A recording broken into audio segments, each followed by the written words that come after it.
All right. Good morning, everybody. I'm showing captions right now. There we go. All right. Good morning. We're here. Finally, the last day of the Itsy Bitsy Spider Kickstarter. Where's Itsy Bitsy Spider? I'm here with co-host Dale Cipperly. He's down in the corner right now. We'll bring him up bigger later.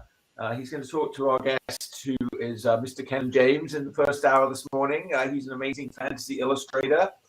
Hopefully he'll be joining us any minute. Let me just bring up Messenger here in case he's trying to get on board. But yeah, hopefully a little bit of time difference. Yes, he's asking me if I'm still good to go. Yes, we are ready for you. I think I need to send him the link to join again, probably.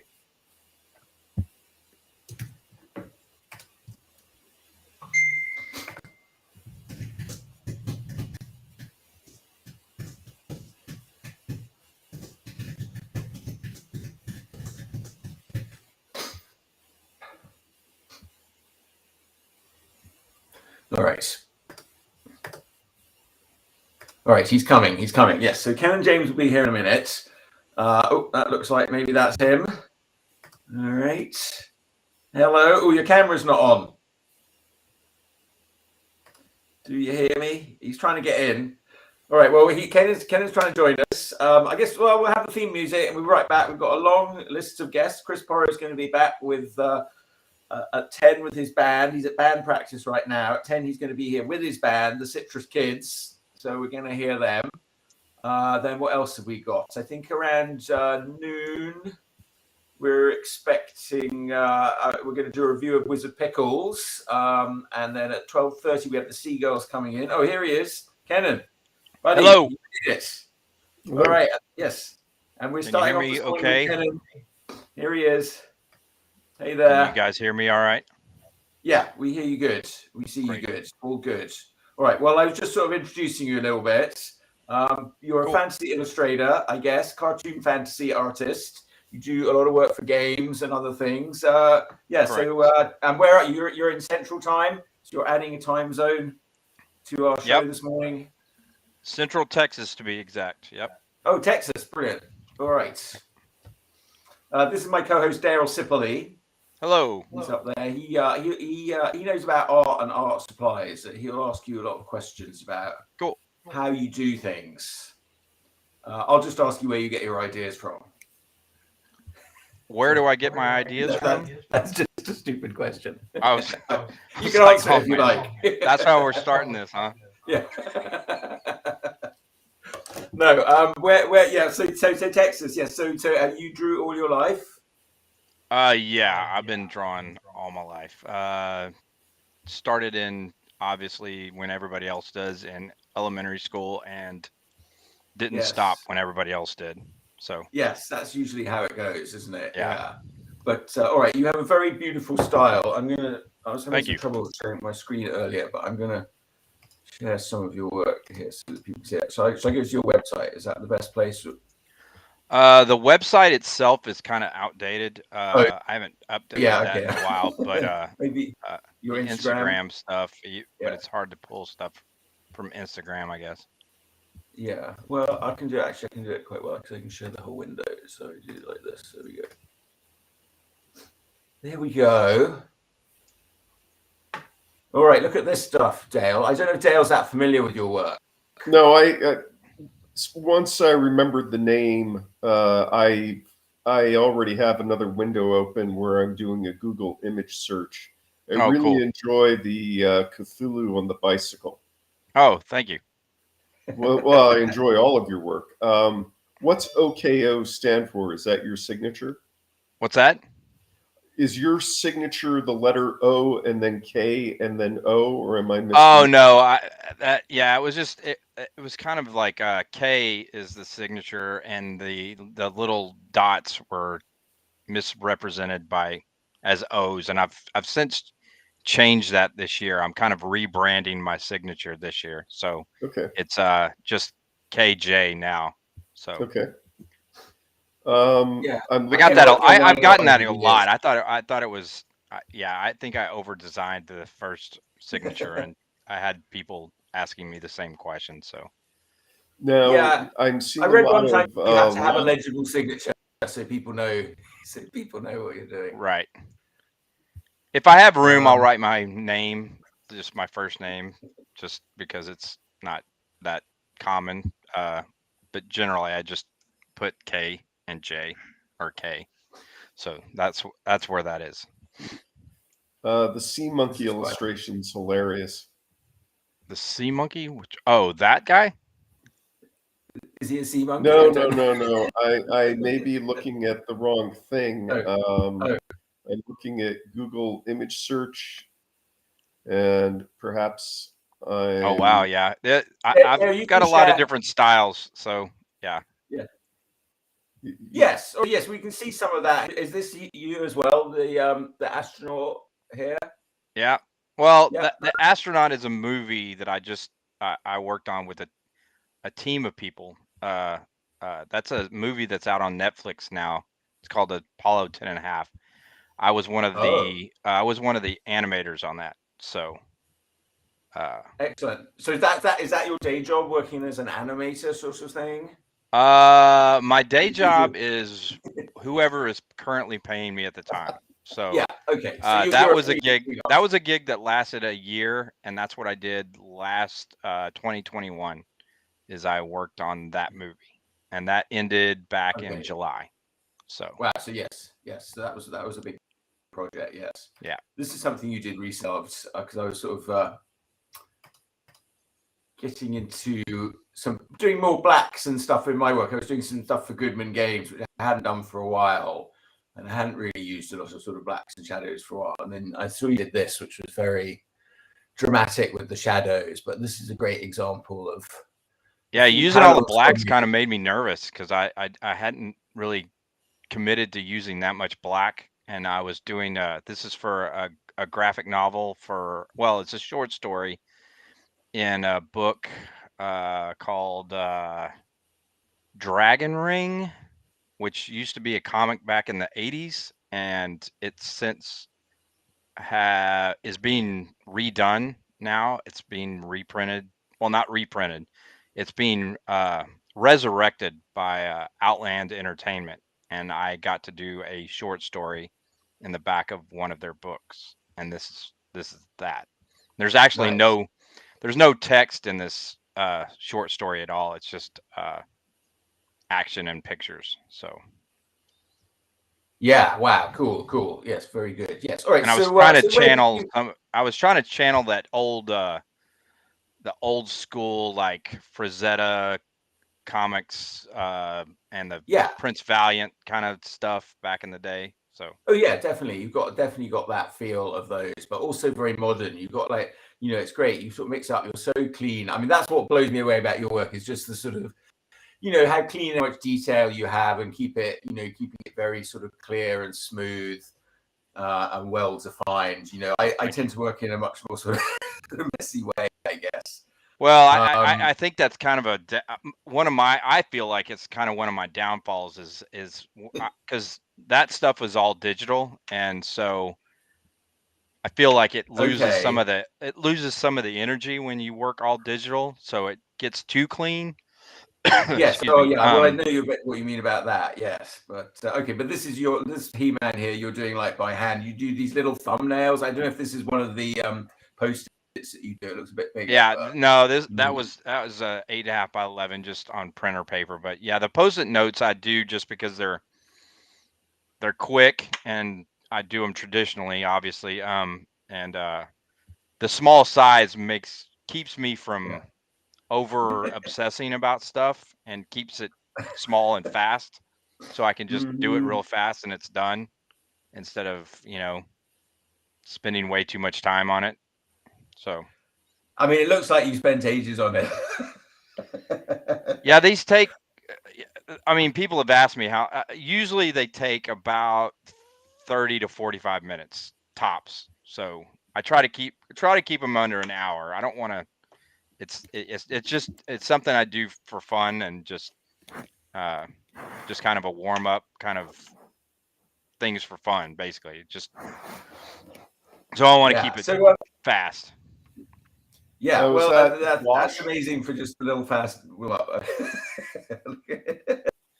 Now these yeah, post-it that's it. note Like you get amazing illustrations, sort of is shadows that and gouache? detail. I'm always very blown away. And you're using a sort of a brush pen there, are you, to work on those? Yeah, I'm sorry, Dale. What were you asking? Well, I'm looking at these post-it note illustrations in grayscale, and I'm Uh-huh. wondering if that's gouache or what materials you're using. Well, they're all on colored Post-it notes for one, so Yep. that gives me the mid-tone. Yep. And then I do the rough with either a brown pencil or really hard lead, and then I ink it with a brush pen, either Faber-Castell or what's the other one? I've been using a new one. I forget the name. And then I put the tone in with Copic markers, and then go over the highlights with a white paint pen. Okay. Yes. There's some good gel pens around. Some are good and some are less good. Right. Correct. The Legend of Bill. Oh, David Reddick. He's someone I haven't had on. I need to ask him on. Yeah.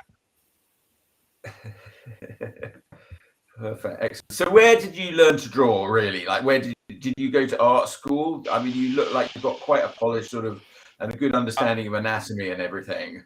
I went to the Art Institute of Houston for advertising. So I wouldn't say that I wouldn't say I went to school for art, but it did teach me a lot about presentation and just having things professional, I guess, for lack of a better term. But it was kind of funny because I went to the Art Institute and I went for advertising, and I did all the assignments and kind of kept my illustration stuff on the down low the whole time I went to school. And then on the in our final presentation, you got to do 10 pieces of whatever you wanted, and I kind of just did a lot of my illustration work, and a lot of my instructors were like, where has this been the whole time? Like, it was kind of so. Yeah, I was even worse. I actually did a business studies major, and but I kept getting like they didn't sort of know I could draw, but so I would ended up doing a lot of drawing for different assignments and things like that. But it was completely irrelevant. I kept getting said, why not school sort of thing. But Right. I was sort of thought, There's a lot of figure. I knew I wanted to be like an independent guy and have the sort of skills that I would need to do that. There's a lot of figures in your work. Do you do a lot of figure drawing, like going to life drawing groups, or do you? No, I probably should do more of it. I mean, anatomy is kind of like a skill that you need to work on your whole life, and you probably still won't be good at it, you won't master it anyway. But I do live drawing occasionally, not very often though. No. But I mean, I probably should do more of it. Well, do you make up your figures out of your head, or do you shoot reference? Do you use figure maquettes, or I start drawing them out of my head, and then I kind of collect reference as needed. Sometimes I'll get my kids to come in and I'll take pictures of their hands, or if I need a certain pose or something, I'll have them just pose for me or something. Or I'll just get on the internet and just type in like guy looking to the right, and then find something that kind of helps. But I don't generally like set up photo shoots or anything that involved. So no, but okay, so you'll look at a little figure reference or something for right. If I need help, I mean, I don't try to. Yeah. I'll use as many hacks and tips and whatever as I need to get it to look right. So this is a great little red Sonia there. Look at that. Very thank nice. you. I'm actually expanding that one out. I've been working on here and there. I'm actually doing a mock Red Sonja cover just for fun. Red Sonja is one of my favorite characters. So Yeah, well, we have that in common. Yes. Oh, he's a nice hammerhead. He was one of my favorites too. I had the figure of him. I loved him. Yeah. Do you find yourself working more digitally now, or do you still do a lot of analog? I do about 95% of my work digitally, just because I'm sitting at my desk anyway. And I don't know if you can see my drawing desk back there is just usually covered in crap. Yeah. So Yeah. I would like to work traditionally. It's more fun for me to work traditionally, but it just seems like it's working professionally too. It's easier to change things for clients working digitally than it is traditionally. So I usually work. So, are you using Photoshop and working on a Cintiq, or? Yeah, I work on a I think it's a 22-inch Cintiq, and it's all Photoshop. That's pretty much the only thing. And I use a 10-year-old version of Photoshop. So I don't pay is for that the some Lego subscription. houses you have back there? We had Travis Hanson on the other day. He had a whole bunch of Lego houses in his studio as well. What's that? We had Travis Hanson on there, and he had a bunch of Lego houses in his studio. It looks like you have some Lego houses. Those are you. those are actually miniature, like for gaming, wargaming. These are actually okay, yeah. Those are actually 3D prints of some of them are 3D prints, and some of them are buildings I bought from people who do miniature houses online. So do you sculpt? Do you have a 3D printer?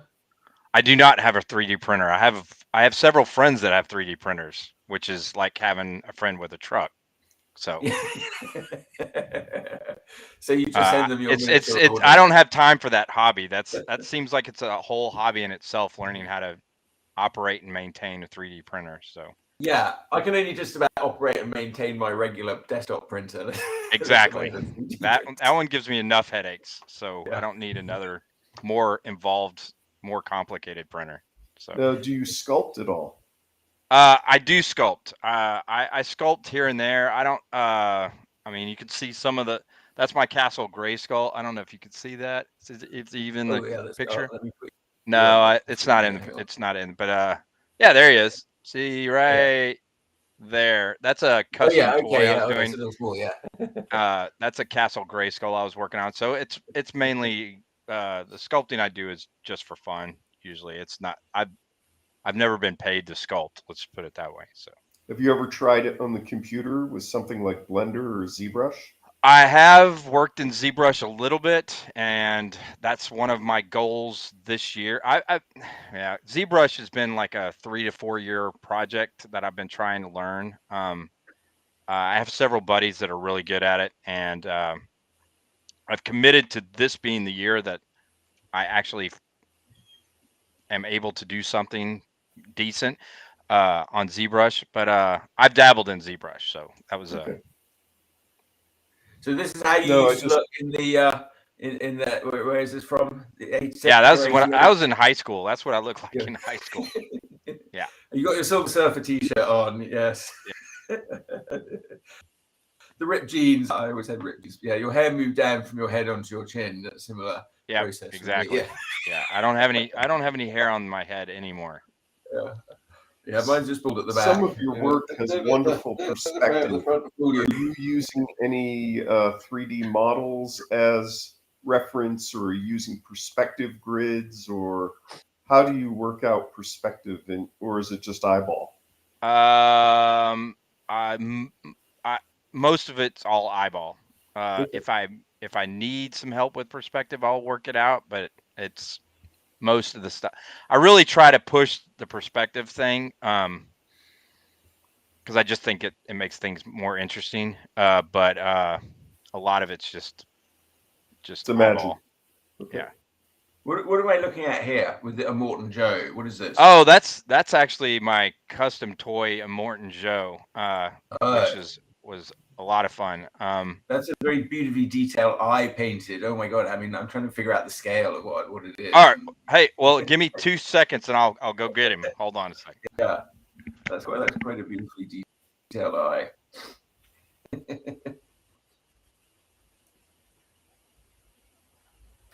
Furiosa as well. Look at that. He's really good. Yeah. Oh yeah, he blows me away. Yeah. Tabaxi.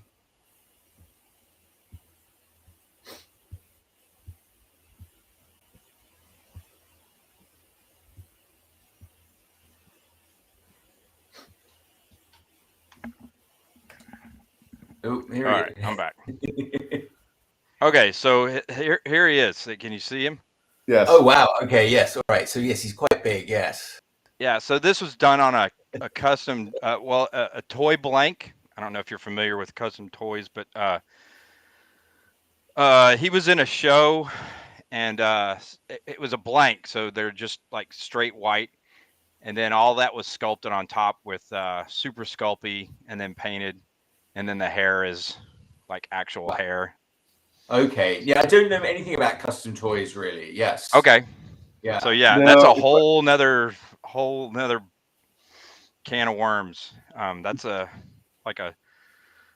side thing. I dabbled in a little. I've got some friends that do it quite a bit, but yeah, the whole gist is they have these shows and have toy blanks that are just basically just white, and you can paint on them or sculpt on them or whatever. And so, Yeah, back in the day, people just used to use Sharpie markers on them. It was Right. before they started sculpting on them. Ooh, Right. yeah, here he is. Do you go to shows like Designer Con? yeah, that's a work in progress right there. Morton Yes. Joe, before he was painted up. Right there he is. Yeah, so there's quite a lot of that Sculpey, that's called. Yes, I've never really worked with that. Yes. Right. And what was that, Dale? What'd you say? Do you go to the toy cons like Designer Con? No, it's been on my radar, but I haven't ever gone. I've just kind of stuck my little toe in that whole scene and not much. So no. Well, if you're gonna learn ZBrush, you're gonna have to put Monster Palooza on your radar. Okay. There's a lot of ZBrush kids go to Monster Palooza. How are you going to learn ZBrush? Are you going to do the Michael Pavlovich tutorials on YouTube? I think those are the one. Yeah, I think I started with those. I think he's the one that does the your first day in ZBrush and that sort of thing. And I think I'm following him on Instagram and Facebook. I'm pretty sure. Now, It's been a you while, but yeah, I'm basically just gonna go through the tutorials. Okay. You own it, right? You have a license? Oh yeah, I own it. Okay. Because yeah, I know. You know they got sold recently, right? Oh, I did not. No. Oh. What happened? Okay. Yeah, Pixel Logic got bought by Maxon, who does Cinema 4D. So your free upgrades might be over. Okay. Sorry to tell you that. All right. Well. Dale's bumming out the guests. They only want to hear good things. Yes, that's my job, to depress all the guests. No, that's cool. Trooper here. I want to talk about this guy. I love the little proportions. This is very, for me, like I love the humor in this. It's so simple. You've got the look in there, just the details are perfect, and just the amount of sort of light and shade, and just the form, the proportions that you get. It's just, I love it. Yeah. Thank you. Now, looking at your color palettes for your digital work, how are you setting up your palettes? Are you using anything like gamut maps like James Gurney uses, or no? I like color is something I kind of struggle with, so I kind of I prefer just doing line art if we're being honest, but yeah, color's the name of the game. I mean, that's what people respond to the most, it seems like. Have you looked at James Gurney's book, Color for the Realist Painter? I have not. I mean, I'm a huge fan of James Gurney. Yeah, his books are great, actually. Yeah, he's like the artist. He's like, yeah, he's on a whole nother level. But yeah, I'm a big fan of James Gurney. Yeah. For way back. Yeah. When he was starting. Yeah, Dinotopia. I was a huge fan of Dinotopia back in the early '90s. So. Well, what are your other Mm, influences besides James Gurney? I mean, who turned you on? Well, let's see. My early influences were all the old Dungeons and Dragons artists. Um, okay, does uh, Errol Otis win? He seems to be winning so far. Errol Otis, no, I like Errol Otis's work, but Jeff D was my favorite back in the Oh, day. Jeff D. Yes, David right. Trampier, David Yeah, Trampier. DAT. Yes, yes, yes. You're more like him, aren't you? Yes, yes, yes. Yeah. And I was heavily influenced early on by comic book work. John Byrne was my favorite comic book artist back in the day. So Oh, I John tried really Byrne. hard to draw like Jeff D and John Byrne when I was, Yes. 10 or 11. So Did Right. you were you a Mad magazine reader? I read a bunch of Crack magazine and Mad magazine, and yeah, I was a big fan of all those guys too. So But would you say most of your work is, I mean, I see a lot of adventure work, but do you think that you're more of a humorous character artist or a serious character artist? humor seems to sneak in a lot, whether I want it to or not. Even when I'm trying to be serious, it just kind of so I don't know if I'd consider myself a humorist, but it's I think it just happens Mhm. organically. Oh, Now, yes, yes. when you work with line, Hmm. I mean, are you putting a lot of attention because I'm looking at things like your portrait of Admiral Akbar and Hmm. some of your other work. You pay attention to the line width a lot, don't you? That's kind of that happens subconsciously now for me. I don't Okay. really think about it too much. It just happens. Okay. So at this point, it's just automatic. Yeah. Okay.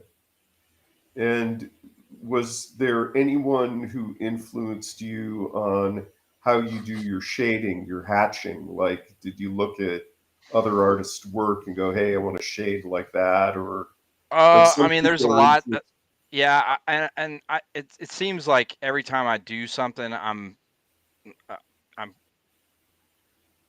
either consciously or subconsciously channeling somebody. Like I was talking about that work earlier. Like I'll pull up reference of for that comic book stuff. I was just looking at like all the old Frazetta ink work, and then I'll just see something in his work and say, well, I'm going to try to use that, and then it just kind of becomes part of the toolbox, that I'm Mhm. pulling from. Like I said, all the old D&D guys, I was trying to draw like those guys back in the day. Um, Art Adams. Today, I still look at his inks, and I'm just blown away by where he's at. So it's just Mm. I'm always looking at. I mean, I'm always looking at art, and I'm always seeing new stuff, and I try to incorporate or try to riff on people that I see that if they're doing something I particularly like. Also, I feel like the more you look at art, it keeps your stuff looking more fresh, and you don't stagnate. So Yes, stagnation. Stagnation. Yes, we've talked a bit about that on the show. We've talked about some health and exercise and moving. So yeah, how do you keep yourself healthy? Sitting at the drawing board, we can get like, aches and pains and stiffness and all this sort of stuff. So yeah, do you have like uh, some sort of exercise regimen or like a routine? yeah, I have to exercise pretty regularly. I get in a weird mental state. It's kind of my therapy. So Yeah. I go to a CrossFit. I CrossFit quite a bit. And if I don't have access to the gym like I did the last 2 years, then I just kind of either I'm either running or I'm rucking. And rucking, I don't know if you're familiar with it, but it's basically just walking with weight. And I have a weighted vest, and I'll walk the dog and go around the block, but I'll wear a 70-pound vest. So Wow. Okay. Yeah. So you like to get up a good sweat and really, right. you get some exercise going. Yes, that's good. Yes, well, it's very important. I have some issues. And I got into a very good stretching routine years ago, like sort of acupuncture and Tai Chi, and I did all this stuff. Yes, definitely sort of movement, stretching, and actually just doing this show, like live streams every morning or week. It's like, I haven't been as good as back doing my exercises all month. And I'm feeling it. I'm starting to stiffen up. I'm like, Right. It's just, you really. It affects me more mentally than it does physically if I'm not doing that. So I need to do that. So. Yeah, it makes you feel better as well. Like yes. It does lead to depression, Dale. Like doing your exercises, they're linked. You gotta do your stretches, mate. Right. Yeah, I agree for sure. Now, something like your. Yeah, go ahead, Dale. No, go on. Well, I was going to ask you if having kids affected your work much at all. I mean, I definitely found myself sort of moving.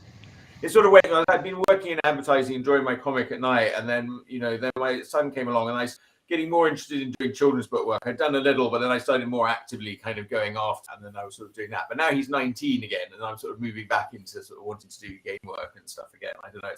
It's varied a bit, but it definitely influenced what I was interested in doing. It's funny because I've actually did a line of kids books back in the 90s before I was even thinking about having kids. So, it's kind of weird. So the short answer would be no. I don't think my artwork has been too affected by having kids, minus the fact that I have less time to do it. So. Right. Well, yes, they definitely ease into your time. Are they appreciative of your work? Oh yeah, I mean, as much as your kids can be, I guess, As much as they can be. Mine's very, I don't know. He's he's usually he seems to get more interested in it as he get right. When he was young, he was not. My 8-year-old thinks I'm pretty cool, but my teenagers are like, so. Yeah. Well, what are any of them into art? What's that? Are any of them into art? No, not really. No, I mean, my 8-year-old, she still likes to do art, but she's in elementary school where everybody likes to do art. So. Now, before you went to digital, you liked using Coptic markers for your coloring? Markers, I did. I did markers really heavy when I was going to art school. Mm-hmm. And then I got out of school and I started doing everything on the computer. And so I've kind of started coming back to markers, which has been refreshing because it's a medium that I feel real comfortable with. So it's good to get back to them. Right now, I haven't really done anything other than like grayscale with them. But I've been picking up markers. I mean, markers are expensive now. They're like $6-7 a piece. So I've been picking them up here and there. And which way you pick them up from, Jerry's? Yeah, that's where I was picking them up. Yep, that's where. When you color digitally, do you think of it more like painting or something posterized? Because some of your color jobs that I'm looking at, it looks like you colored them by blocking things out with the lasso tool. Yeah, it's more cell shaded like that. It's kind of where my brain works. I try to do some painterly stuff here and there, but I'm definitely more. I have to keep my lines. My lines are still my training wheel. I still have to keep my lines and color in the lines. And plus, I just enjoy doing line art anyway. So, yeah, if you dig deep enough, you'll see where it's like was still my personal Instagram. I used to do, or not used to. I've since made a personal Instagram and art Instagram. So. Yeah, look at this. I mean, here, look at the shading on this there, Dale. Yeah, so the cell shading, but yeah, I mean, yeah, fantastic. Now, you said that you did children's books.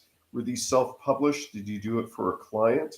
No, I did them for a client. It was a client in Houston. I still lived in the Houston area at this time. And I was going to the Art Institute back in the day before there was the internet.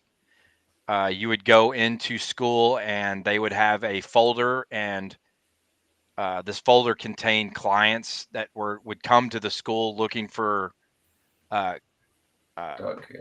Have students you to done any hire work for for Goodman? freelance. What's that? Sorry, I'm just looking at Goodman. Have you done work for Goodman? It's funny. I did work for Goodman back in the early 2000s, and then I kind of went in a different direction for a while. But I haven't done any work for them in like 20 years. So Yeah, it's been a while. that's funny because yes, I was doing stuff for them a while ago, Mm-hmm. and then I didn't do any for a long time. I was doing some cartoons for them. Right. But like, yeah, then lately I've sort of got back into doing it, and I've just done all these maps for them, which I had really good fun doing. Yeah, Yeah, so, those maps look awesome. I saw those. I would like to. I just haven't reconnected with them recently. So anyway, back to the can you tell us some of the clients that you've done work for over the years? No. Well, I did some. Wow. I've done a lot of stuff for. I mean, I have some corporate clients that it's like I do work for them, but no one's really heard of these companies. I do these. Like I've designed a whole team of superheroes for this one corporate client that I had. Yes. And As do you far not as really share that stuff so much? Because I find when I do that sort of work, I generally do sort of share it. Or like, there's usually some sort of like, well, it's sort of their property, and I'm not sure when they're releasing it or sharing it. And I don't know. Yeah. So often that I sort of ends up not getting shared. right, really. exactly. As far as big clients, I mean, I did some work for. I'm trying to think. Like I'm just completely drawing a blank, but I mean, I know I've worked for. Well, so are you doing more like so you doing more sort of private, like just sort of private commissions and things? Yeah. Yeah, like that guy right there with that. Yeah, that guy with the peace sign up. Like that's for a brewery here in Austin, Independence Brewery. Okay. I've done like Nice. a lot of some illustrations for them for their events. So how do you find you? Do you have like an agent or anything, or just word of mouth? Just word of mouth. It's kind of working out. I mean, I really don't have much of a lull. I'm usually pretty busy all the time, doing something. Right. Yeah, you should be. You should be. I mean, bloody hell, yeah. It's just social media. I get a lot of work off of social media. I post a lot. Well, I mean, relatively, and people just hit me up and ask, availability, and I've got a queue, and I say, well, it's going to be X time until. Are you willing to wait or not? And so. And yes, so yes, well, yes. So sometimes those clients that come from social media, they're not always like professional clients, so it can be a little hard to sort of figure out, like if they're going to be a good. I mean, I worked for a corporate client about 10 years ago, and worked for them for quite a couple of years, and then my liaison there, she left, and I just kind of never I didn't hear from him anymore, and then last year she found me on LinkedIn and she said, hey, I've changed companies, are you still available for work? And I said, sure. And so her new company has become my new corporate client, and so yeah, I mean, great. as long I as had you a similar just thing. I had a corporate client where she moved to another. Oh, I had one person, like friend was there. They sort of started me, and she left, and somebody else took over, and then they moved to another company, and then I was still doing for them on the other company. And so corporate clients are quite good. They usually pay better. Oh yeah, they pay really well. So that's kind of the bonus. I'm looking at some illustration, a specific illustration you did, I guess back in 2018, and it's a number of You can probably share it, Dale. Do you want to share it? Yeah, if you don't mind. Give me a moment.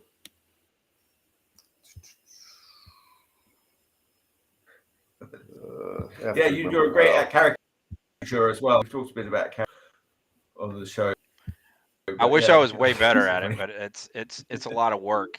But I enjoy doing it. But am I sharing? Yes, you are. Yes, but wait. Yeah, I'll wait till you bring it up because, like, right now you're showing the whole window. Bring that up. It goes a bit crazy. Okay. Then we get into one thing. I hope you don't mind. Let me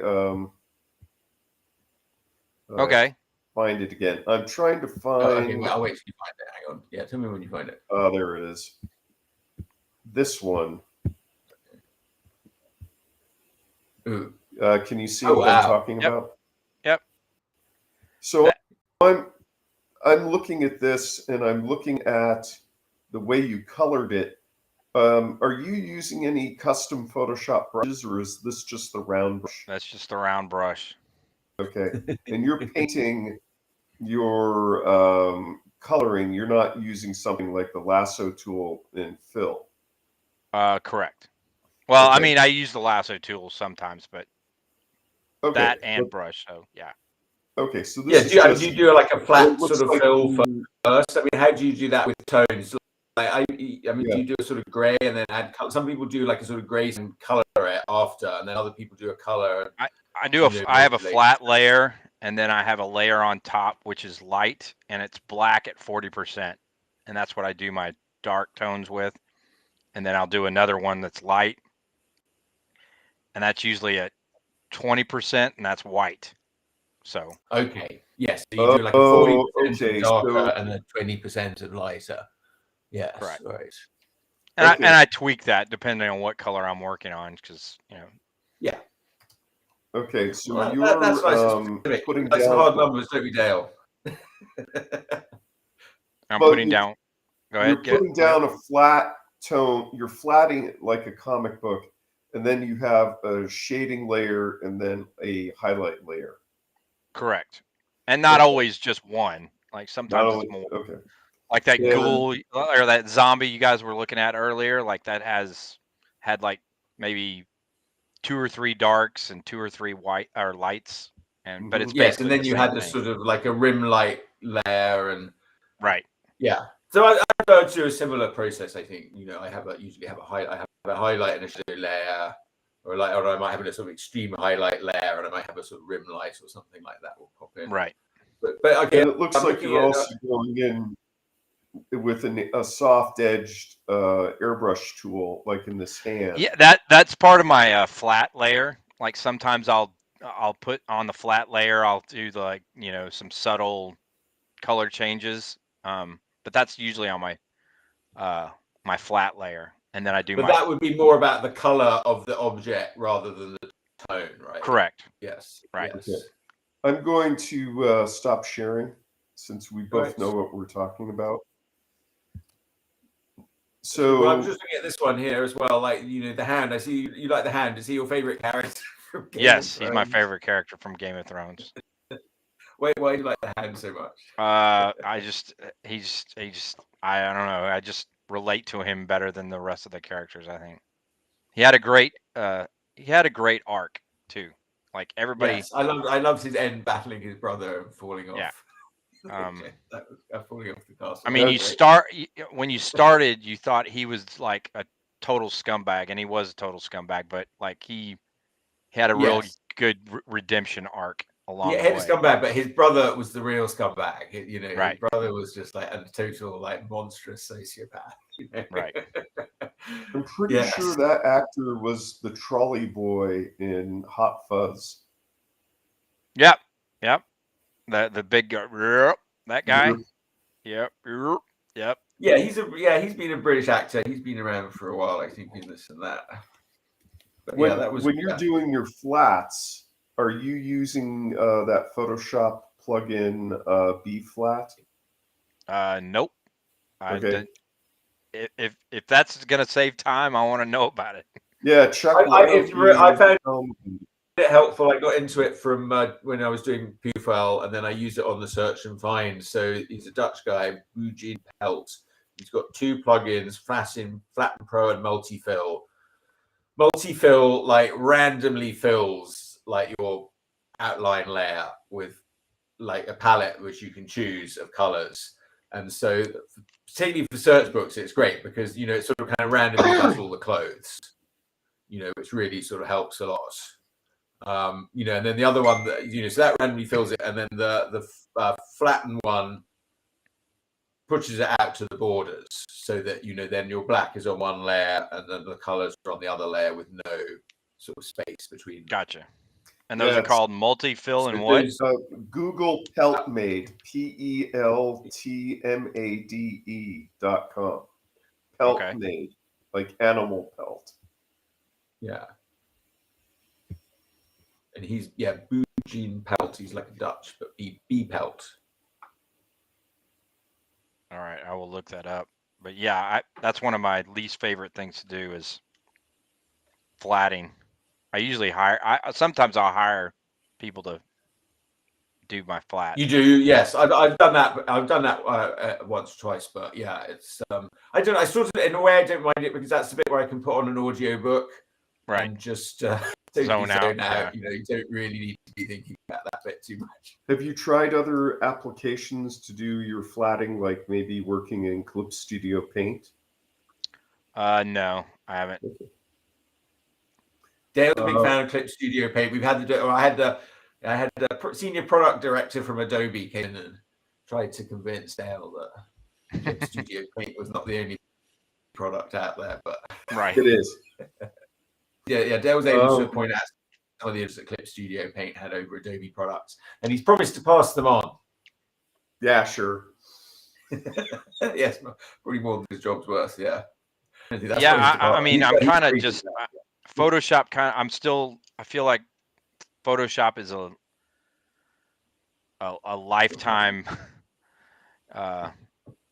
Getting good at Photoshop is, you know, is ongoing. So I feel like I'm not ready to jump ship. Do you customize your Photoshop, like custom brushes or custom interface or macros or all that stuff?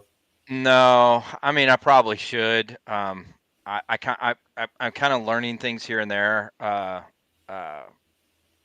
no, I don't mess with it too much because I feel like I'm going to screw something up and I won't be able to do what I wanted to do in the first place. So it just, I avoid anything that's going to waste time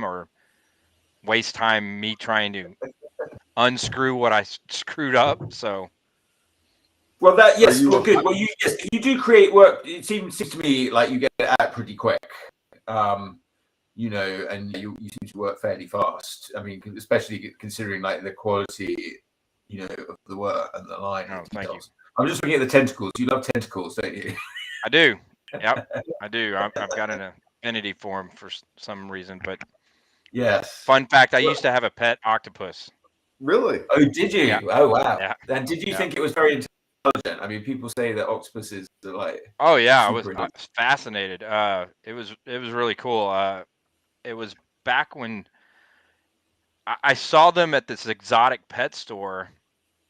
I didn't even know you could have them as pets, and I went into this exotic pet store all the time because I liked animals when I was a kid. Well, I mean, I still like animals, but yeah. And they had octopuses you could buy, and they were like, I remember it's $34.99 for an octopus, and that's pretty cheap for an octopus. And so I went and mowed lawns until I could afford a tank and set it all up. And oh yeah, that's where it gets more expensive, doesn't it? The octopus is the cheap part. The octopus was the cheap part. And the guy said, yeah, you put these damselfish in there, and they'll make sure that your water, if they live X amount of time, then you'll know that your water's good. And when you put the octopus in there, he'll just eat the damselfish, and then you can go on, right? Well, got the damselfish, got it all working correctly, and then I got the octopus, and octopus did not eat the damselfish. He ate goldfish, but the damselfish stayed in there, and he lived about, I don't know, 3 months, and then he died. And then the damselfish lasted longer than he did. But yeah, cool while he lasted. But yeah, you had to keep a brick on the top of They'll escape. the he could get aquarium, out. Yeah, or they'll just crawl out, and so yeah, it was cool. We had octopus in Texas seems like it's crawdads. Environment. Yeah, and they would escape. So we had a tank full of crawdads behind the couch. They would escape the tank, fall to the floor, crawl under the couch to the middle of the living room. So we would be watching TV, and we'd look, and we'd see this crawdad covered in dust bunnies waving a claw for help. And we would have to catch him and put him back in. They were fun. Yes, I like crawdads. Yes, they're good. We get them in San Francisco. If you go to the, there's like an arboretum with an ornamental pond with terrapins and crawdads that come crawling out. I like eating them. No, so do I. Yeah. Oh, hello. All right, what are we doing here? Oh, it looks like we might have one of the citrus kids joining us here. I'll bring you in. Hey there. Hi, what's Mark. up? How are you guys doing? Good. How's it going? Well, I'm the first one here. Where's everybody else? Yes. They should be here in a Well, second. they'll be along in a minute. Yeah, we're just talking. This is Kennon James here. He's joining us from Texas. Awesome. I'm Chuck. This is Dale. Hello. Yeah. So yeah, Mark's with the Citrus Kids. They're the band that's coming on at 11. Okay. My co-host Chris is, Kennon, are you a hotkey junkie? I mean, do you have one hand? Oh yeah. Okay. I have to drive with both hands for sure. Yeah. Okay. You ever use any like programmable game pads like the Nostromo or the Wacom remote or? Nope. Okay. Are you a Mac kid or a Windows kid? A Windows. We're maxing out our capacity. I've used both. I've worked with a Mac, but yeah, I was actually doing a lot of work on the Mac for a while, and then the Mac just started wasn't communicating well with my Cintiq, and I just went back to PC, and I never went back and gave the Mac to my wife. So now she uses my Mac as her computer. Did you get the Cintiq with touch, or is it just stylus? Stylus. Okay. Now, do you bother to color calibrate at all, or do you color what? Did you color calibrate your Cintiq? Do you bother with color calibration, or do you leave that to the client? No, I don't mess with that. Okay. That's another thing that I'm afraid that if I screwed it up, I wouldn't know how to get it back to the way it was. So. Because of the size of your files, I assume that you're working at 300 or 600 PPI or 300, yeah. And 300 PPI at the size that they want, or double that? Yeah, well, it depends on how they're going to apply it. But usually I work on actual size. Okay. So they give sometimes I'll work under the size and then blow it up, and then so. Okay. It just depends. They give you the size. You're working at that size at 300.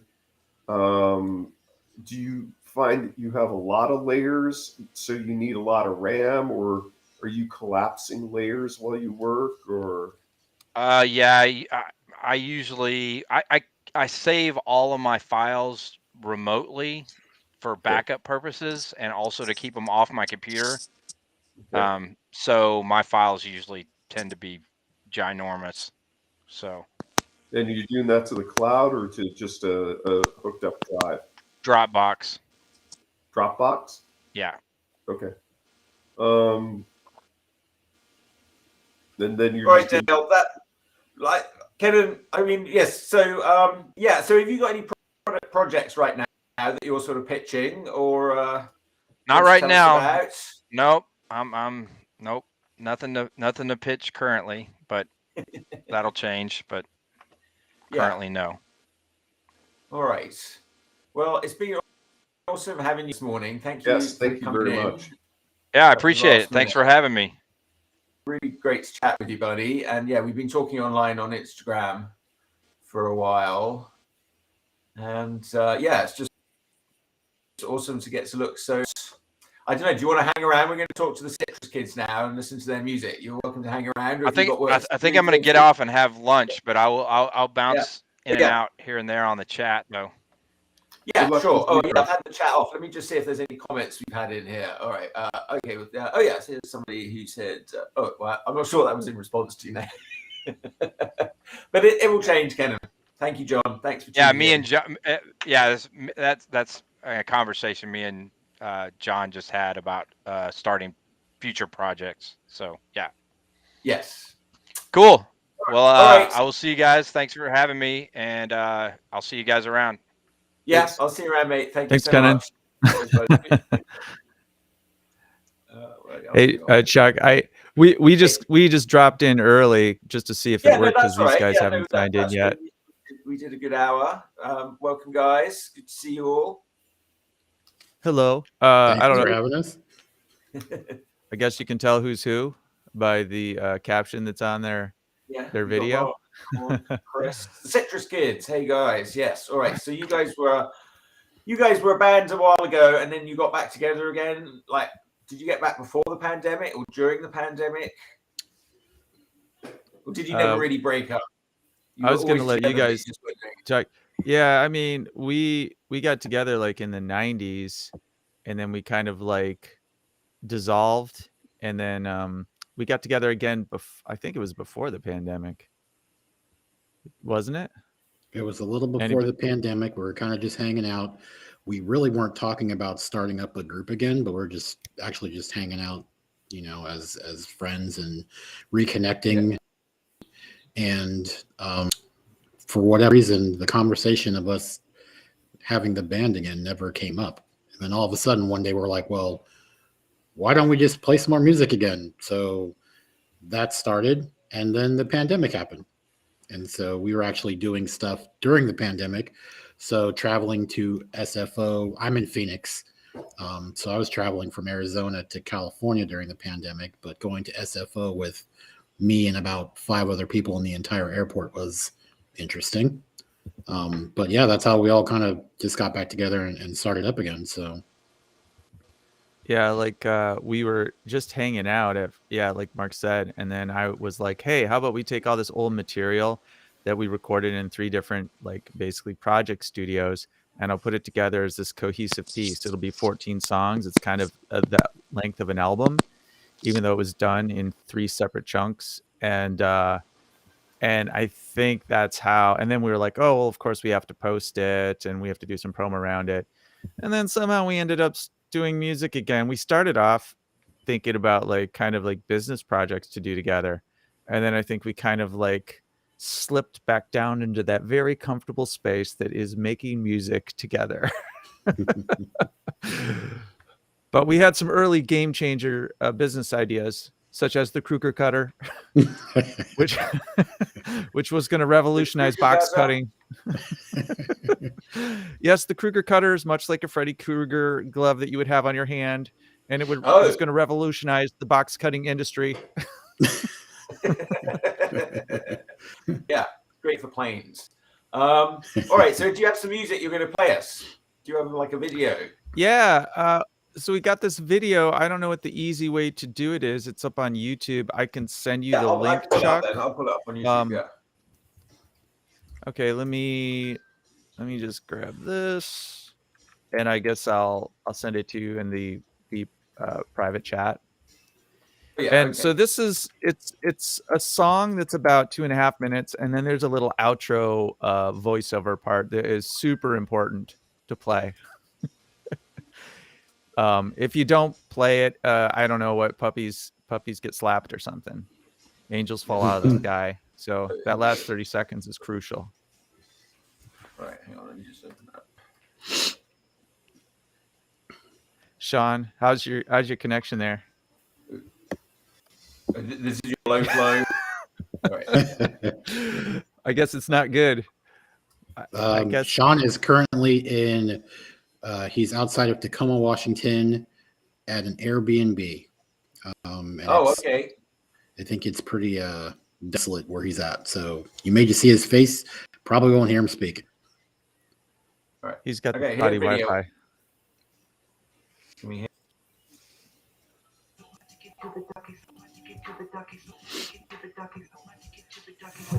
Out at the show and there's no flow.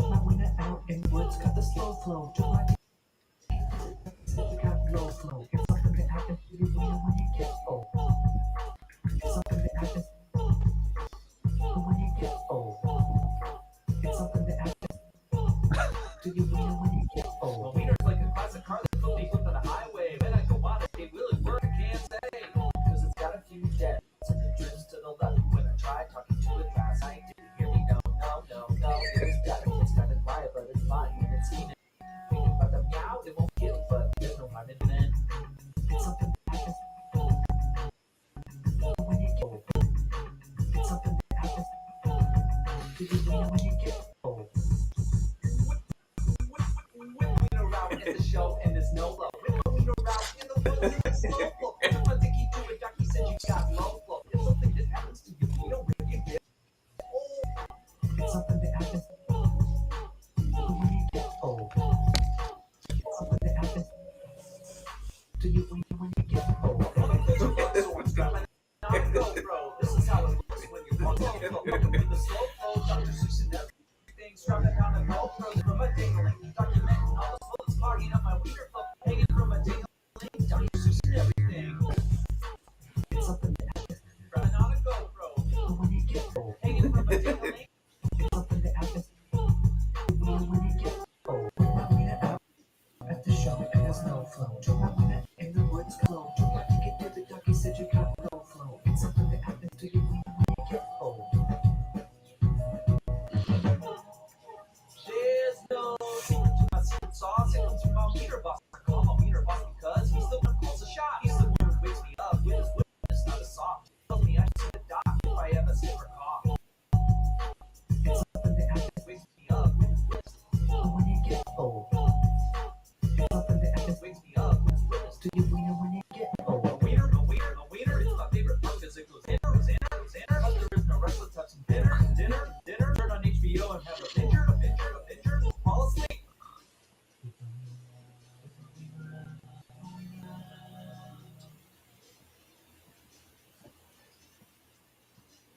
It's because Low Flow Max is considered by doctors to be the most reliable quick fix for prostate problems.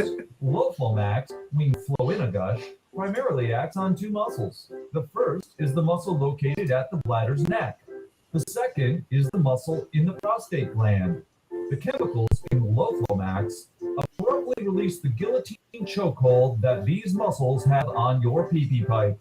This provides rapid and uncontrollable reinstatement of urine flow, no matter what social activity you are engaged in. All right. Excellent. All All right, you got another one. We'll do another one in a minute. Yeah, hang on. I'll pause that. Oh, which one is that? Hold on. Let's see. I'm just trying to think of which songs of ours are like kid friendly, like family friendly songs. Okay, well, this one says parental advisory explicit content. That's probably not a good one to play here. Well, I haven't been doing a very good job of keeping this a family show, but it's Itsy Bitsy Spider, my search and find books, what we're here to talk about. It's it's an all ages book, but it is great for kids. So and we've been talking to young people, maybe, I don't know, sort of framing these conversations in terms of like talking to young people about the creative arts, what it means to be an artist, visual artist, a musical artist, whatever kind of piss artist, whatever kind of artist you are. Oxidation art. What kind of artist would you say you are, Dale? I'm sorry? What kind of artist would you say you are? Not a very good one. Not a very good artist. Oh, that's not true. I've seen some of your stuff, and it looked pretty good to me. I'm mostly a cartoonist now. Right. I'm going to bring up the chat in case, I don't know, we got some people watching. If anyone wants to bring up, send us a comment, please do. Dale, thank you for your support on that video. Yes. No, I've taken that. I had kidney stones. It's awesome. That particular product? Yeah, Flowmax? Yeah, it's a real product, and yeah.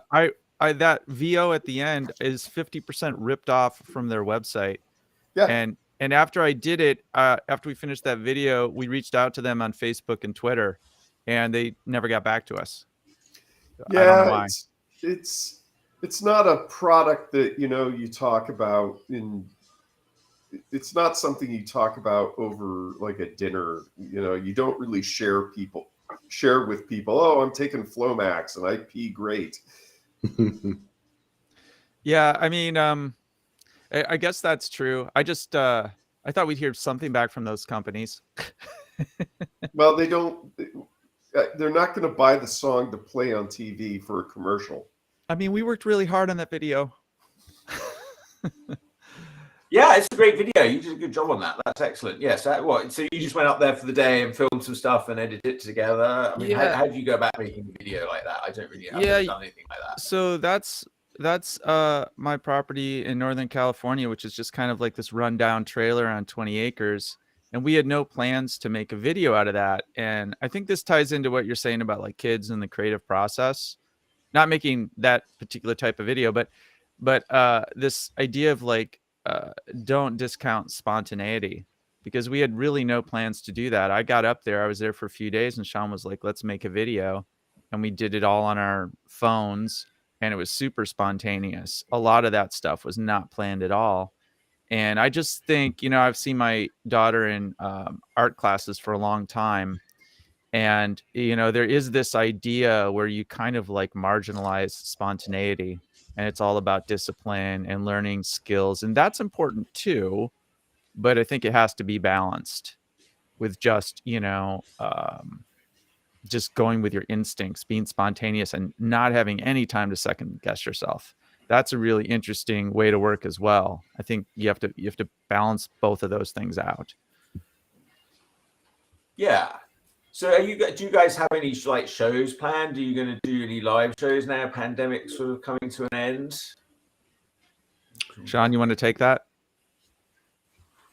Sean.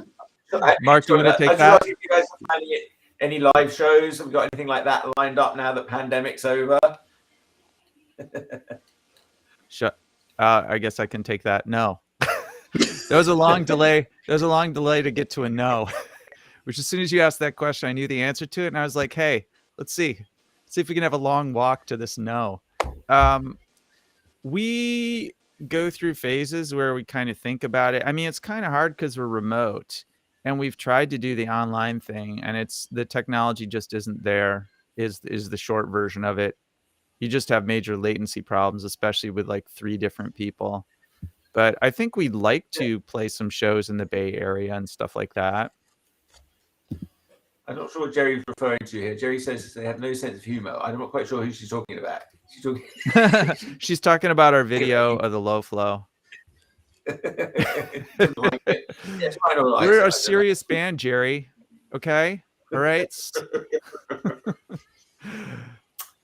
Jerry's coming on later with the Seagulls. They're going to be on at... I don't know when they said they were coming on now. When are you coming on, Jerry? I have to check my calendar. They're on later. So you know, I would say like, so Jerry, like when we got started in the 90s, we were kind of like a Rage Against the Machine. We were pretty real serious, or more serious, like harder. And now we just have a lot of fun. We have more like fun with our music. I think a lot of these songs just come out of things we said to each other that made us laugh. Like that low flow thing was something I thought was funny. I woke up, I put like that chorus into my phone. I just, you know. Well, lo-fi music's like what's going on right now. Is it? Like were you thinking about lo-fi when you thought of low flow? No, because I mean my production aesthetic is probably on the more like high fidelity side of it. I mean, I put the idea down on my phone. I certainly didn't use that. I certainly didn't use that recording in the finished song, because it just all kinds of problems with that. But so I sent this voice memo to Sean, and Sean got on. I think it was GarageBand. If Sean could talk, he'd tell us. But he got on some app that was on his phone and basically put down the basics of that song. I brought it into like kind of a more like a higher end, a digital audio workstation, something like Pro Tools, and it all got finished pretty fast. I love working like that. It's way more, it's less tedious, and it's, I don't know, just emotionally it feels better, you know, than doing the thing where like, oh well, first we track the drums and then we take 2 weeks to mix it and then we master it and then we, you know, I'd much rather work like I think once you have once you got the technical skills down, you can work like that, and it's really nice. Yeah, Jerry's asking about. She says your sound is really creative digitally. Can you talk about the effects? Well, let's see what effects are actually in that song. There's kind of, well, I love Valhalla reverb, and so I use that quite a bit. And it's one of those things that you can't. It's kind of this big spacey reverb, and you can't really tell it's there unless you listen for it, or of course if you mute the reverb, then you hear it. But it just makes the sound. It just kind of gives this ambience to the background, unless you use a ton of it. And then there's some delay in there, but I use the delay sparingly just to give accents to certain words. So it's in there a few times. There's some synths. There's some synthesized kind of hip hop drums. I don't think it's an 808, but it's something in that category. And then there's actually some stuff from BFD, which is this big package of awesome sounding live drums. I'm trying to think of what else is in there. Then a bunch of stuff that's a little hard to describe because it's like one-off stuff. It's like me stealing a sound from like a free library and manipulating it a little bit and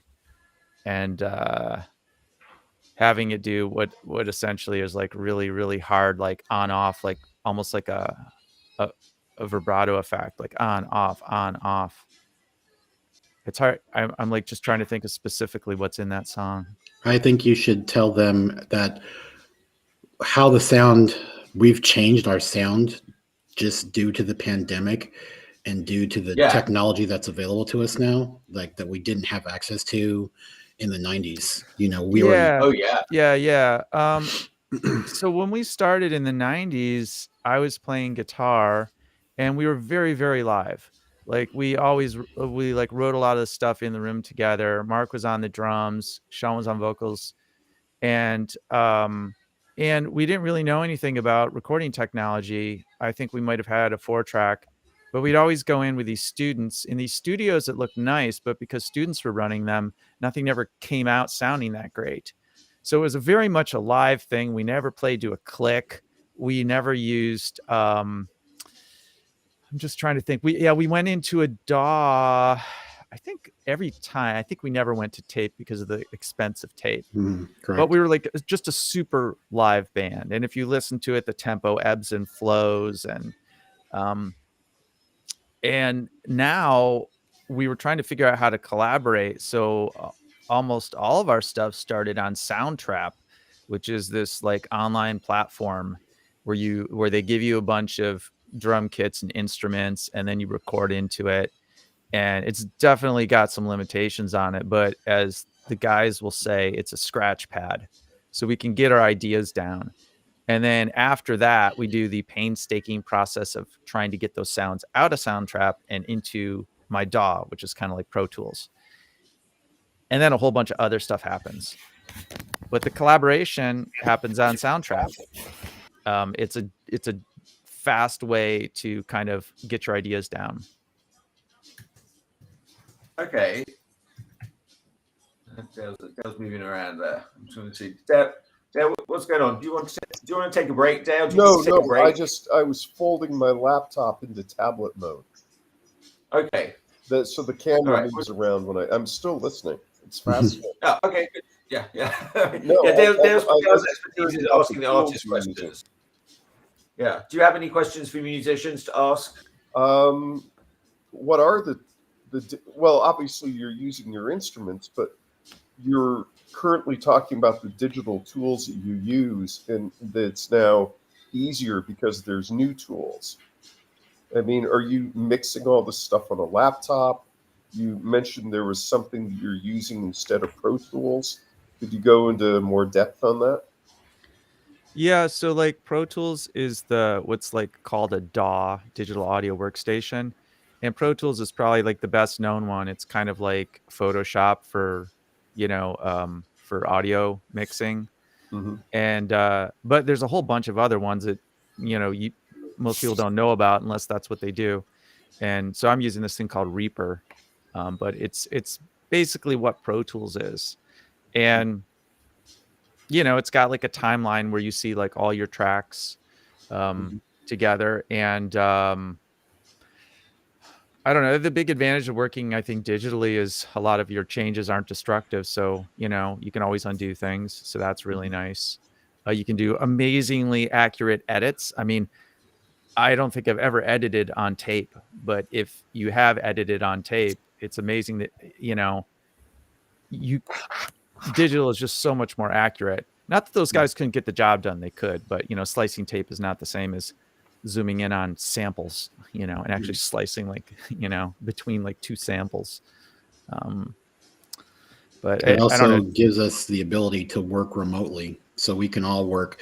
Chris is in San Francisco. I'm in Arizona.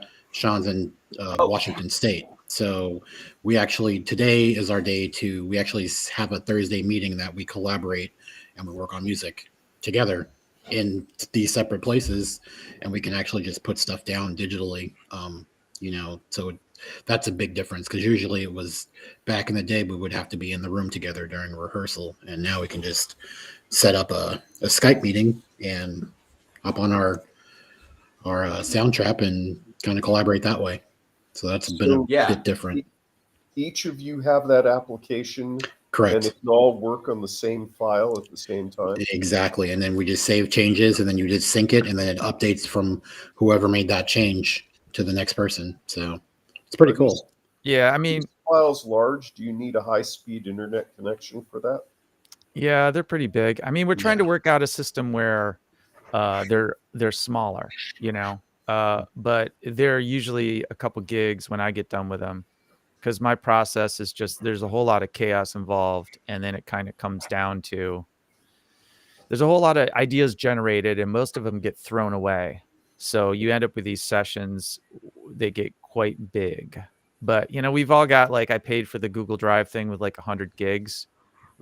So, yeah, if we want to shuffle these sessions around, the thing, Dale, that like the audio is the bulk of this. So if we were sharing something, you'd have this one big download with all the audio files, and then sharing the actual like session, which is kind of like the wrapper around the audio, the organizing wrapper, tells you where these files start playing and the volume and all this other stuff. Those are super small. You can shuffle those around in probably a text. But the audio itself is usually pretty big. Okay. So all of you then have the professional microphones that will allow you to record the audio in your home. I mean, do you have to work? Have you soundproofed your homes, or do you have a special music studio, or does that not matter? I mean, I used to get like super into that stuff, and less so today. I think what you need, so since it's mostly comes down to recording vocals for us three, what you need is just an okay mic, like an all right mic. Not the cheapest mic out there, but like, you know, I love this mic, and I think this is under $400, you know, and that's totally adequate for, in my opinion, it's totally adequate for like the biggest stars on the planet. Like, if you're a great singer and you're in a great room and your engineer knows what they're doing, this is adequate to make like a hit album, which is what's really nice about today. As far as the rooms go, rooms are important. I mean, if you have a room that sounds really echoey, like a drywall box, that's not so great. But we've mostly made it work. I mean, there are definitely things you can do to work with a shitty sounding room. This room here looks very residential, but what's that? We've used vocal takes from like an earbud mic. We not great, but we have used them, and they turn out all right. So I'm trying to think of what the visual analogy is. If you get a really good performance, even from a so-so mic, that to me is better than getting so-so performance on a great mic. Like, I'm always going for the performance and the content more than I'm going for like, is it the perfect room? Is this mic super flat? Does this mic have, you know, really low noise to it? I mean, to me, the performance pretty much always trumps that stuff. I mean, we just as an example, we were pumping the song through a bass amp so you could hear it in the room. So we were hearing the song in the room with us, no headsets, and we were singing into an SM57 or 58, which is like $100 Shure mic. There's at least one big no-no that's being committed there, and we used that because the performance sounded good. And we did most of that at camp during the pandemic. The song "Coming In Hot" was basically recorded in that 1974 double wide trailer in Northern California in the middle of the sticks. So No acoustic treatment. that's a good one. Should we listen to it now? Well, that one would be it's not quite kid friendly. it says a lot of words that refer to people's parts on their bodies. All right, and yeah, okay, you're right. Which is a good one? Let's have another one though. What's a good one to play? we can listen to the actual moniker of our name. We actually were named something back in the 90s, and the name that we came up with was Plus because we really didn't care about a band name. And so coming around this time, we decided to do something that was kind of, it's different. It's a little reflective of who we are, but it's actually one of our songs, and the song title is The Citrus Kids. So this is from about 20 years ago. Yes.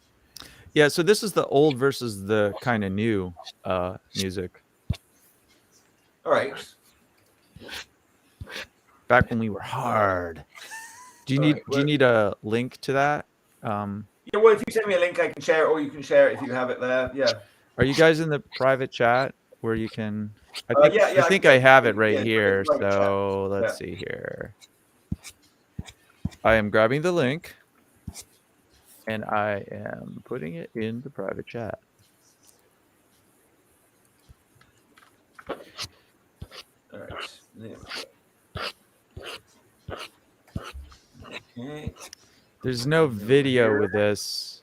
Oh, let me have to go by. That was a song we didn't even know we recorded.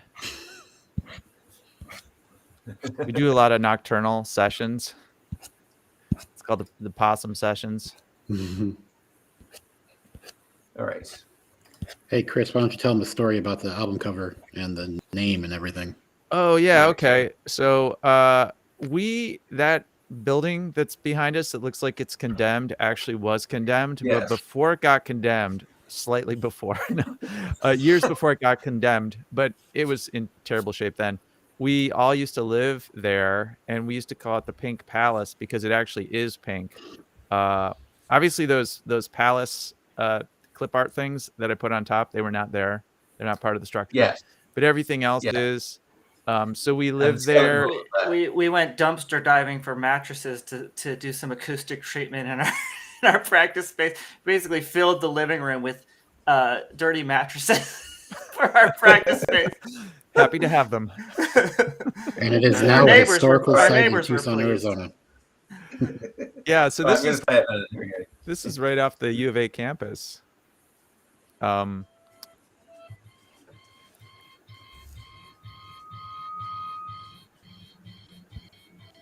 Chris on guitar, I'm on the drums, Sean is the singer.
That's nice.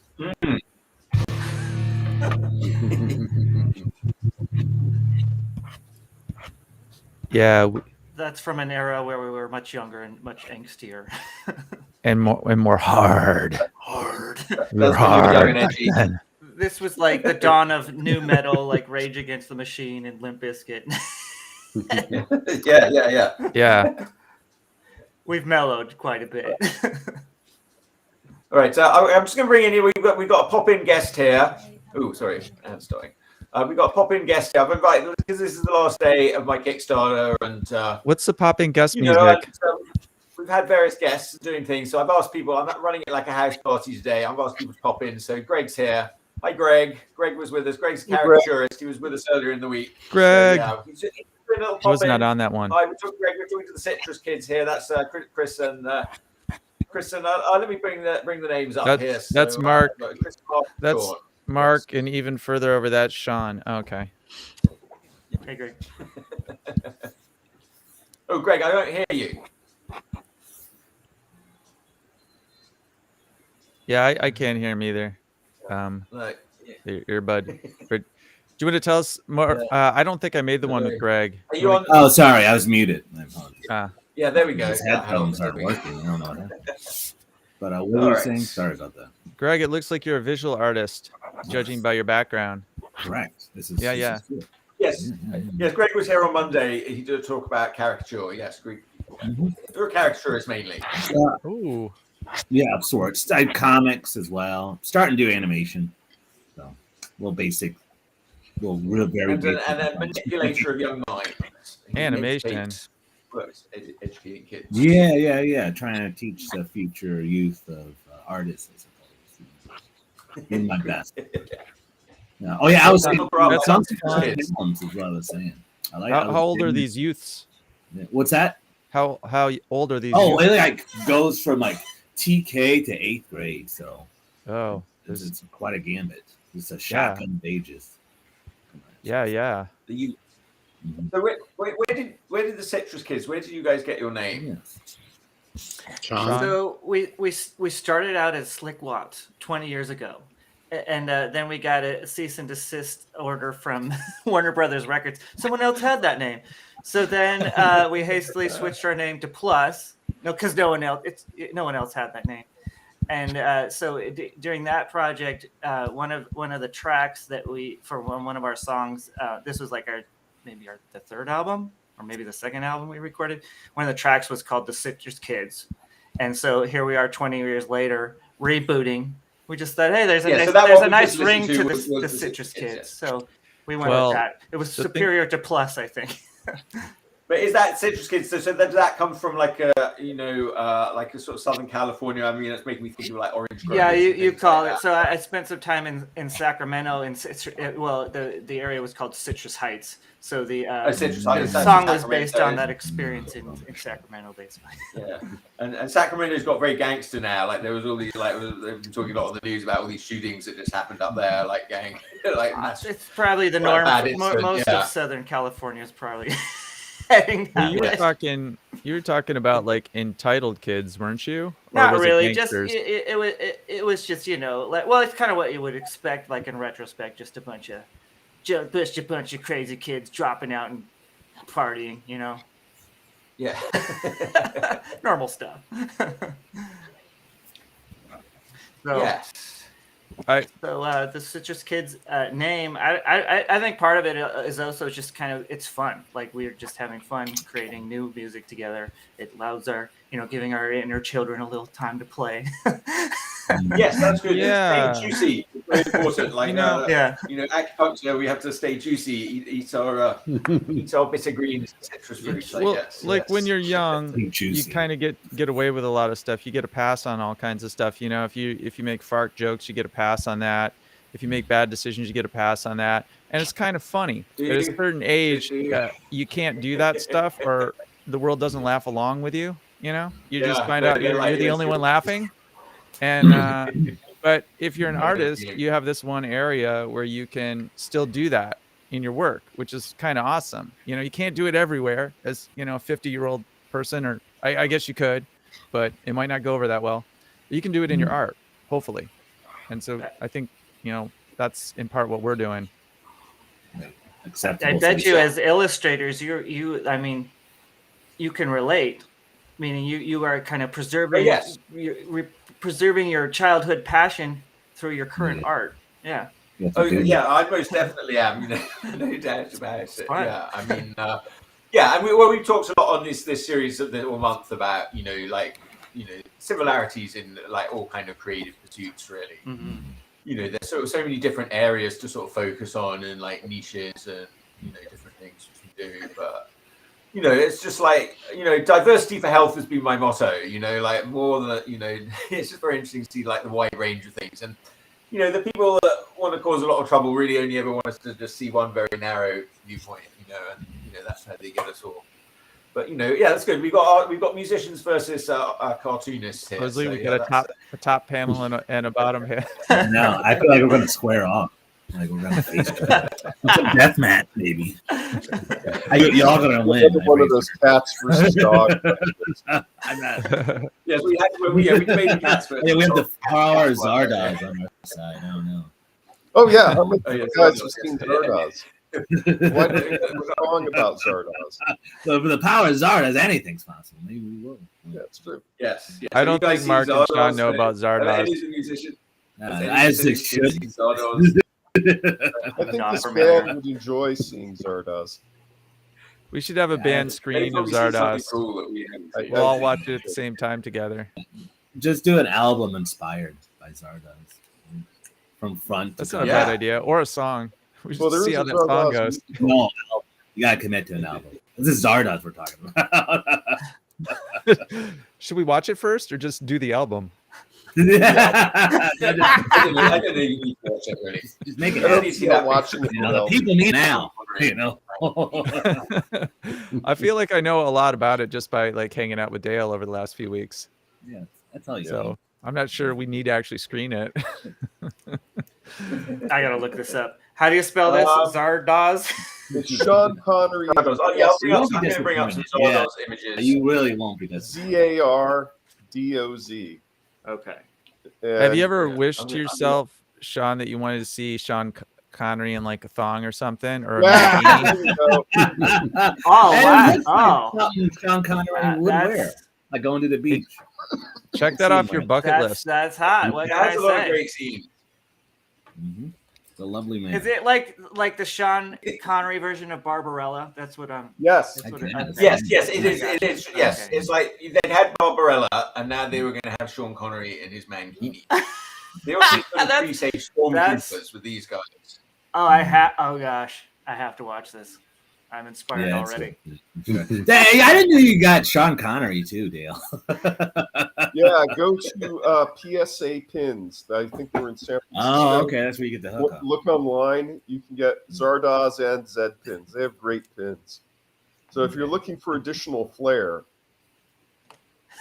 right here. It's all about the flair. Is this a real movie, or this is like Photoshop images of Sean Connery? I'm so confused. Very real. Excellent question, Sean. It's a parallel dimension I was not aware of. Have you ever heard of a movie called Deliverance?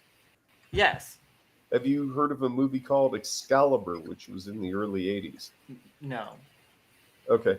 The guy who directed Deliverance wrote the movie Zardoz, and he had the clout after the success of Deliverance to do Zardoz, and he was going to cast Burt Reynolds, but since he was either busy or didn't want to do it, he cast Sean Connery, who was desperate for the work because he was typecast as James Bond. So, but it's just a Bond movie set in the future. Oh, totally. It sounds amazing. Because he even gives like little. I'm little watching Bond this rings. as soon as we get off this. meeting. You'll have to look for a DVD, or you'll have to pay for it on Amazon. I don't know if you'll find it on YouTube. I don't think you will. I tried. Yeah, you'll have to pay some money for True it. treasure. Hey, worth every penny. If it's a Bond movie, he saves the world at the end, right? Well, it kind of, and he does it in this one too. Don't I don't want to give anything away. I don't want to Sorry, softballs from here on out. Yeah, spoilers. No spoilers. No spoilers. Right. But I advise you Fans to watch it are old. about 30 times before you really get it. Can we do it in shifts? Gotta let it sink Maybe I'll in. do 10 times. Mark could do 10 times, and collectively we'll watch it as you gotta 30 do times. That'd be 90 Yeah, that's times. why I keep a copy of it on my phone. I bought it Really? on Amazon, and I have it downloaded to my phone so I can watch it at a moment's notice. Just in case. Do you as like a Never life know. reference, right? It's like the Holy Bible, like as a life how to live reference. I told you I live my life based on Zardoz, Circle Yeah. of Iron, and Charlie Muffin. So Dale, when they make like a little chip, you can have like your favorite movies like embedded on a chip in your brain. Those would be on. Those would be the three. After that, my list gets fuzzy. I like it's video shuffle. Random Yeah, video that's good. shuffle I- I- mirror. Digital dance. Yeah. Digital dance. Mhm. I'm just making decisions, but I think I want to keep the Citrus Kids up the top there. That looks nice. I'm like Dale needs to be. I want to Tucked away in Dale the wants corner to talk about Zardoz. If we don't stop him, he'll talk about Zardoz. there. That's true. I don't think I brought it up. No, you didn't bring it up. No, it's good. Yeah, well, it's good. Yeah, if we run out of other things to talk about, that's... I feel like something about It's not important. Dale's body language brings up Zardoz, but we'll move on. Well, it is a good. Well, I'm not going to say it's a good Well- movie. It's an Are there interesting any movie, current probably. bands the Citrus Kids listen to that they take inspiration from? Yes, that's a good question. You guys can jump in. I don't want to. No. Well, I mean, we all love Run the Jewels currently. You're like, I like Run Orange the Yeah, Juice. like Sean's talking, but we can't hear him. Oh, Sean's talking, but we can't hear him.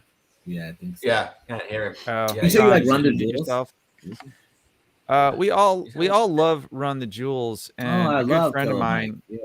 Yeah. Yeah. A good friend of mine tried to get me onto him like 5 or 6 years ago, and for whatever reason, it wasn't in a place in my life where I was really feeling it. And then it got reintroduced with either Mark or Sean brought it to my attention again, I think. And then I just went goo goo gaga for them, and I listened to all their stuff. And Killer Mike or LP, his production. I just feel like that's like a masterclass in hip hop production. You can just listen to those albums and think about like, how he's putting things together, where he's getting his sounds. There's just so much to learn. I think he is basically like, the top of like the hip hop production game. Totally. I agree. Totally there's- underrepresented too. Yeah. Like, Yeah. Oh, well, yeah. And they're both mentions these great rappers. Yeah. And they're not like, they're kind of like old school, new school. They're not afraid to get political. They're not afraid to offend people. They're like the things that draw me to, like this rebel spirit that draws me to hip hop, and they take stands on, issues that I'm sure are not good for their music careers, probably. Right. Easily. Yeah, I agree. So and Zach De La Roche, or however you say his name, I mean, it's no coincidence that guy is appearing with them, and singing on their tracks. Yeah. You guys, Sean and Mark, now they cover the. Oh no, We still sorry, got it, Sean. sorry. Sean, No, Sean, you can put something in the private chat. You can put something in the chat. We'll read. you can put a note up. Yeah, but hold it still because it takes a minute to get the resolution. Yeah, back in the 90s, I think we all kind of liked Rage. We all liked kind of a mix of, I think, like hip hop and some of the new metal, because I didn't like, like, I won't speak for everyone, but like I was never a fan of Korn or Limp Bizkit. There was What about Tool? When I first came to San Francisco, I worked with this guy, punk rock guy, who was like, love Tool. Tool was in there. Deftones were in there. I think Incubus. Mark likes Incubus. Primus. Like a lot of off stuff. Helmet. Me and Chris are Helmet, really digging yeah. Helmet. Love Time Helmet, signatures, that kind of stuff. When we play music now, when it comes to like the hip hop, Beastie Boys, The Lonely Island, like just funny comic rap. Like we're kind of into that too right now. It's kind of just, it's different, So You like we're just trying to be Little Dicky? different. Yeah, Little Dicky's funny. Yeah. That one's fun. That's the Sean one. Sean loves Little Dicky. Have you guys thought about going a completely comedic route? I mean, there's some bands that have had some success, like Ninja Sex Party. Yeah. Well, I was sort of saying that every record now to me sounds like a comedy novelty record, like all the new pop songs that come out. I mean, there's a lot of goofy music. Like you can even say Yeah. Cardi B is very comedic in a sense. Yeah. Kind of evolved into it a little more so. But she was very hard. Doja But Cat even in the is- early days, I'd say it was very funny. I think. I mean, there's definitely a line though. Like, okay, so Low Flow, the video we watched earlier, that's great. There's a lot of amusing stuff in there, but you're not really quite going into like comedy song. It's a very different world. If once you crossed into comedy novelty record, then you're like, then you're like Weird Al Yankovic. Yeah. Not that he doesn't sell a lot of records, but it's a different thing. Isn't So it seems like there's this stuff where you're either this comedy like musician where you do the Weird Al Yankovic stuff, and then you're kind of limited. You have to keep doing that stuff. And I mean, that was never something I wanted to do. I just want to write music that I like, and it happens to be the case that a lot of this stuff makes us laugh.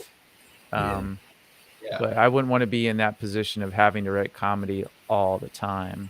Right. I think also, like people discount you. Like people like Weird Al Yankovic isn't really a talented musician, but he writes some funny stuff.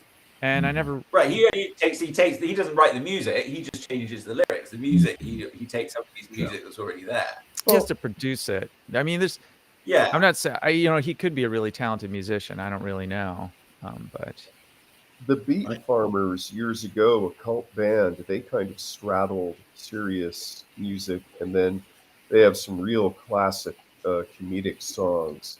Did you guys ever play Redneck Rampage, the video game? I know. That's funny. That's already funny. There's a number of the songs by their singer Country Dick Montana on it, but they picked all the funny ones, not the serious the melodies. They were a bar band, so having funny songs helped create the good show. Makes sense. I think a song. Yeah. Is that's a song? Redneck Rampage. Redneck Rampage was a video game. a game. It's a game. But some of the songs that were used were from Mojo Nixon, but the Beat Farmers songs I think were "I'm Getting Drunk with or Without You," and what was the other one? "My Baby's Liquored Up." But My baby's their classic song was "Happy Boy." But Google Country Dick Montana. He's since passed away. He died on stage. Oh, God bless him. Of what? Cancer. I think he just got. I think the story was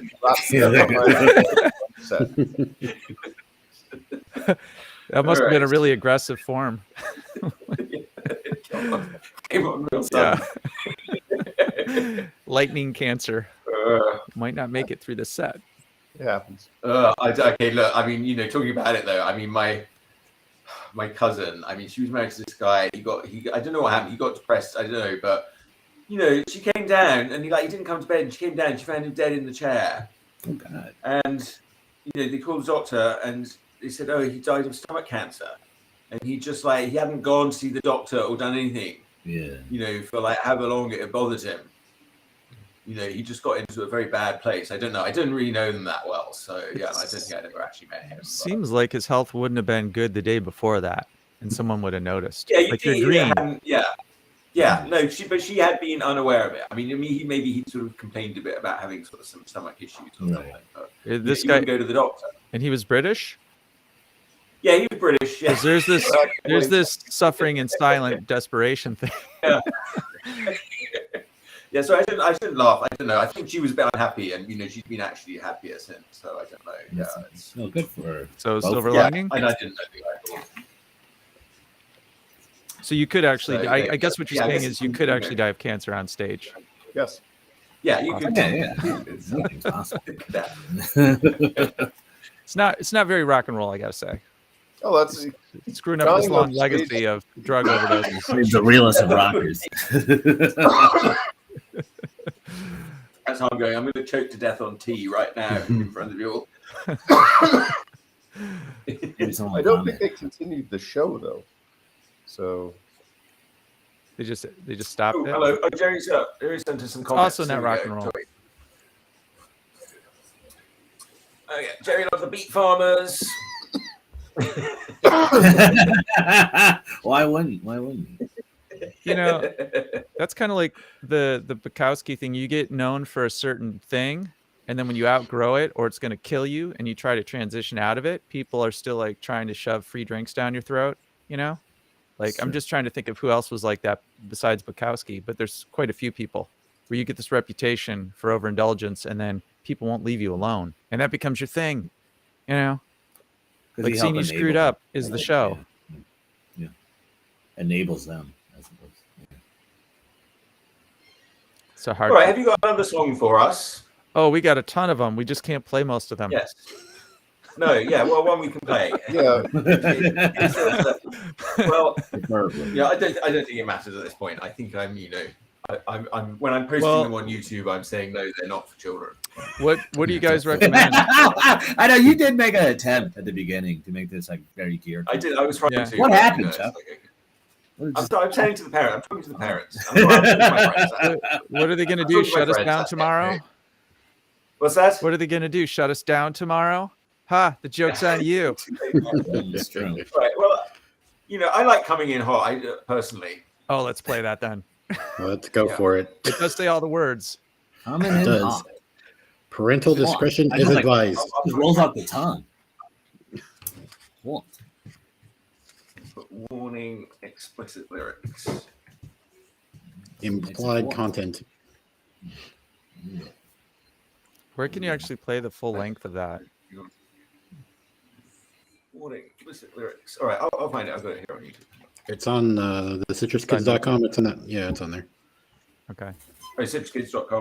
Will it be a sample or the full thing? It's the full thing. Just go down to the fourth button. Fourth button on citruskids.com. I'll send you the link, Chuck, if you don't have that. Well, I have it. I think I'm just going a bit slowly over here. Okay. There must be all the streaming I'm doing.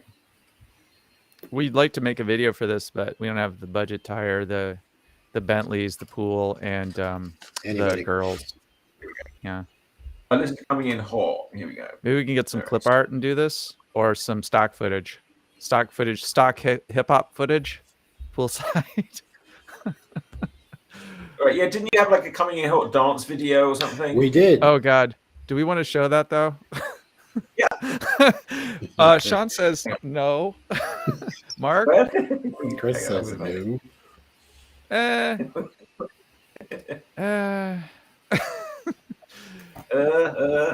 we are, coming in hot. Oh, but dance that's just a mix. part of the song, though. That's only 20 seconds of the song, I think. That's not true. the whole song, yeah.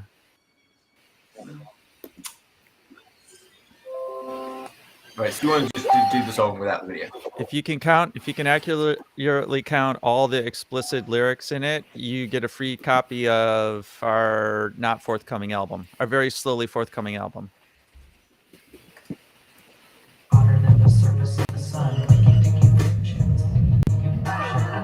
Well, that's a sample. That's just like a 20-second sample of it, Chuck.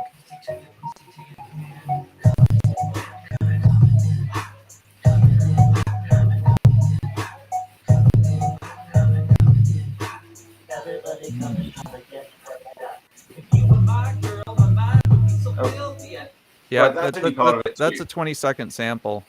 Oh, okay. What do I need to do? Mock. YouTube Music has it at the very bottom. Oh, YouTube at the bottom there. All right. Yeah, there you go. There we go. Oh. No, I got the video anyway. That's what I wanted. Oh. Oh, that's only that. All right. All right, come on. That's also going to be a really short thing. Well, what's this then? This is this. I think the journey is the most interesting part.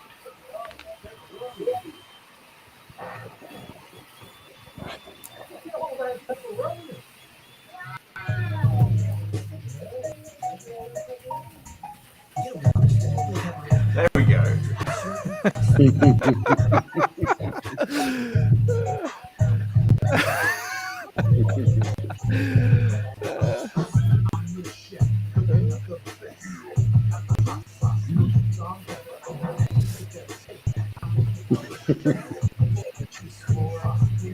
I like the mask. Yeah. That seems good.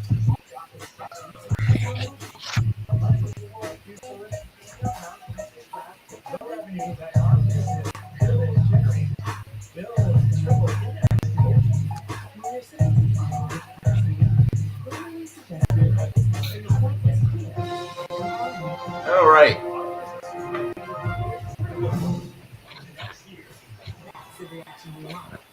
Yeah. I don't know what that was, but I saw parts of our song somewhere. Okay, lovely. I think you played three snippets of it. If you put them all together, you get the same 30 seconds of the song 3 times. I like the journey though. It was fun. That was an exploration. Where'd you get those dancers? Yeah. Cesar Chavez. They're right by the day labor people. Right, they have dancers that hang out in front of dance studios you can just pick up. Yep. $20 in case of beer.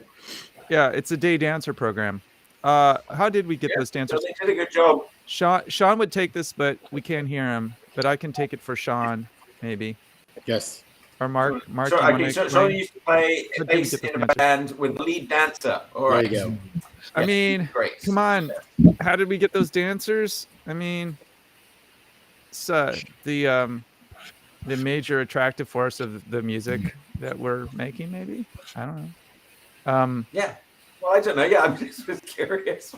Uh, I've never hired a dancer. I mean, I was at Comic-Con. First year I was down at Comic-Con in San Diego. Like, they had, like, I was out having a cigarette. I still smoked back then. I was out, and sat next to me was like a sort of a model, and she'd been sort of working at the booth. And she said she only charged like $120 a day to hang out. I was thinking, oh, that's quite good to have like a hot model at your booth for the day. Oh, That's yeah. quite cheap. You can do that. Yeah, booth babes, they call them. They have booth Yeah. babes That was a while ago. It's probably more now. at inflation comic and everything. conventions. Yeah, they- San Diego Comic Con. Oh. It was like it was for some company, and they had like a bunch of sort of models there.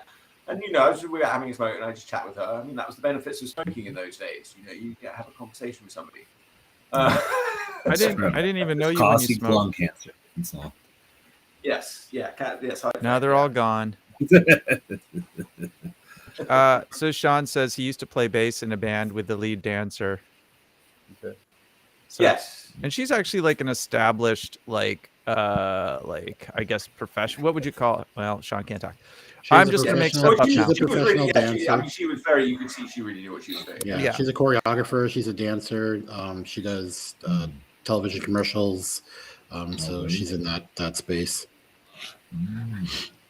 I like to. Right. Well, Well, had that a makes me want to Benny make a Hill music vibe. video and hire her.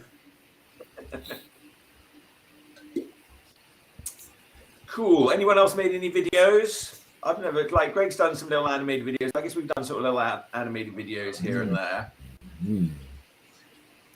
Anybody we done should animated? collaborate. We should do an animated video project or something. Yeah, does Although anyone I want to was kind of do? more sort of, I like your more spacey music, I suppose. Generally, like Chris did my theme for Planet Earth on my studio tour, but that was very different. That was much more sort of spacey. I tried to make it earthy. I looked at the drawings and I tried to make it earthy. Yes. I'd like to just make a nice like animated movie. Just sit there and draw animated landscapes. Oh, like I feel But no one will pay me. I don't know. That's probably like you don't spend a huge amount of time. That's probably like, the older you get, the more projects I come with. Spend a huge amount of time on them, and nobody's interested. All right, if it's really dope looking, Are you like, back, maybe George? money will come. Just gonna make it. I just No, tried to no, figure out a way still to not hearing you. shortcut this whole animation. Like, try to figure like You're so. not muted. You're not on Safari. Are you on Safari or Chrome? No, Safari might help. Safari might help. Or if you're on an Apple Wait, device. I don't understand what happened because it worked for a while. Like he worked at the beginning. Yeah. Are you plugged in, Sean? Just if you're on an Apple device and it's not working on Safari, seems to help. They do say that they support Safari better on Apple. I was trying to figure out how to do music videos on a budget and do animation on a budget, and it just seems like I can't find any software to even try to like cheat it. You know, like when we used to do Flash, it's like Flash would do all the tweening for you, so that would help out. Well, a lot of animation now, they're doing puppet rigs. So they're not drawing every frame, they're building a puppet like South Park pioneered that with Maya. And then Toon Boom Studio, which is expensive, you've got to rent it. They do frame by frame, and you can also do puppet rigs. And there's a piece of software called Moho, Moho, that you might want to look at that can do puppet rigs. Yeah, you're telling me about that. Moho. So if you don't want to do, and then a lot of people do puppet rigs in Adobe Premiere, no, After Effects. After Effects. And they use a plugin called Duik, Duik, and I think that gives them inverse kinematics. You can. Oh, and Chris, actually, you know what though? Adobe Animator, which is what used to be Flash, is now Adobe Animator, and it didn't used to let you do that, like the character rigging, but now it does. That's something that they've added to it, so it's actually much more useful for doing that kind of animation now. You can do frame by frame in After Effects, right? Yeah. Well, you can do frame by frame in Photoshop. You can do. You can do it in iMovie. A lot of paint programs have cell animation now. Frame It's just by a frame. part. Right? It's a pain to draw.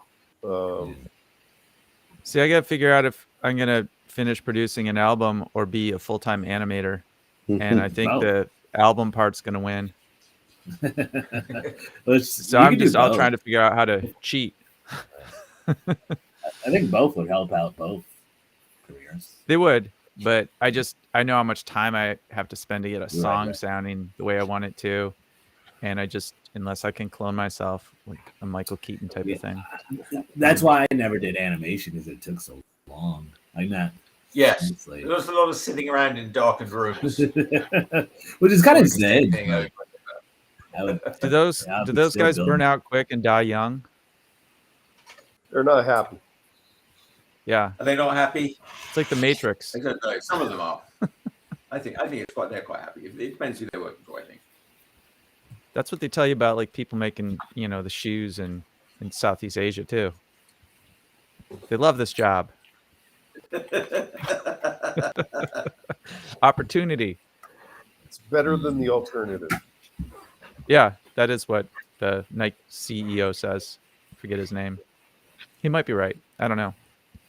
Glad I'm here. Well, until somebody's really got it all figured out, we just have to do the best we can, I suppose. I'll hear some crazy ideas from people, and I'm like, wow, that's a completely out there idea that I've never heard before, and who knows? Let's try it. I think we need more scientific things and try some of these things out. I don't know. Yeah, but we're doing our best.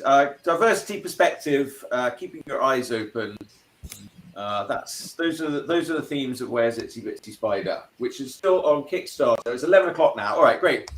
Okay, so I'm going to do a little Kickstarter check-in now. I was going to. I think Mark has to jump off. He's got another meeting. Is that all right. correct, Mark? Okay. Yes. Great, guys. Thank you. Thank you, guys. For joining us. I appreciate it. Great to hear your songs. I'll definitely come out and see you if you do a show. We forgot to say that Mark. I forgot to say that Mark is a badass drummer. Should have started the show with that. Yeah, he's modest too. Kind of. Want to get it on the record. I cook better. I cook much better. Yeah, and he's a good cook too. Oh, that's even more impressive. Bye, band. Bye, guys. I see you, Mark. Bye, band. Bye, guys. Yes. All right. Yeah. Cheers, Sean. Thank you for showing up. All right. So here we are. Yes. So should we do a little Kickstarter check-in? Yes. Let's do it. Yeah. I'm eager. If we've got any backers, I don't know. Well, I love doing these shows, and look, we've got 63 backers with 2 hours to go. Everybody, hey. Itsy Bitsy Spider Kickstarter. Should we play the video? Yes. Sure. Why not? I'm dying to see what thing again. I like the y'all. Mm-hmm. I love the y'all. I was like, was I an inspiration for that? Spiders from Texas.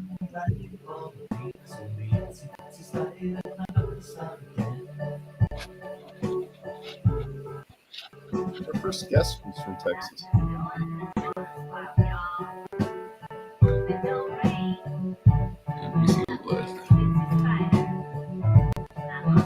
I like the nose. What's wrong with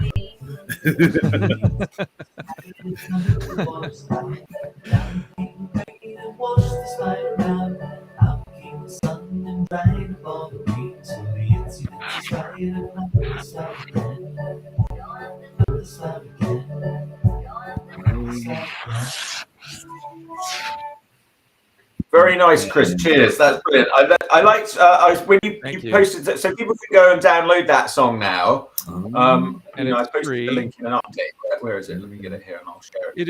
It is a free download on Bandcamp somewhere. Chuck's gonna find the link. Yeah, I'll find where you put it. Okay, where can I see? I published. Here we go. See, I could probably published up that Itsy Bitsy Spider song on Bandcamp. Here it is. Chris borrowed. Okay, I'm going to paste it in the comments there.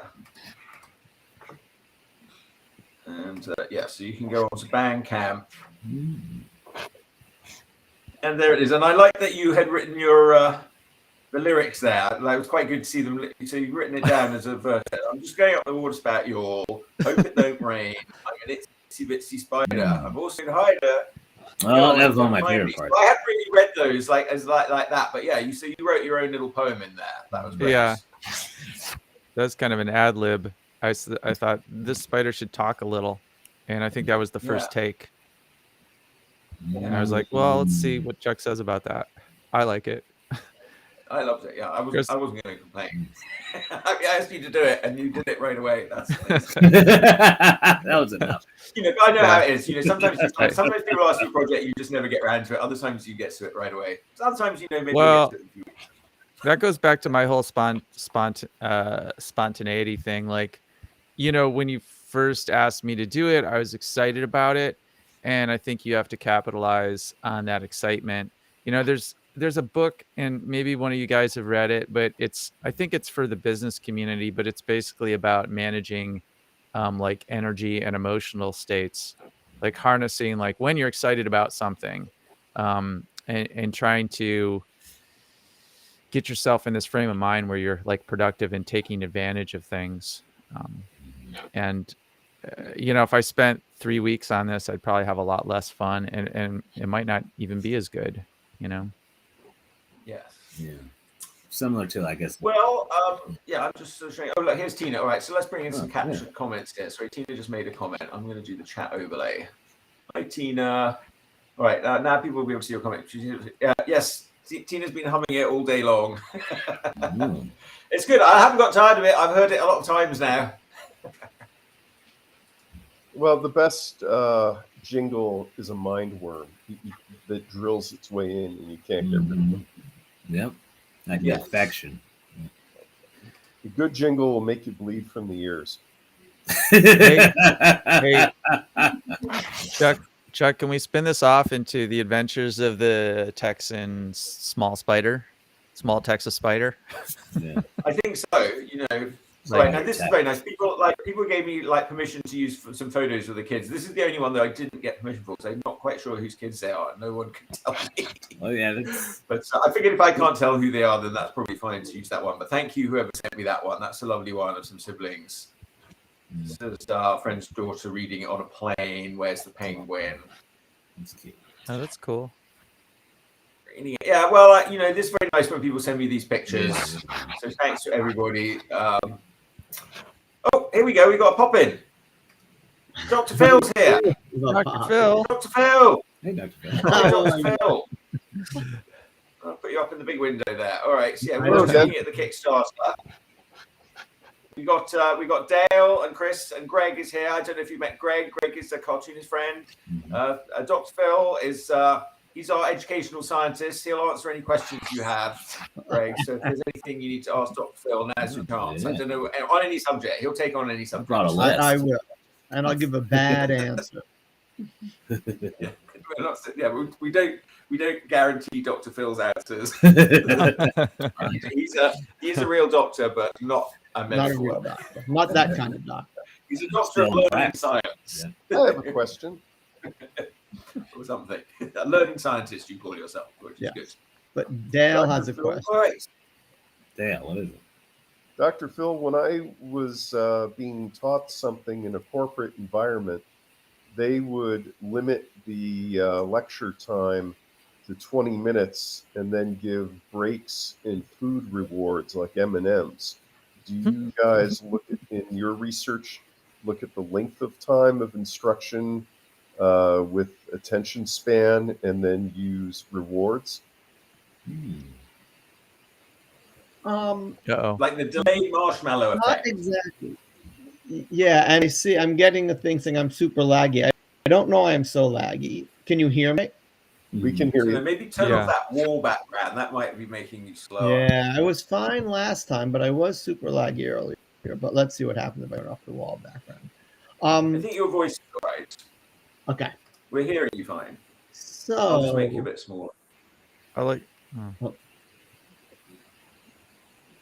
Sorry, let's just do a technology here. I'm down in my daughter's bedroom. There, that is better. Or like your dinosaur place. That's better. That's way better. All right, that's weird. The dinosaur Yeah, pose this is a nice touch. Makes you relatable. Phil still And I lives in love his dinosaurs. childhood bedroom. This is my daughter's room who's up in college, and I don't know why she has a dinosaur poster up there. Stuck in Okay. Who doesn't love dinosaurs? Exactly. Child and both alike. You know, Dale, I don't personally. That's good. No, well, I like dinosaurs. Yeah, no, not love for study what you said, like a 20-minute lecture versus whatever.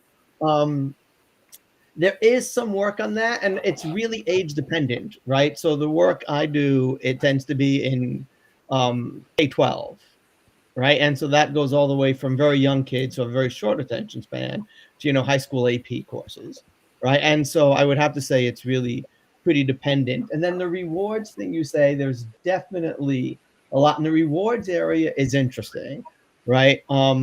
Because it depends on what rewards you give and for what reason, right? So for instance, when you give rewards to students doing well in a test, you're making very clear we don't care if you learn or what effort you put in. We care that you're ready for a test, right? And not only that, but learning itself isn't something you should care about. You should care about doing well in the test, and then you get M&Ms, right? And so there's this interesting question about how do we give rewards, but the rewards for like engaging actively with the materials, or the reward isn't that you then get. Sometimes an external thing is just fine, but often it's more like, do you advance, like in people who work in like what's called serious games, it's not that you get some bizarro extrinsic reward, we call it, like you can proceed further in the game because you learn this thing that was important to make progress in the game, right? So that's a sort of intrinsic reward. It's intrinsic to the learning of stuff. So that's some thought anyway, unlike the ideas around rewards and learning. Now, Doctor, can I ask something?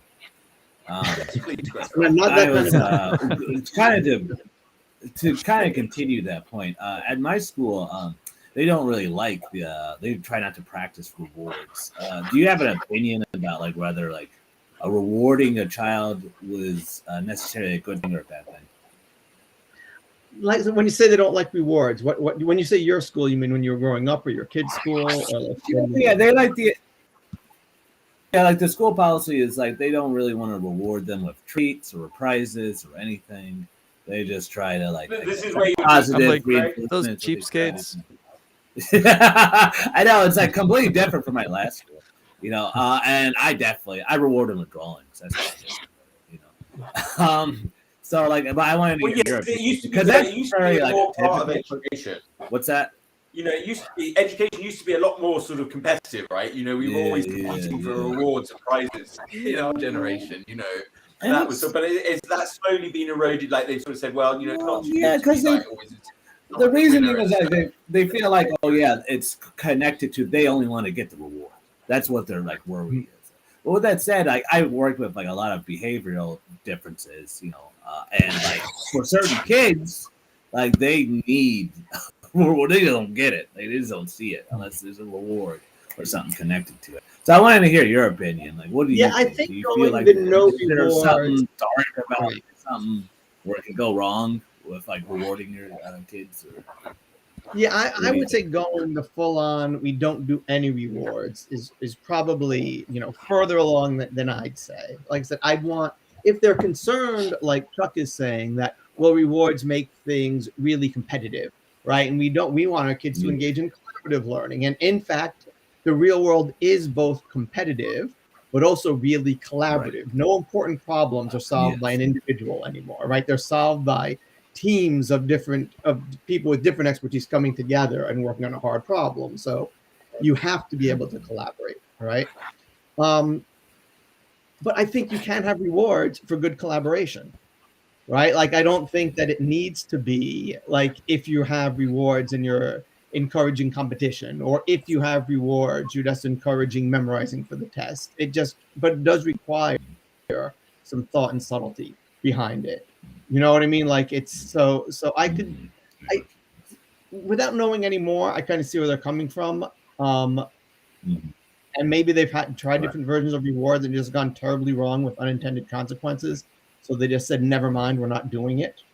Right? Because that's possible. Right? You get incentives that result in bizarre unintended consequences at times. Right. And maybe that's what they're reacting to.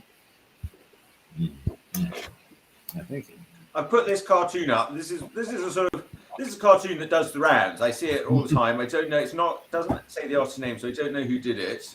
But it's sort of one of those sort of very iconic, very powerful cartoons that you see that's like, you know, very clearly conveys a very powerful idea. You know, about, you know, here's all the animals, they've all got their own unique abilities, but the test is much more suitable to the monkey and the bird. You know, the bird can fly up and the monkey can scramble up, but the others are all a bit like, what the heck are we supposed to do? And if the competition is to be the first up the tree, the first thing you might want to do is try to break the monkey's leg.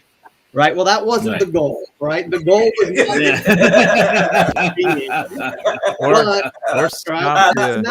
why they feel the big bucks.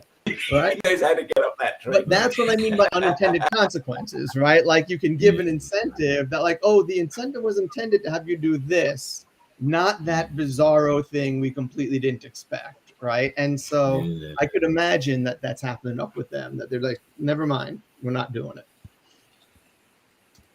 Right. Sounds like what AI would do. Yes, exactly. All right, Dale, you're going to find out who drew this cartoon. Oh, hang on a minute. I got to zoom in. He's on the case. That's an old one. It looks old. Yeah, it goes around and around. It's a bit like the sort of the Brian Clyburn one, Gateway for the Cartoonist. I like that one as That's well. Kaiban. Yes. Gene test animals. Hey, Dr. Phil, Yes, sir. do you have any tips for adult learners to keep our mind all plasticky and keep our short-term memory from disintegrating? You know, I don't. I really don't. I just don't look at that stuff, right? So, like, do those things that advertise for like your game brains and all that stuff? Does it really work? I honestly have no idea. Oh, yeah, save your mental age. I doubt it. Seems they come up like right next to casino ads. Well, there's this whole thing that never existed as far as I could tell, like 30 years ago, which is like nootropic stacks. You know, it's like people trying to put together like a stack of things that they take, like supplements and maybe pharmaceuticals, to optimize their brain performance. It's like a thing, and it never used to be a thing that I recall, but now people talk about like the stacks they're taking, you know, for their ADHD or whatever. It's interesting times. Yes, I don't know. I didn't grow up with it, though. I don't know about this version of Better Living Through Chemistry. I know of other Better Living Through Chemistry. Which ones are those? There's been many. The SSRIs. Right. and and the hallucinogens and all types of Better Living Through Chemistry, but not. I don't know the whole thing about like the whole thing of psychedelics are getting used now for like treating depression and stuff. Yeah. Besides opening your mind, they can make you feel happy. I gave the mushrooms a try for a while, but no dice. Sorry, Chuck. I don't know if you're aware of this, Dr. Phil, but we kind of pulled the stops out on the last show. Chuck already played some of our explicit lyric songs, or attempted to. And what happened? I'm inviting everyone to send in some comments. We've got Dr. Phil here to answer your questions. So, if you're watching this, send us a question. FTC. Well, what else is happening? Can't answer it. We'll have a go, but we probably won't do very well. And what's happened on the show so far today, in your kind of wrap-up extravaganza? Well, we started off this morning with Kennon James, artist from Texas, pretty incredible, amazing, fancy illustrator, and had a good long chat with him for an hour. Then we've had the Citrus Kids for an hour, playing us their tunes. Oh, nice. And we were just before you got here, we were doing a little review of the Kickstarter so far. All right, so maybe I'll go back to doing that a little bit while we wait for some questions to come in for Dr. Phil. Yes, so I was just saying, it was nice that people sent me some photos of their kids enjoying the book. This was another group of kids that I couldn't remember. Nobody seemed to claim who they were. So thank you for sending that picture of your unnamed children. It's really fine. I can't this one find the name of the permission. That's we know this one. Yeah, Phil. Yeah, you know those kids. So yes, they're older kids enjoying Where's the Penguin there. And this was a nice one, also using permission from a reviewer in Poland. All right. Okay, so I like it. Because, I haven't really talked about like this, but my book's published in Poland. They're most recently in Ukraine. So I've been thinking a lot about Ukraine before this campaign and during this campaign. And I had some very lovely reviews from people in the Ukraine. People made some very nice comments about them. And family. So it really sort of broke my heart to think about everything that's going on over there. They make these books, they're very, they show diversity, they show a world of everybody sort of getting on, and they're not available in Russia. I don't know why they were published there or who made that decision. There's a few different countries, that yes, they're in sort of France and Spain and Italy and Poland and then most recently Ukraine. So I think I've actually got the covers of the Ukrainian ones down here. there they are. Chuck, does that mean that they're all like they're like translated, or I guess Yeah, they would they're be, or maybe translated not? into Ukrainian. I guess. get I like don't know a if it's stamp? different from Russia. I don't know. I think it is different. Do you just like? So it's about promoting. They want the Ukrainian things. They show that my books are relatively safe, especially these ones. They're very done for a kids' audience. So they can sort of show the idea of this world of everybody getting along and promoting some Ukrainian identity and these young families. I mean, let me see if I can find some of these reviews that they sent, just so sort of see what. I'm like, what does that look like? McDonald's theory that up until about now, no two countries that had McDonald's have gone to war against each other. So it was like maybe it was a Thomas Friedman kind of thing. Once we all become interconnected enough, there's enough incentives. But now it's actually the Chuck Whelon theory that no two countries that have published Chuck Whelon books have gone to war against each other. So Chuck, Isn't that why Vladimir Putin went into Ukraine to, well, one of the reasons he went in is he doesn't want a free-thinking, free country on his borders, and that he doesn't want his own people seeing, what a good time people are having in Ukraine, by reading my book. I think, and fortunately, by doing this podcast, we've now managed to get Vladimir Putin to, pull back a little bit. The power that we're generating here. I think what you're saying, Chuck is doing God's work. It has to be said. We have to get some in Russia so we can end this thing. I mean, I want to make it about these Ukrainian families. So, So, Dr. Phil, you're saying if we get enough of these books in Russia, everybody will be plays nice? Is that? I don't know. I'm not sure because Russia and Ukraine both do have McDonald's, and so the McDonald's theory kind of fell apart. So I'm not sure. Russia, it couldn't hurt. Is still there because there are no more McDonald's in Russia. Oh, that's true. So Really? that's true. All right, here we go. What happened? They rejected McDonald's. Really?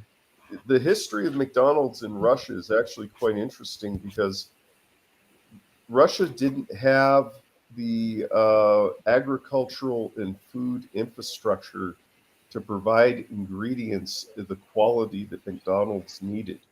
That's so sad. When it first started, they had to teach farmers how to grow the vegetables for the quality that McDonald's wanted. Now, I don't know if they still do that or if they're imported from overseas, but when your vegetables are not up to McDonald's standards of vegetables, something's clearly not.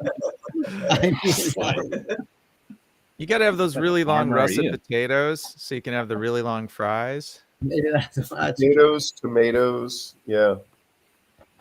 Oh, those McDonald's tomatoes. Cool page. This is what nice Ukrainian people said about my previous book. Where's the Penguin? This book is just a bomb. Cool page, quality color graphics. We're unrealistically satisfied. I bet that was written a while ago. It's such a quality and beautiful book. That's because I'm not really getting any royalties on those books. So I know I should be, but maybe one day I'll get something.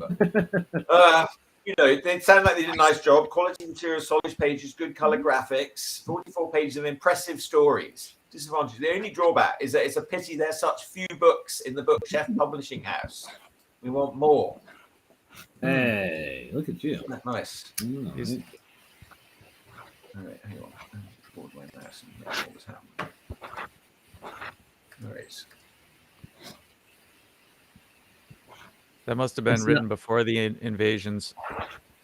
Yeah, no, these were all like before. I'd sort of looked at these actually before this all happened. So I was just like, it's nice. I like to see what people are saying.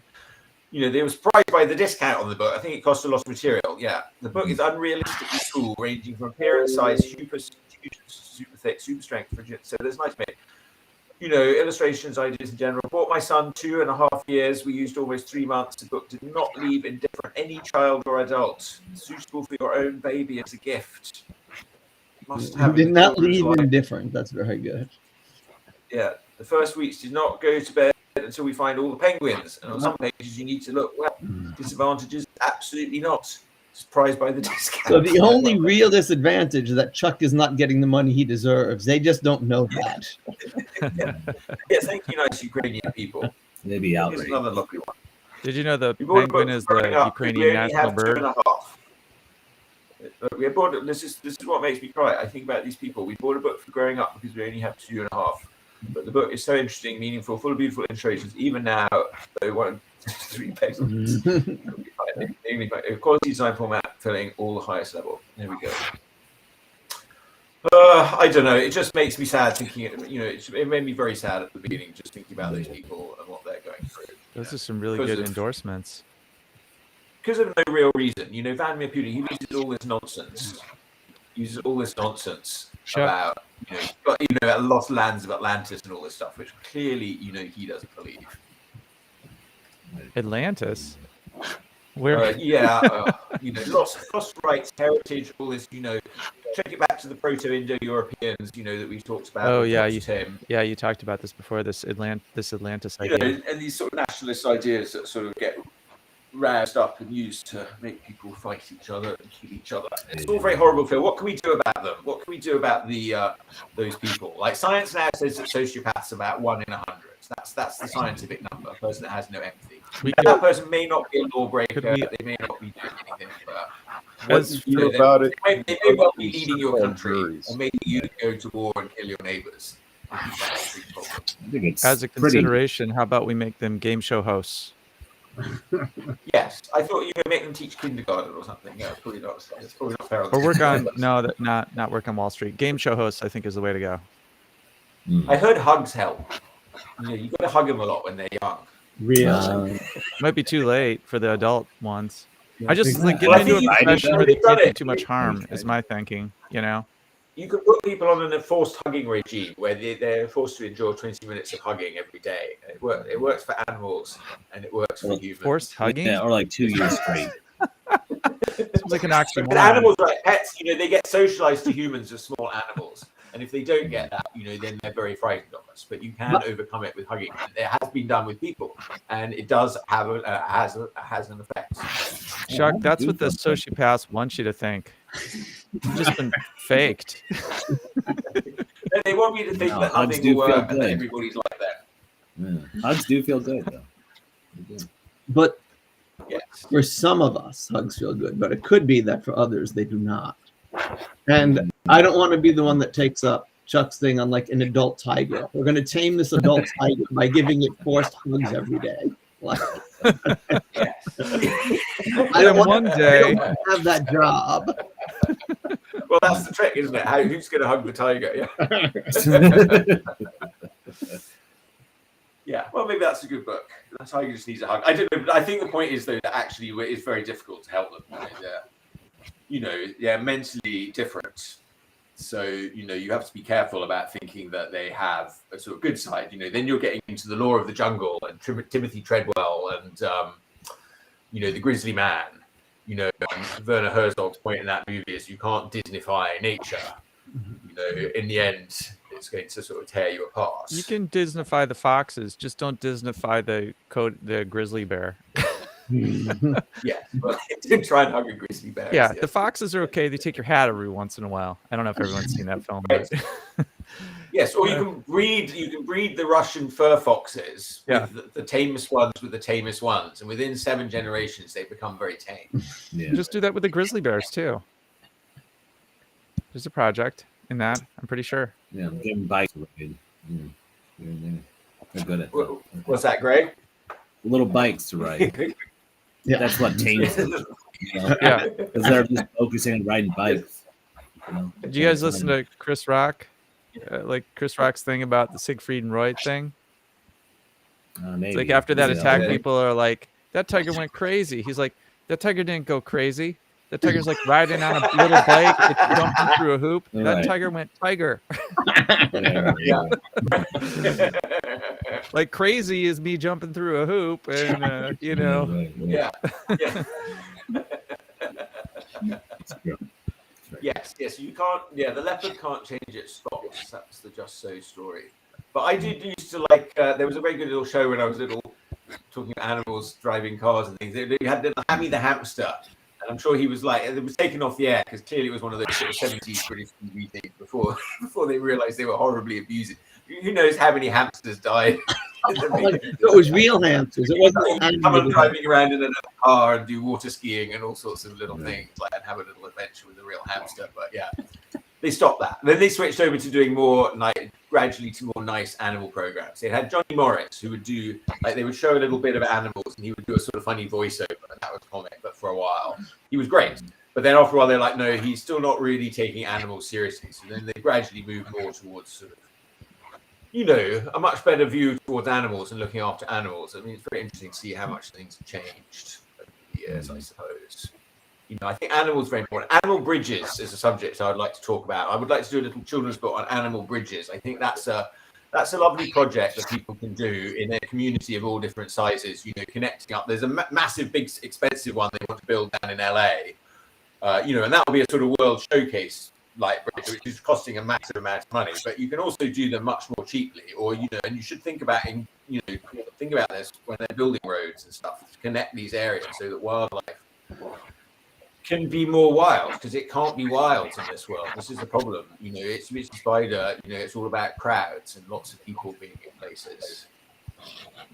Are there also animal tunnels? Because I got to think that in some places. Yes, tunnels count. Yes, bridges and tunnels. Yes, tactical than bridges. I'd prefer to use yes, definitely tunnels. Yes, they're bridges. There's like, you know, they're some very simple like monkey rope bridges that they use in some parts of the world. You know, there are different projects in different parts of the world of different scales that you can undertake. So you can actually, it's quite a simple project you can undertake locally with a small people, or you could, you know, it could be a massive project, you know, that you're undertaking at a governmental level. Well, we have to do that because of evolution.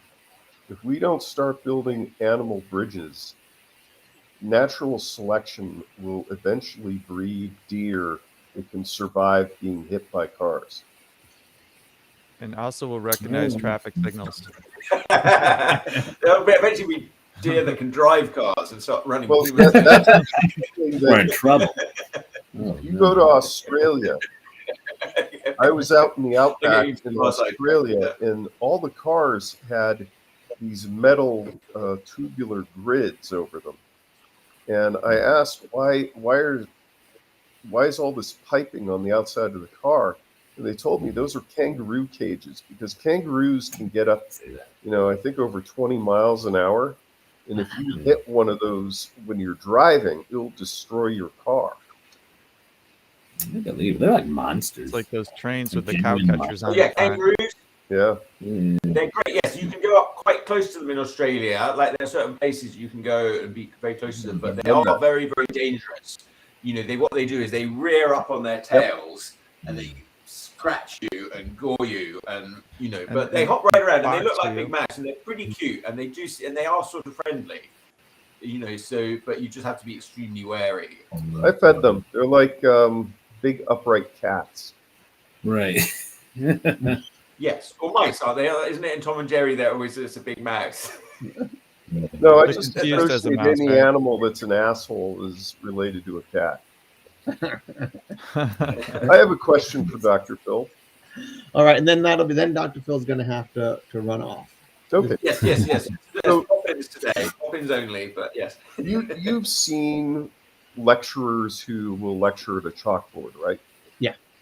And you've seen animated instruction videos. Like, I don't know if you go on YouTube and you look at the in a nutshell videos, or I haven't seen it in a nutshell, but okay. But you've seen explainer videos where people will draw out things as they're explaining them.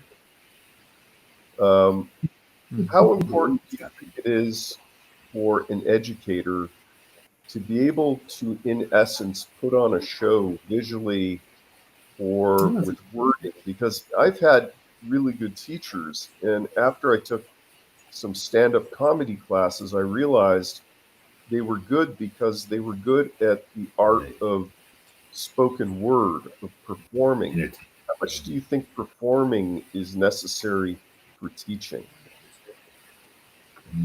That's an interesting question. Like, and is it? Well, that's interesting. I hadn't thought of it as performing, right? I mean, there's definitely, you know, the Bueller classroom model, right, of the droning on about something no one cares about, right? There's the Khan Academy model and, MOOCs, right? Massive online, I forget exactly what MOOC stands for right now, but massive online something courses. And they have really good results in some ways, but they don't have really good results in other ways, right? Like you could say, look, millions of people or whatever, like not to 10, typically not as millions, right? But these many hundreds of thousands of people did this thing. But then you're like, yeah, but literally 10 million started and 100,000 ended, right? So for those 100,000, it was awesome, but clearly, like, you're not reaching over 90% of the people that tried to some extent, right? So I'm going a little bit different direction. I'm just saying that, like, some of these things, like the online lectures with the boards, can be very helpful, and some of the reasons they're more helpful, right, is because they can be a bit more engaging. You can pause. They say something that you don't understand, you don't like, you can pause and go find it someplace else, and then like start it up again, which you can't really do in a lecture, right? In a lecture, you're kind of stuck there. You can move between different lectures or different styles, right, as you go. Right. So I'm not even sure how much of it is that, if you had the exact same person in a lecture and you were stuck watching like the Khan Academy or the whatever in a lecture-like format, you couldn't pause. You had to watch this one. You couldn't do anything else. Is it that much better? I mean, probably not, actually. But I do think that there's also some both empathy for the students and enthusiasm for the subject that has to come through. If you don't have either of those, right, then you're just a droning person, right? And it goes on and on, right? But if you can engage in empathy for the student and understand that they're learning about this for the very first time, right? So what does that mean? Yes, empathy. Interesting. Yes, so empathy is a key component. Right. In And teaching. even if you're just doing something in a lecture format, you can still have empathy for the people who'll be listening to you and understanding what's genuinely new to them and what will be confusing and what they will find interesting and exciting. Does empathy Dr. Phil, that's like really on the point. Yeah. Oh, sorry. Oh, I was just saying that's really on the point because, like, working with behavioral kids or behavioral differences, like for some of them, they have to feel that you care about them, almost like love them, for them to like listen to you, for them to respect you, essentially. So, like for some kids, like I have to show that I care about them, otherwise they'll just won't listen to me at all. When I was in distance learning, meaning like doing classes over line, like I was telling the head of the school, it's like technically we're like a children programming. Like we're a children's television show now. Like, so it's kind of interesting to the point of it being entertaining and stuff. Yeah. Do you think online learning is as effective as in-person learning if it's just simply lecture and testing? So, right. So here's the deal. What we did in the pandemic, now I said I got to go. Now you're going to like start an hour-long conversation. So I'm gonna, what happened in the pandemic, right, wasn't when people in the field of education talk about online learning, right? What happened in the pandemic was emergency online teaching, right? It was pure emergency. No one planned, right? Like we literally had no planning. We went to school one day and everything was fine. And then the next day they said, you know what we're going to do? We're going to extend spring break by a week and then it'll all be fine. That's literally what they were said, right? Because it's 2 weeks. We're just going to go in isolation for 2 weeks and it'll be gone. And Chuck did say at the beginning, this is going to be like 2 or 3 years. Have to just a little call. Chuck was the one person that was like, that's not going to happen. But there was no training for it. Like, like I was talking about, when you do an online lecture, right? There's ways you can make an online lecture. I don't know if you can read the inscription. I'll read it out. It says, Charles John Whelon, this was presented to me by my wife, Prediction Recognition Award. The pandemic would last 2 years. You were right. And I don't know if I've mentioned this to you, Phil. I was exactly right, because the same day that was exactly 2 years since the World Health Organization declared a pandemic was the same day that San Francisco removed all mask and vaccine requirements. So I'm saying I was right today. And I told Gina about a year ago, I said, I want a medal when I proved right about this thing being 2 years. Because that's what the information was. Like if you looked at it and you listened, that's what we were being told by the people that knew what they were talking about. I'll be getting my trophy in another year, and it's going to be bigger than yours. Yeah, this is my mission. It should just say mission accomplished. But right. And I'm going to go back to Dale's question, and then I'm going to run. So there's a few things. One is that technology definitely gives us ways to teach hard to learn and understand things in ways that you can't get without technology. Like almost all of science is actually the creation of representations made so people can perceive them of things we can't perceive. Like you think of almost and like what are those chemical diagrams? What are Feynman equations? What are all these things? These are things to take things that happen in the world that we can't perceive with our normal senses, right? And represent them in ways that we can. And when someone just lecturing and trying to write about it, like you don't get that. Whereas even a simple video, right? People still feel that if you're standing on something and it goes forward, you get shot back. You do not. You stay still, the thing moves forward and leaves you behind. And a very simple video that just has the right angle that draws where you are, draws to the thing, and say, look, no one's shooting back anywhere. They're staying right where they were. It's the thing that moves, right? Like the most simple things like that are possible with technology much more than not technology, right? That's a bit different than online though, right? Like sending everyone scurrying off to their own rooms to learn through video lectures is not that, right? So how do we leverage technology that gets us what technology gets us, but also leverage human interaction and collaboration that gets us what that gets us? When people talk about online or hybrid or blended learning, that's typically what they mean, right? But what we all experienced was this very different, like emergency situation. So that's, again, I only half answer Dale's questions, but then he looks satisfied. So I pretend that I actually answered them. Well, I think you're right. What's that? No, thank you for that. Oh, I was saying you're a guest, so I have to be polite. Question. It's polite to the guests. This is something that, or bring them down, Dale. This is something that is discussed a great deal for art students. People look at art colleges and how much it costs, and whether or not it is a good value for a student versus doing online instruction. Because commercial art now is mostly digital. So if you invest in the tools and the software, and there's a lot of art instruction that's free on YouTube. There are companies like Nomon and Schoolism, which will have instructional videos. They don't necessarily have graded assignments, but what's the most efficient, cost-effective method of learning at different ages? And as kids realize that student loans, This is a huge question.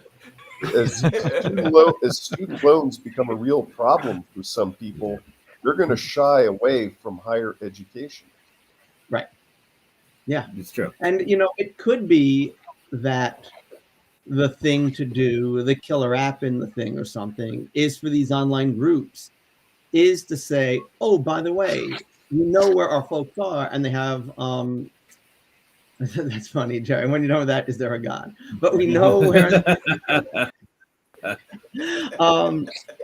we know where our people are, and so we're gonna just get students together with topics of conversation or with protocols for talking and sharing, right? That's part of what education is, right? Is interacting with other people. But if you just send a bunch of art students off to talk together, it'll probably be an interesting conversation. It may advance some of their art, it may not. But what are the kinds of useful conversations? Are there little, like, it doesn't have to be a protocol, like someone sit there with a checklist, but could it be topics? Could it be norms for discussion, right? And you say, yeah, as it turns out, you can get most of the benefit. I'm not saying this is for sure. I'm saying I could imagine a world in which, between online instruction and getting gatherings of students that are maybe moderated, maybe lightly moderated, like with guidelines, that you also get the interaction with like-minded people who can give you real critique, right? And real insights into how they're doing it versus how you're doing it. and really get more of the benefits. Well, I mentioned when I was on here, when I did the caricature convention, like I didn't talk to anyone yet. My artwork improved, like over time, just being around a lot of us. It might be something to that. All right, great. Greg and Phil, you guys, you have to go, don't you? I do. Yes, I do. Yes. You're going to miss All right, well, guys, thanks so much for joining us. What's that? Our next question is whether or not there's a God. You want to miss that? That's what my wife said. She talked about it. Who's going to be on the show in, I don't know, maybe 45 minutes or an hour or something like that. So, you know. Yes, yeah. We'll talk about God next time. You'll tell us all about what God is next time you come. I got some my own theories about that one. Well, I could do a whole show on that. Yeah. All right, we'll do a God show.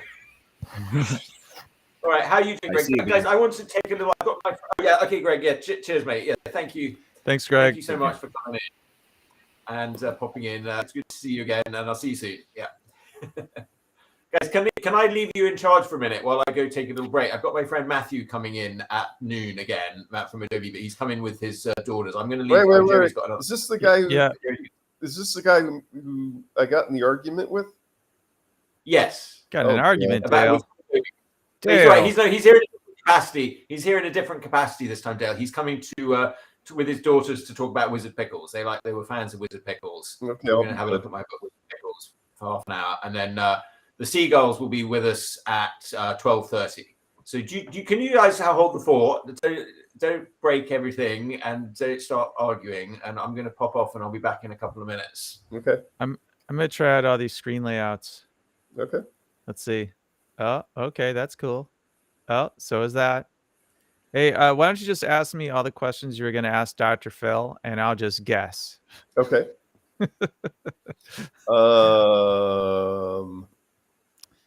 I changed my name to Dr. Chris here. Do you think it matters what a teacher wears when they're giving a lecture? Now, I'm not talking about bikinis or gorilla suits. I'm just wondering, when you went to school, did you pay more attention to teachers who dressed formally or casually? I feel like to keep my attention, teachers should have wear more glittery things, and if there's a little flashy strobe light occasionally, that will also get my. And if they can move, because my eyes tend to track motion, so if they're not standing still. Honestly, for me, I know there's a thing about like you have to dress for your role, but I kind of feel like that's for like stupid people. Like if you're a smart person, I feel like you can tell pretty quickly, or definitely over a period of time, if someone's legit and if they're a good teacher and if they're engaging and if they're good at what they do. And I don't think it matters if they have a really nice suit on or they come in a straw hat and a flannel shirt, like to me personally. But I do know that the rest of the world is pretty I do know that people are easily fooled, and often if you slap a title on someone, like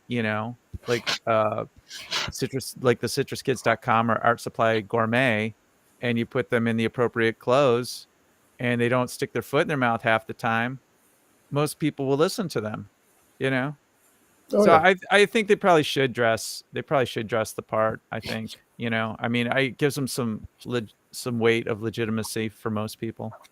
Well, I worked as a Mac genius in the Apple store, and you had to wear one of the badges on the lanyard, and you had to wear the Mac Genius T-shirt, which was awful.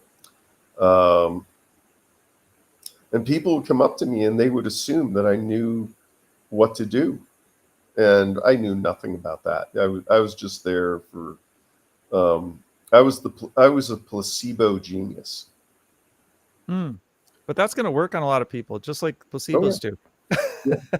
Well, I mean, I don't know how much they pay those people, but if you got somebody who is like really like a technical genius, I don't think you could probably keep the place staffed. I think genius meant you're a genius compared to it was like a relative genius. Relative to you, the guy that can't figure out his own computer, I am a genius. Yeah, I knew how to reinstall the operating system and turn screws. That was about it. Yeah, I mean, and that fixes a lot of stuff. Yep. Turns out, like reinstalling the operating system fixes just about everything. Yeah, unless something bad happened to a computer, it was usually just operating error. There were some real problems, but if it had to do with software incompatibility or an update that messed up your system, you just reinstall the last backup.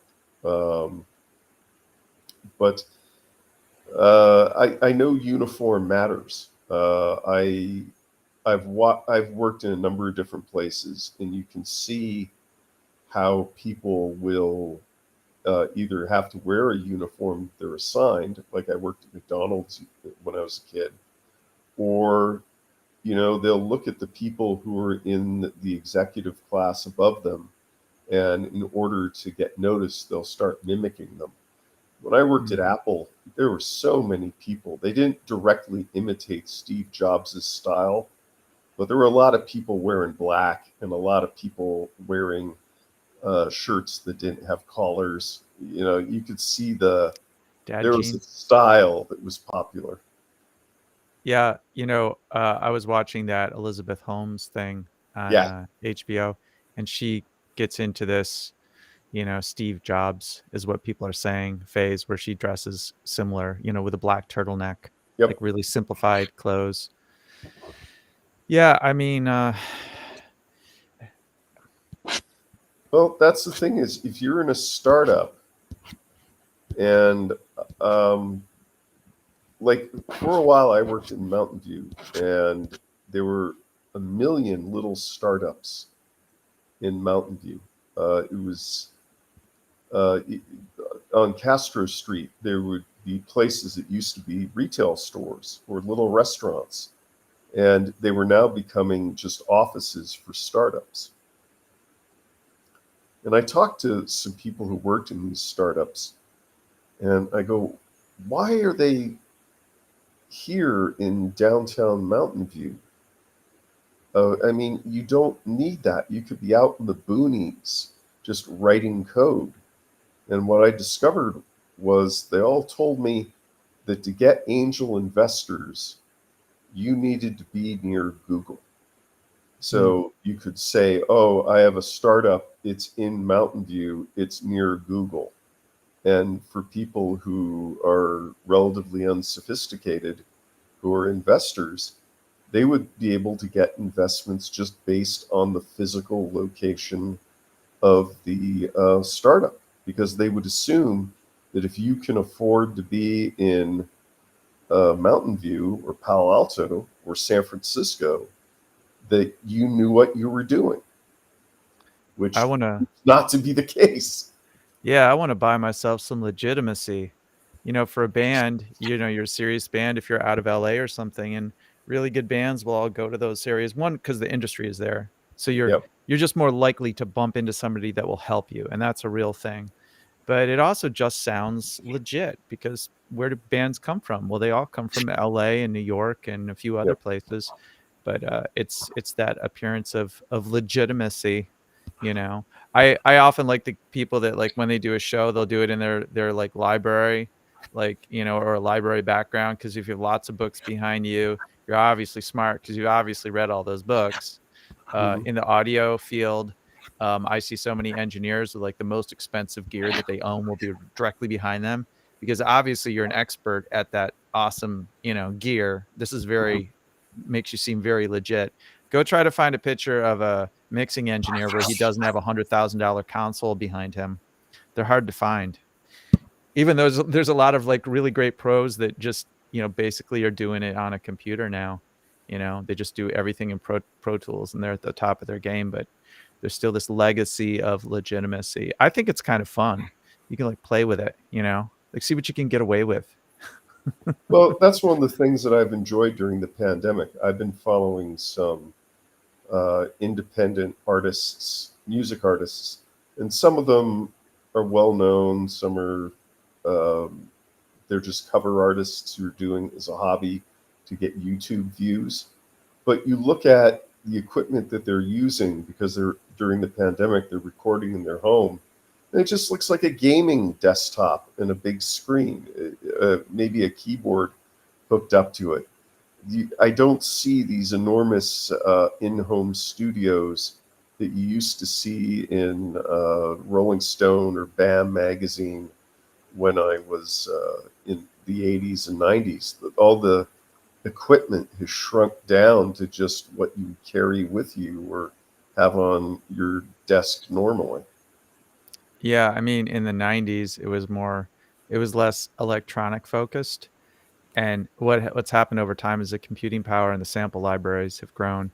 So now it's like, hey, do you know what the difference is between, like, I have a really super nice room, I set up a super nice drum kit, I put my $2,000 mic on it, I get a sessions guy and he plays a kick drum, as opposed to I have a really nice sample library?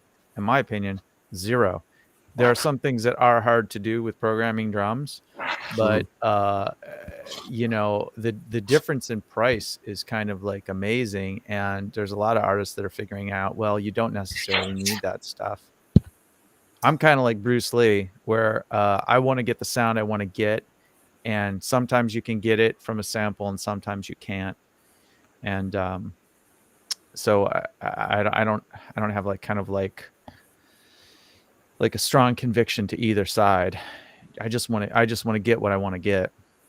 We were talking to an artist yesterday. I'm terrible with names. He does wonderful maps for role-playing games, besides other artwork such as comics and illustrations.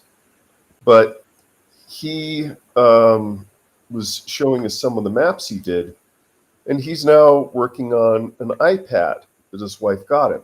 It's not the sole tool that he uses, but it just proves for people in the visual arts that these computers are becoming more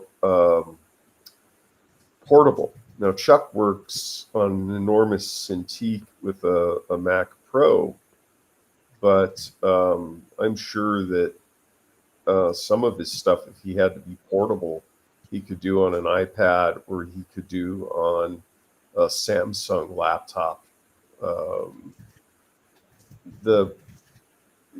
It's just all these art tools. People are looking to see how they can take advantage of the computer to do this stuff more efficiently. In the realm of sculpture, the software ZBrush, which was released in '98, that's revolutionized sculpture. Now that we have 3D printers and can get what was sculpted on the computer out into the real world.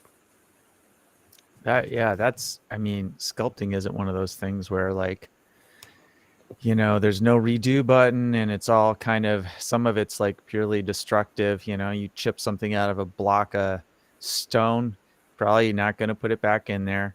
So yeah, I could see how that'd be a big advantage.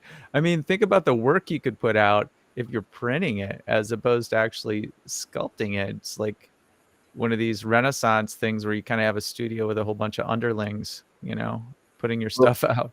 We were talking to Kennon earlier today, the fantasy artist, and he said one of his goals for this year is to learn ZBrush, which is it's like the sculpting equivalent of Photoshop on a computer.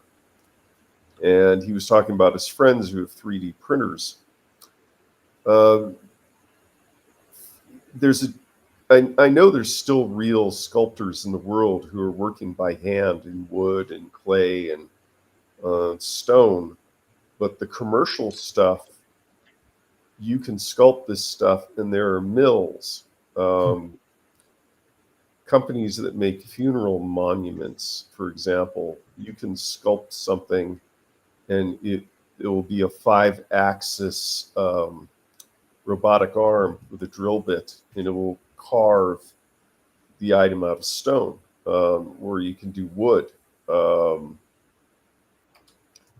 And there's a lot of kids now. People are into Dungeons and Dragons.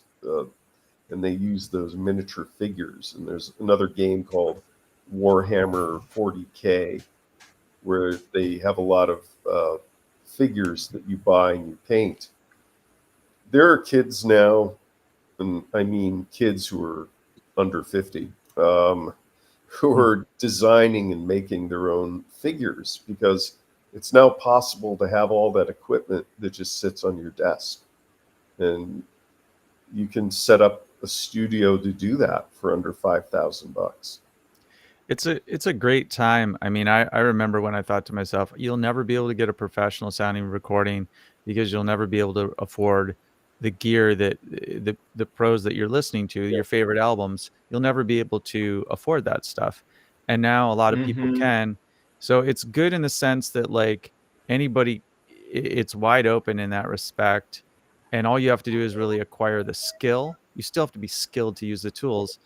The downside is you get a flood of crap, because now everybody can make an album. Now, I mean, it sounds like anybody that learns this sculpting program and has a 3D printer or can get a facility to print it up for them can be a sculptor. So you got this flood of stuff. So yeah, I mean, it's kind of a double-edged sword. I'm not sure. I feel like music for musicians, it's getting worse. Like the last 20 years of, you know, all the optimistic stuff that's been predicted, this long tail, and how you can go around the record companies and how it's going to be a lot more less of a dichotomy of like winners and losers, which is what it was under the old label system. You know, a lot of the optimistic stuff hasn't really materialized as far as I can tell. And I don't know if it's that way for visual artists too. Like, it just seems like musicians are in even more like desperate place. Chuck? Yes. Oh, yes, that's probably Matthew trying to get on. Oh. Well, for cartooning, I'm not a professional cartoonist, but I try to talk to as many as I can. I know that the career of being a political cartoonist is dying because the papers are disappearing. So there are still some amazing political cartoonists, but they have to find other streams of income and other ways of displaying their art. When I was in Long Beach a few years ago and listened to lectures by web cartoonists, one of them who had become a name and written a book on the subject and lectured on it, he told me that, and this is at least 5 years ago now, that the internet was changing so quickly that his business model for monetizing his web cartoon was changing every 6 months. All right, Dale, thank you. Dale, this is great. We're going to pick this up again in a minute later on. This has been a fascinating conversation. Thank you for holding in there for me. All right, now we've got some special guests. They've come to talk about my last Kickstarter book, Wizard Pickles. I'm going to bring them on. Hello, Matthew, Ollie, and Tegan. How are you all doing? Great. Great. So, oh, yeah, there you go. You have the original Kickstarter copy of Wizard Pickles. Yes. There we go. It's well loved. Yes. Oh, I'll do that so we can see you all. There we go. Or maybe like this. Oh, you've got a weird Pickles. Let me Great. Yes, and I've got some slides here that we can sort of show as well. So, how old are you guys now? I'm just turned 9. I'm 6. 9 and 6. That's good. And how old do you remember? How old you were when you first read Wizard Pickles? Oops. When did you? Well, you signed it in 2018. Oh, I signed it in 2018. There we go. November of 2018. So it's been, and we tried it before that. So we've probably been having it for 4 years. You've already been looking at Wizard Pickles since you were 5. Yeah. And you were 2. That's good. All right. And yes, so your dad told me that you enjoyed the book. And you told me yourself actually a few years ago when I saw you that you were liking it. And, Yes. What? So yeah. Why did you name it Wizard Pickles? Because there are pickles and there's a wizard, but why did you name it Wizard Pickles? Okay, that's a very good question. Thanks. There's 3 reasons why it's called Wizard Pickles. Firstly of all, like, yes, there are the sort of magical pickles. So they're sort of wizard pickles. And, you know, they were created by wizards, as you learn when you solve the book. There's no spoilers there. But, you know, there's also Maisie Pickles. Her last name is Pickles. And her aunt's name is also Pickles, because she's married. Like, if you're reading it carefully, I don't know if you can tell this from reading it, but it's definitely the case that the aunt, Wizard Wilma, is Maisie's dad's sister. So her name is also Wilma Pickles, and Maisie is Maisie Pickles. So, you know, so there's the name. So they're both Wilma's Wizard Pickles, but Maisie was also maybe going to be a wizard. You know, this is sort of like a little wizard test on her. You know, she's got what it takes to be a wizard. So yes, so she's Wizard Pickle. But then there's another meaning that is, you know, pickle is like a problem, like a little puzzle, like you get yourself in a pickle. So each page is like its own little puzzle or pickle. Oh, that's really good. You like that? Yes. Do you have Thank you for asking that question. I don't know, no one's asked me about that before, so I'm glad to be able to. Do you have a favorite page in here? I don't know. They're all good, but a few days ago, we were stumped on that. Well, some of them I have never figured out, and it is hard. But I got stumped on this one. Yeah. And Oh yes, okay. That is the most difficult puzzle. All right, so I'll bring it up. I've got it on my screen here. I've got them all here. So, of course, I don't remember figuring out a few of them, and I probably have, but I have never done any ciphers. Right, we have yet to do the ciphers. We're now just getting to the age where we like to get engaged in the ciphers. So there's a range of difficulties in the problem. Some of them are very simple. Like, you can read the story and you can follow the story, you know, and then you can like search and find, and some of the things are quite simple. But then some of them are more difficult. This one is very difficult, and I myself had to like really think about it for a very long time to like. You know, there's the old problem. You might know this one of like, there's 2 doors and there are 2 guardians on the doors, and one guardian always lies and one guardian always tells the truth. So how do you know which door, you know, and one door is the right door to go to, you know, the nice door to go through, one's the bad door. So how do you tell which door you should go through? So there's one question you can ask. Do you know that riddle? No. What would you ask the person? One lies and one tells the truth. What would you ask? I don't know, like. You can ask one of them one question. I would ask, like, do you believe in fairies? And like, if they do believe in fairies, then maybe I might ask, go into that door. I don't know, like. That's like a hard question. It is a hard question. Well, you know, it's a show. Normally, I'd probably just leave you to figure it out in your own time. But since we're on a show here, I'll tell you the answer. Oh, wait, I'm messing this up again. All right. I'll tell you the answer. And the answer is that you say, if I ask the other guard which door to go through, which would he tell me? And then you do the opposite. Because if you're talking to the truth-telling guard, you know, he'll tell you truthfully that what the other guard would say, which would be a lie. And if you're talking to the lying guard, he would lie about what the truth-telling guard would say. So your answer will always be the wrong answer, but therefore you know to go through the right. I would ask. So if I asked the right guard, who I don't know, and I said, what would the guard say if I asked them what would you say?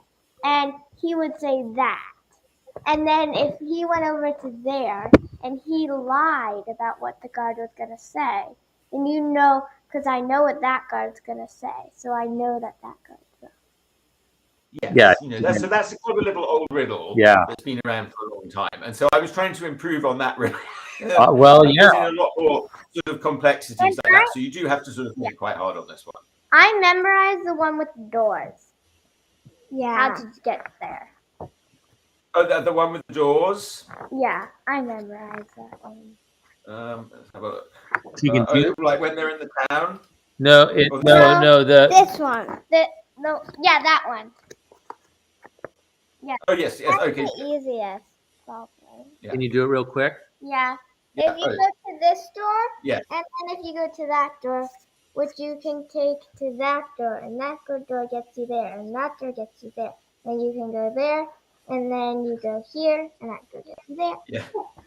And then you get there. Yes, and so you do it. Yes, well done. You figured it out. Yes. So yes, that was one of the sort of puzzles I added a little bit later on. When I did the first, there was sort of 12 puzzles, and then I was speaking to a publisher and they wanted to expand it a bit, so I added a few more puzzles.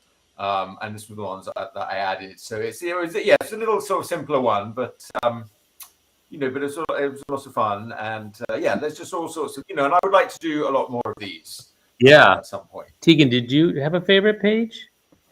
Well, I know my hardest page. Yes. I have two hardest pages. The last page is really hard. I have probably. This is one of my hard pages. Oh yeah. Oh, okay. Yes. It is tricky, this one, I will admit. Like I figured it out with my mom one time. All right, so what did you have to do here? Oh, you have to find the 3 matching keys. All right, yes. All right. Well, they're there. Yeah, you just have to find that there are lots of 2 pairs of keys, but there's only one set where there's 3 of them. Key, and then it's hard. And this is the other hard one. That one's hard. Oh yes. Well, of course, I saved the hardest one for last. Yeah. Yes. So here we are.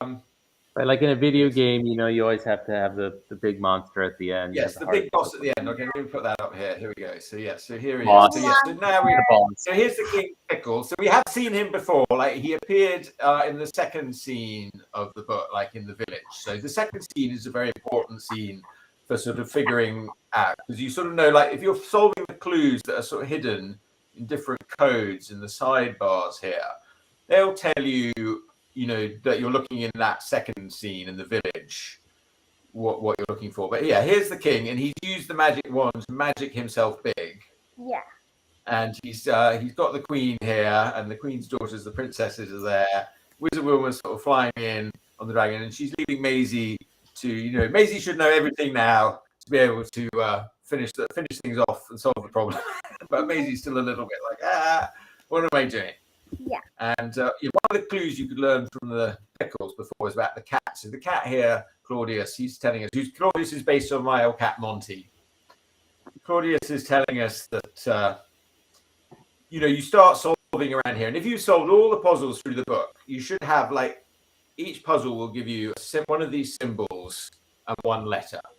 And so you can put the letters in for the symbols and read it around, and you'll get the right words. And awesome. You know, I think I can tell you. Try that again. Yeah. We'll go back so, and try it again.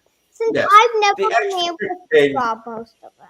Well, not most of them. Well, there's one extra tricky thing is you go around the wheel, like not all of the symbols have a letter, right? So in each 2, so you see there's the cat, there's the 2 symbols, the one that he's got his tail on and the one above it, or next to it. It'll only be one of those as you go around the circle. So that's what's called the red herrings. That's what I talk about again. So this one, so even though here, all right, we're going back to no issues with the Pickles here. So even though here, they don't really, it seems like they're not really telling you anything useful. But actually, they sort of are. There are some useful things that they tell you that help solve the problem. But, you know, I don't want to make it easy. Well, you definitely did. What I love about this book, Chuck, in some ways, is my favorite one. You packed everything, like so much of your creativity into this, right? Your storytelling. Yes. No, yeah, I tried to do everything. Yes, I pulled out all the stops on this one. Everything is in this, and it's like, you did this early on, I feel, compared to some of the other. No, I did it. I had done I thought about it. I did my board game Legitimacy, right? And then I did, and then I was thinking about this, and then I got offered to do the other search and finds, like Where's the Penguin and all those. And I thought, oh well, that's a really good opportunity to do those and sort of learn how to do these books a little bit. And then this one I did after those. So after I'd sort of done some of these books already, so I sort of knew. And I'd done like a lot of maze books for Dover, which was more simple. So this was sort of combining the search books. Oh, and interesting. The maze books. Okay. And I wanted to have a story. We've talked about the hero's journey, where the character has a sort of hero's journey. But well, that's a whole other conversation. And I want to talk to my sister at some point about Jane Austen and the hero's journey, because I'm not quite sure if the hero's journey applies to Jane Austen. So trying to figure that one out. Kind of books. I want another one. You want another one? Do you need a Wizard Pickles too? Yeah. Yeah. Well, I would like to. Okay, so I wrote a Wizard Pickles 2 before I wrote Wizard Pickles 1. It's funny. I wrote it and then I thought, oh, I didn't really begin the story, and I have to do another one where I sort of begin the story better. So this one was sort of actually the second one that I wrote. The first one, well, I didn't really draw it all out, but I figured out the puzzles and what the general story arc was and how it was going to go.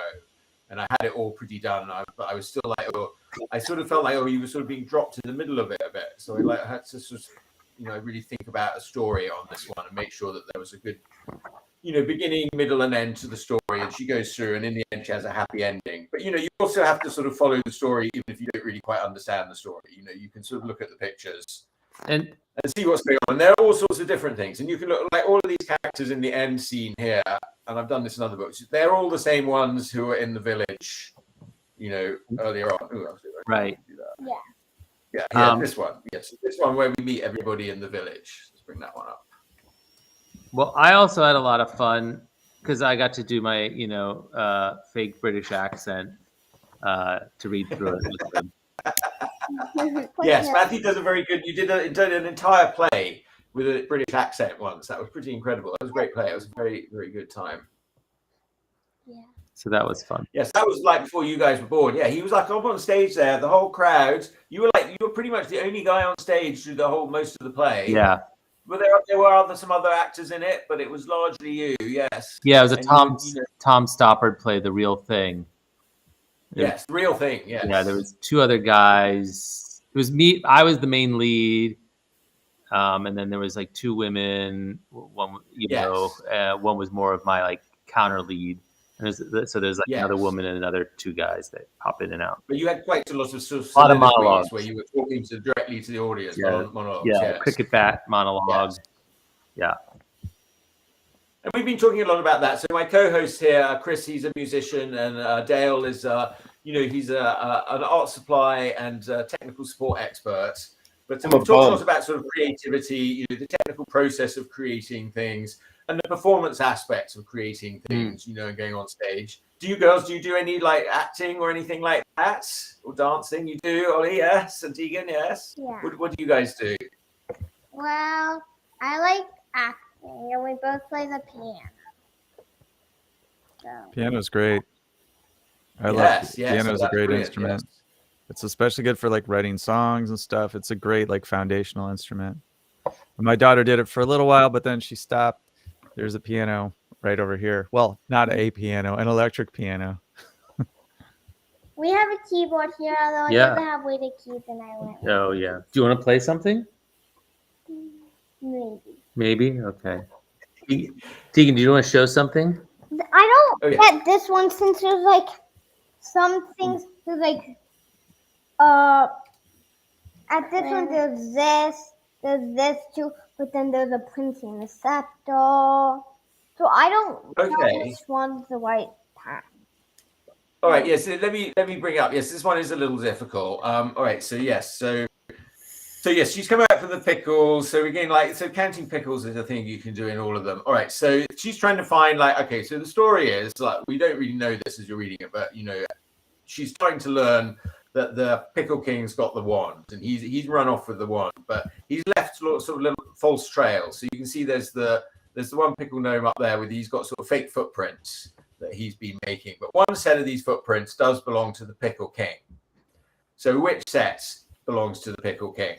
So there are all these things lying around, and it's really about what are these objects? And there are two objects that are very important, and this goes back to the second frame.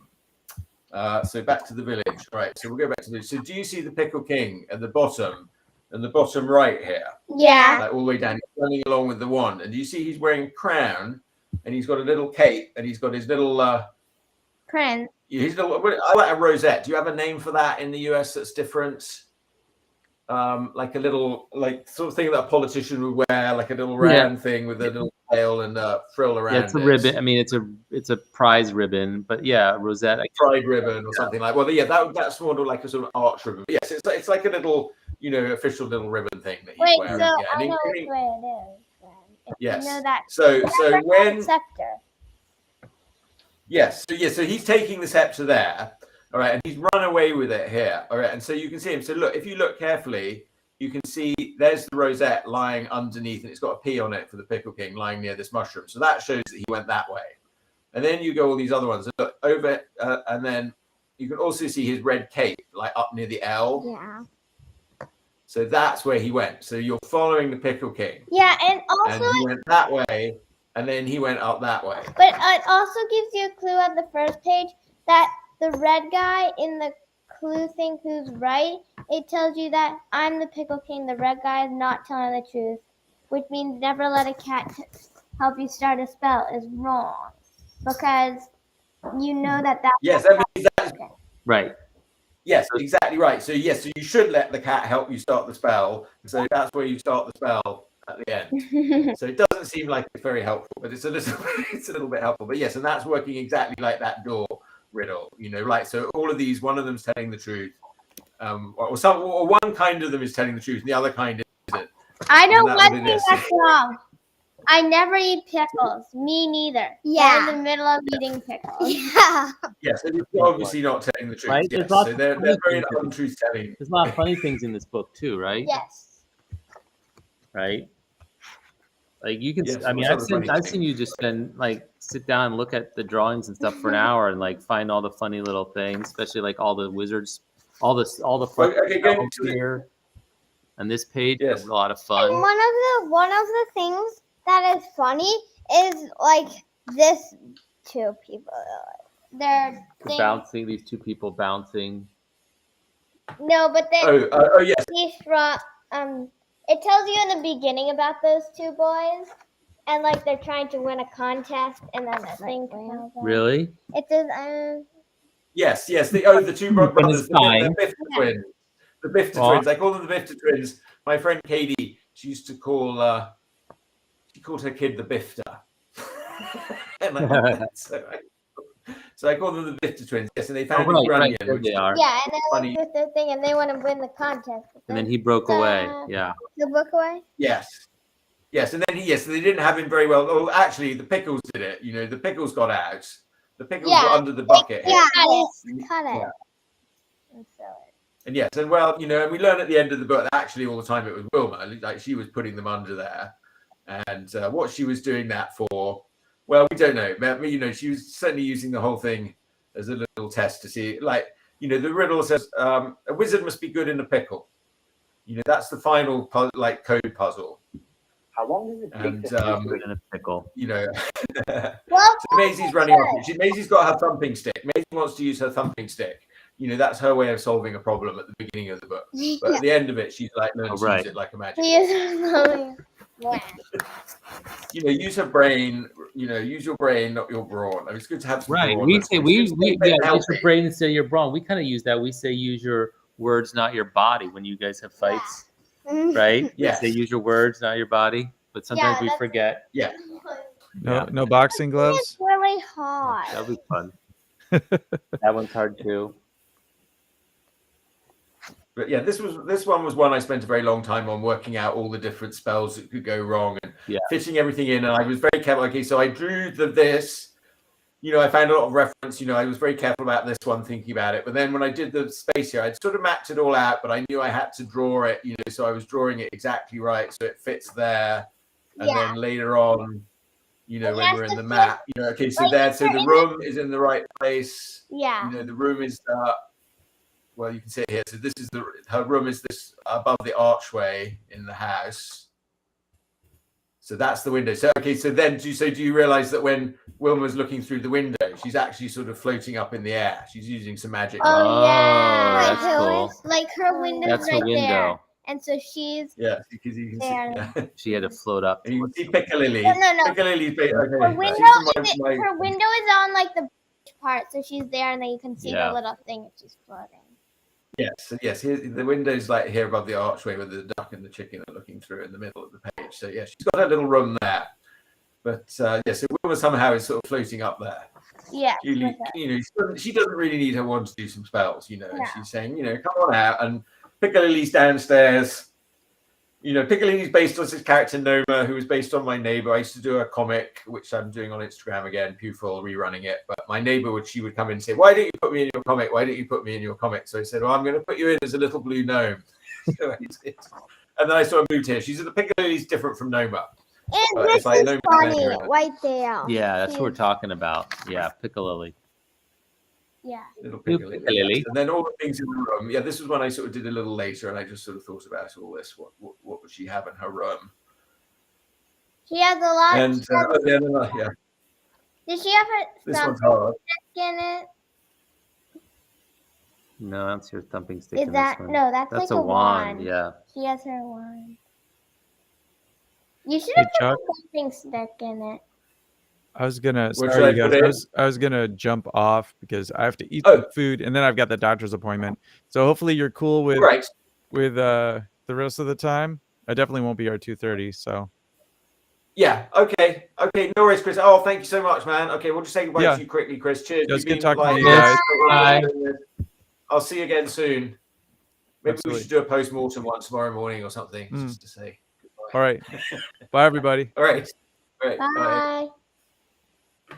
That's good. How are you doing, Dale? Do you need a little break right now, or are you doing good? I could probably go powder my nose. Yeah. All right. Yeah. Go on. You come back when you're ready. Yeah. All right. There we go. All right. Okay, I guess this one is filling in for the other people. Yeah, the picture's filling in for Yeah. the people now up there. Yeah. Yes. So easy. That one took me a little. It didn't take me like a lot of time, but it was pretty hard. Like you can only get for some amount. You can only do What I do- five spiders. Yeah, and but you have to I get see- one here. So technically, you have only 4 spiders you can Yeah, do. Cause I have to go here.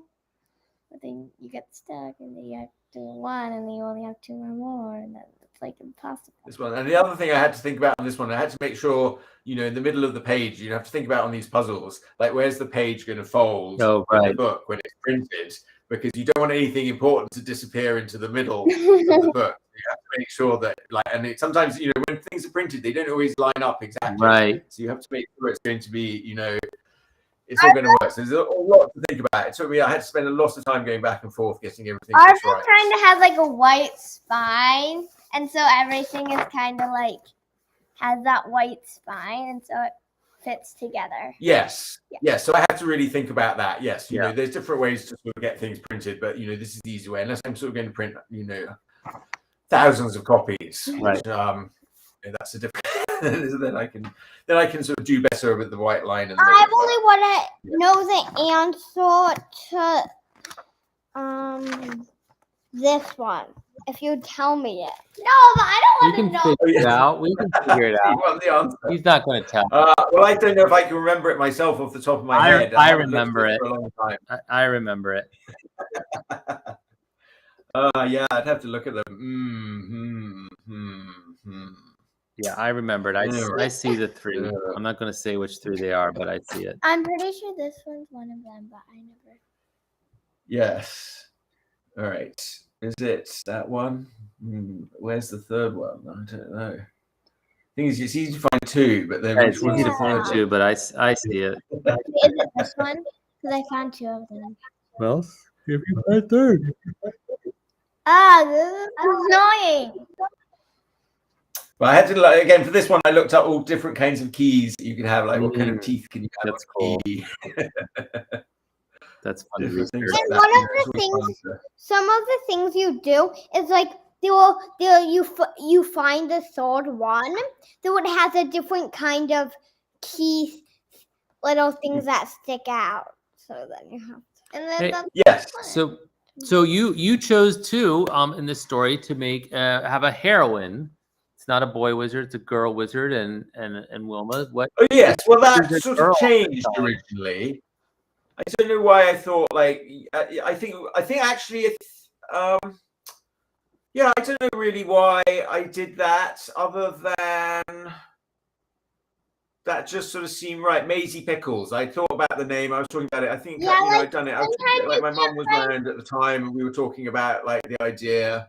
So I don't really quite know when I settled. And I think maybe originally I thought he was going to be a wizard, and then I thought it makes more sense if she's an aunt.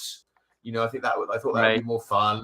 And you know, then I thought, well, then, you know, maybe it could have been a boy, I suppose. I don't know. Yeah, it just worked out. Well, She was a girl. Well, we like well, it. also I think it kind of makes sense because like sometimes you like use all the good boy names and then you're like, what's a good boy name? And then you can't find one. So you're like, I have lots of Yes.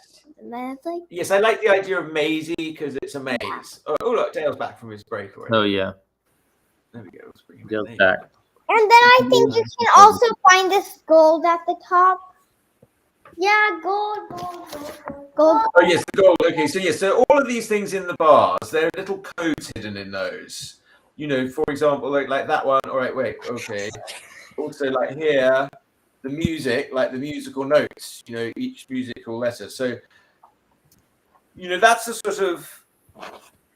Okay, so the clue about that is in the first one, or somewhere there's a code book hidden.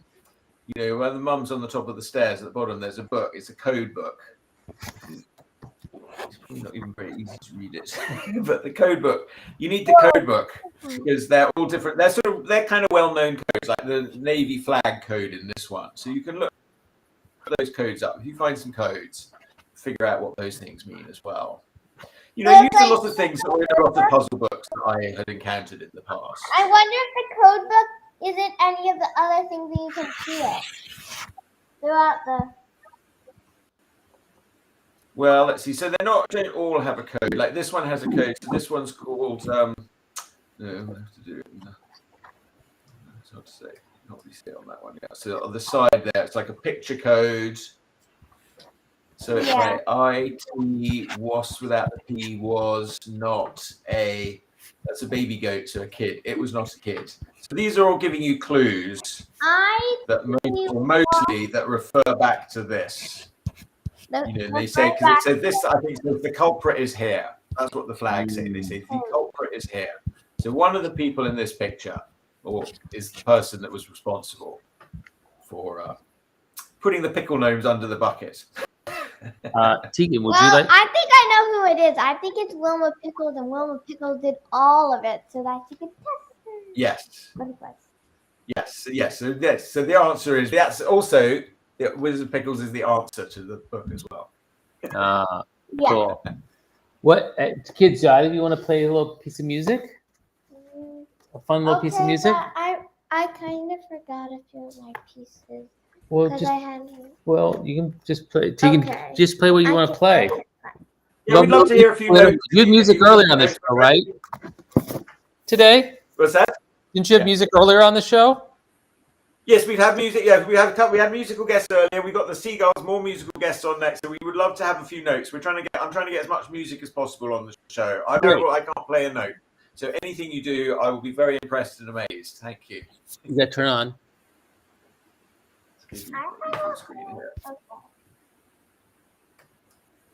I'm gonna play a little bit of.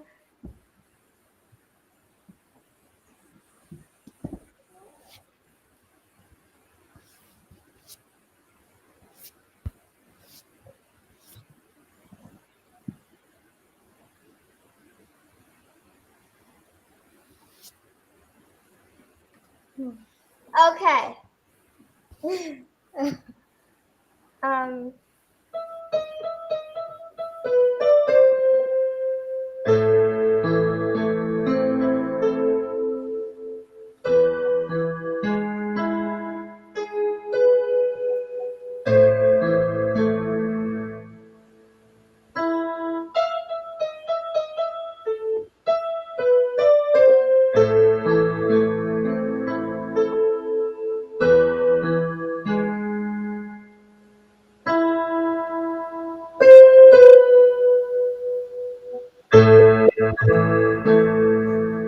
And then I think best right now. Yay! That was brilliant. I loved it. Oh, that was so great.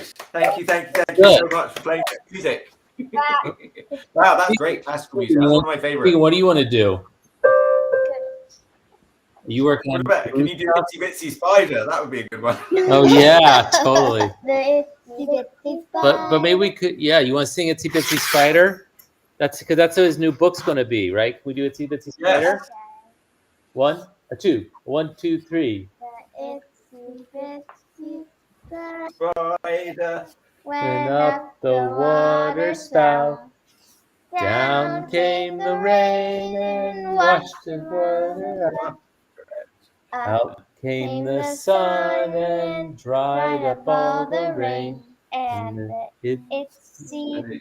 Bitsy Spider climbed up the pipe pipe again. went up the Spout again. at the spout again, I think. But yeah, you can say pipe. I think it's spout. But yes, that's no, good. I think it's spout. Yes. Yeah. Very good. I forgot all the hand movements. You remember the hand movements? Yes, I forgot the Yes, we do it one more time. One more time for like he can do a little cutout of it then. Here, Tegan, face. Put your hands in front. Okay. All right, ready? 1, 2, 1, 2, 3. The Itsy Bitsy Spider crawled up the water spout. Down came the rain and washed the spider out. Out came the sun, dried up all the rain. Bitsy Spider climbed up the spout again. Yay! I wasn't singing very loud because I know I'm not very tuneful. You put your thumb on your second left finger next to the thumb and like that, and then you just like twist it. I see. There we go. It doesn't work with that. I feel like you do that, but then it like never works, and then you're just doing this. Oh, yeah, okay. Yeah, it's very confusing. Yeah, it really is confusing. All right. But I remember, yeah, we have those same. It's funny, like the nursery rhymes are the same in England where I grew up. You know, we use the same like, hand movements and things. All right, Tegan.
Wow, that's amazing. That's a very complicated piece of music. You both played very complicated bits of music. That was lovely.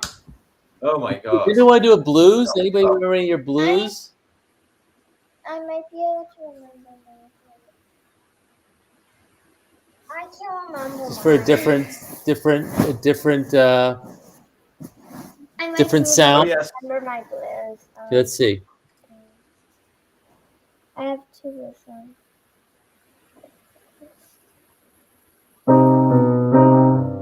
Oh, that's not blues, but you can play that one too. It is. Okay. It's Oh, dark it is? blue. Okay. It's Oh, called dark sorry. blue. Go, play it.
go up too high.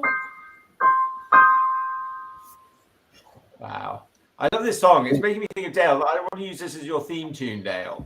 Somehow it reminds me of you. This is solfeggio. Isn't this solfeggio? I have no idea. No, I think it's solfeggio. Yeah.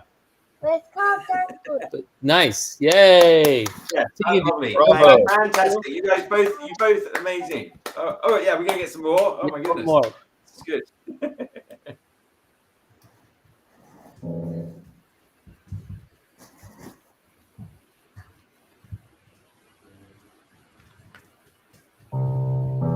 All right.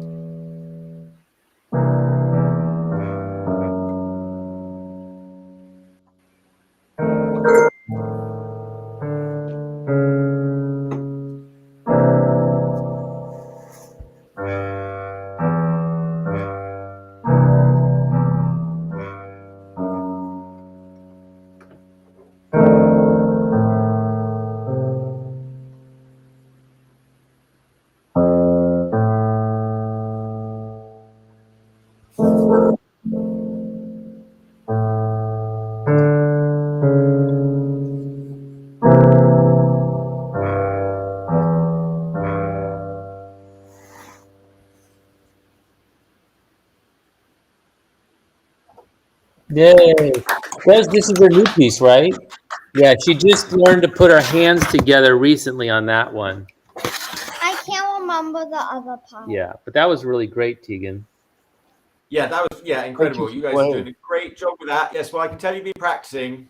Yeah, they've been doing what's your program called? Music.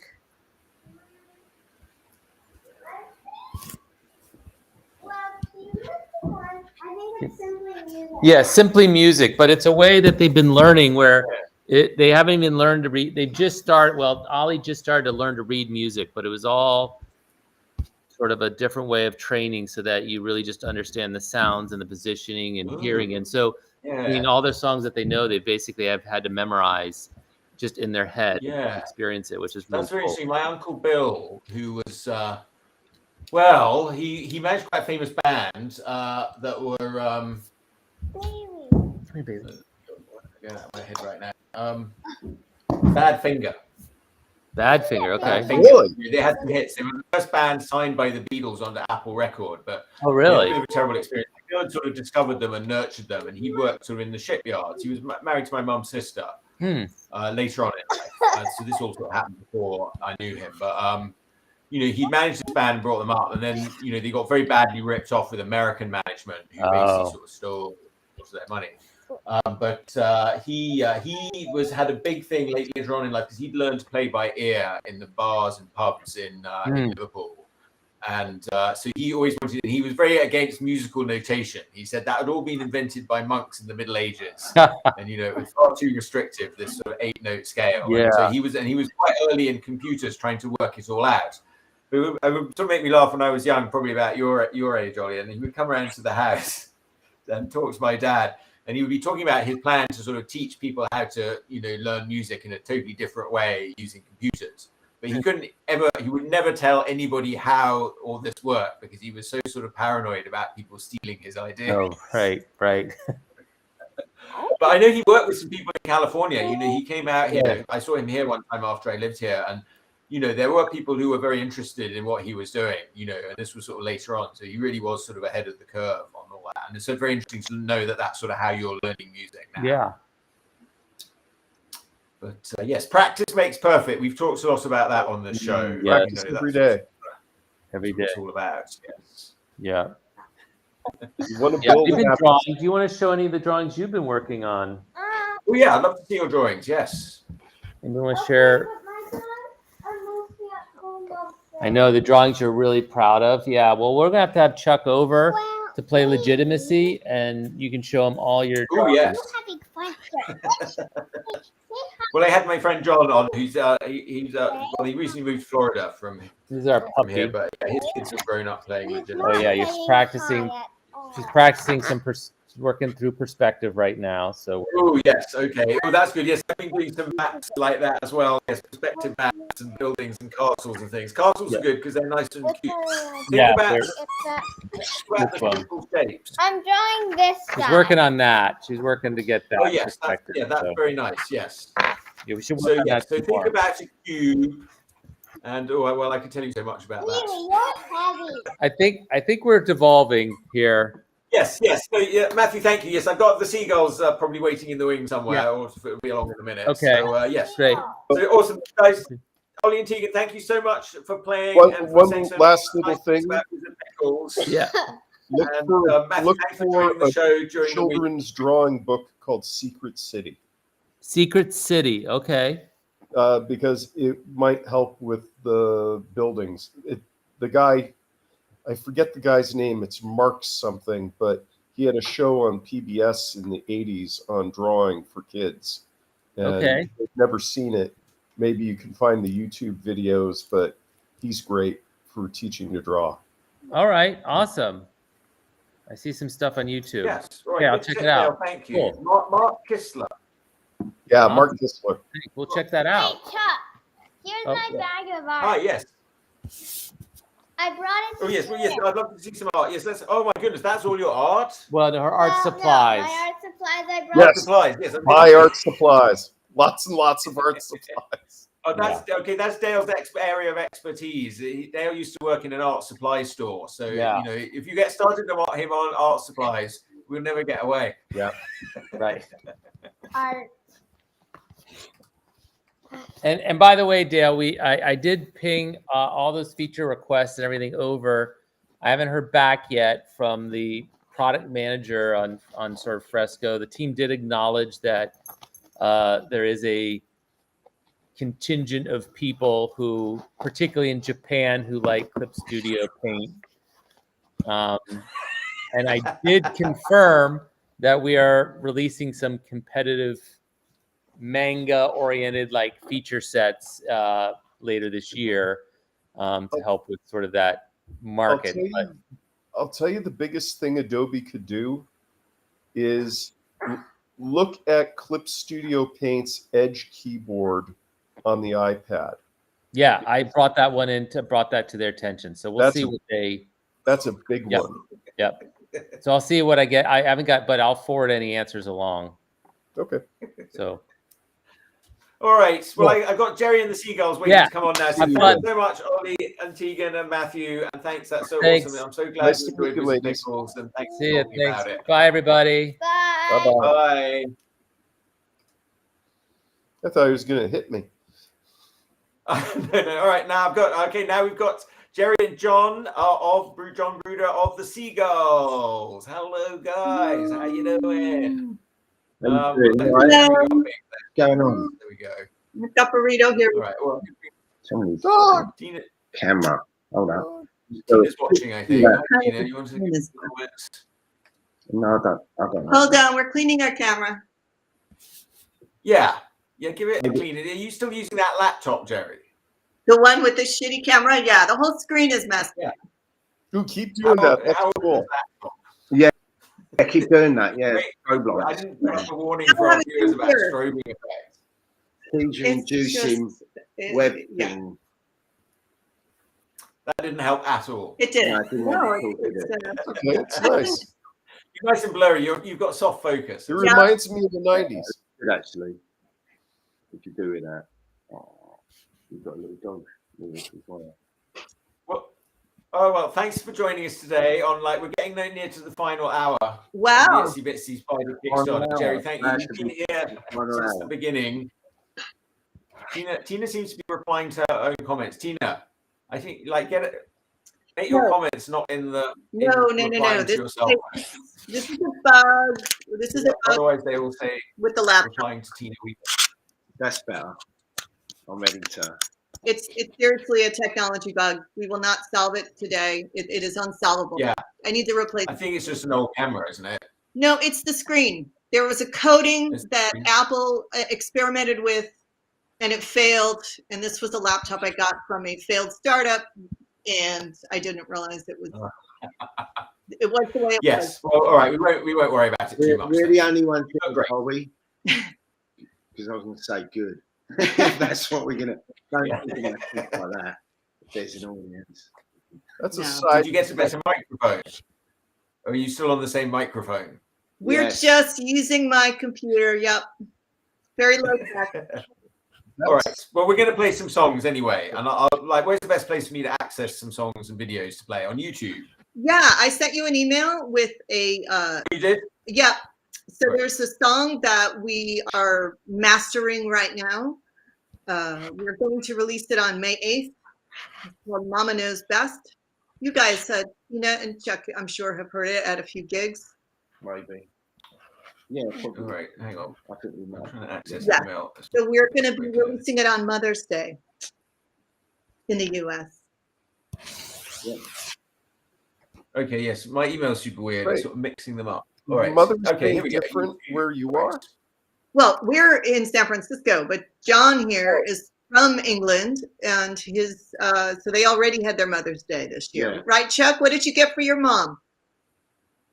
Well, I'm not very good at getting mom things on Mother's Day because it's English Mother's Day. We sort of have an understanding. I tend to celebrate with her on American Mother's Day because then I know what it is. Yep. I managed to call her up on time because I called my brother up beforehand and he Chuck? was Is that Yeah. Mother's Day difference due to the metric system?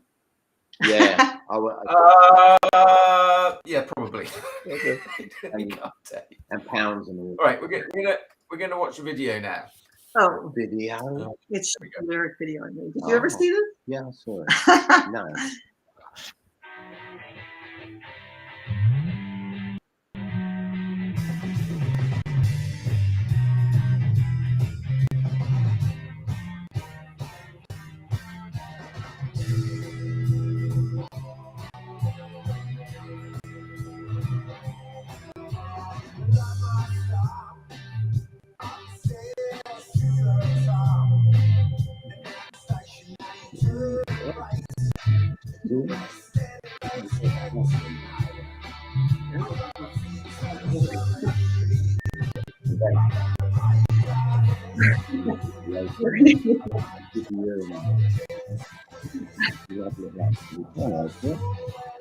He left that. Is a continuous space. When he did it in the so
yeah,